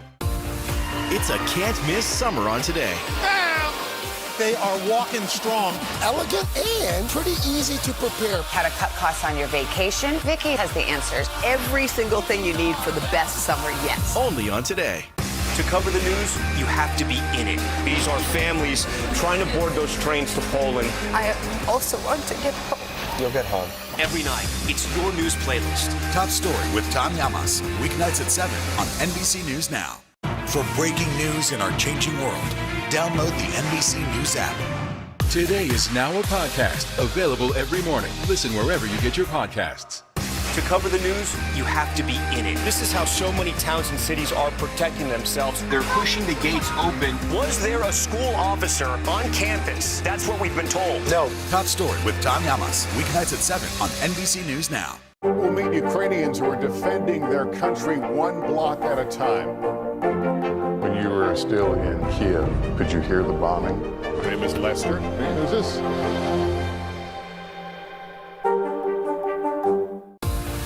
It's a can't miss summer on Today. They are walking strong, elegant, and pretty easy to prepare. How to cut costs on your vacation? Vicky has the answers. Every single thing you need for the best summer yet. Only on Today. For breaking news in our changing world, download the NBC News app. Life changes. Sometimes you're forced to change because of circumstance, and sometimes you choose to. You're working at Rolling Stone. You could have ridden that train. A lot of people don't want to switch because if I switch, oh no, oh my God, I don't know. What if it doesn't? A million reasons why it's scary and maybe no. Mm-hmm. Were you scared to jump? It was never my intention to stay there. So I went there with a real game plan that I would go there, succeed incredibly well, hit all my numbers so I would get my full bonus. Mm-hmm. And then at the end of the year, when I got my bonus, I would quit. Mm-hmm. And getting to Rolling Stone, it was worse than I could have ever fathomed. And my best friend, who's also my business partner now, I used to call her every morning and say, I can't do this. And she would be like, well, you can because you have an end date. So stick it out. Because I had a literal end date. It was like when they give me my bonus check, once I put it in the bank and it clears, then I can resign.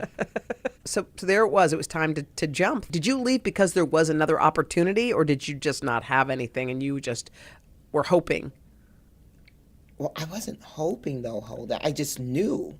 See, I think a hope is like, I hope so. But I knew I was made for this. I knew I could do it. I just knew it. I was very firm.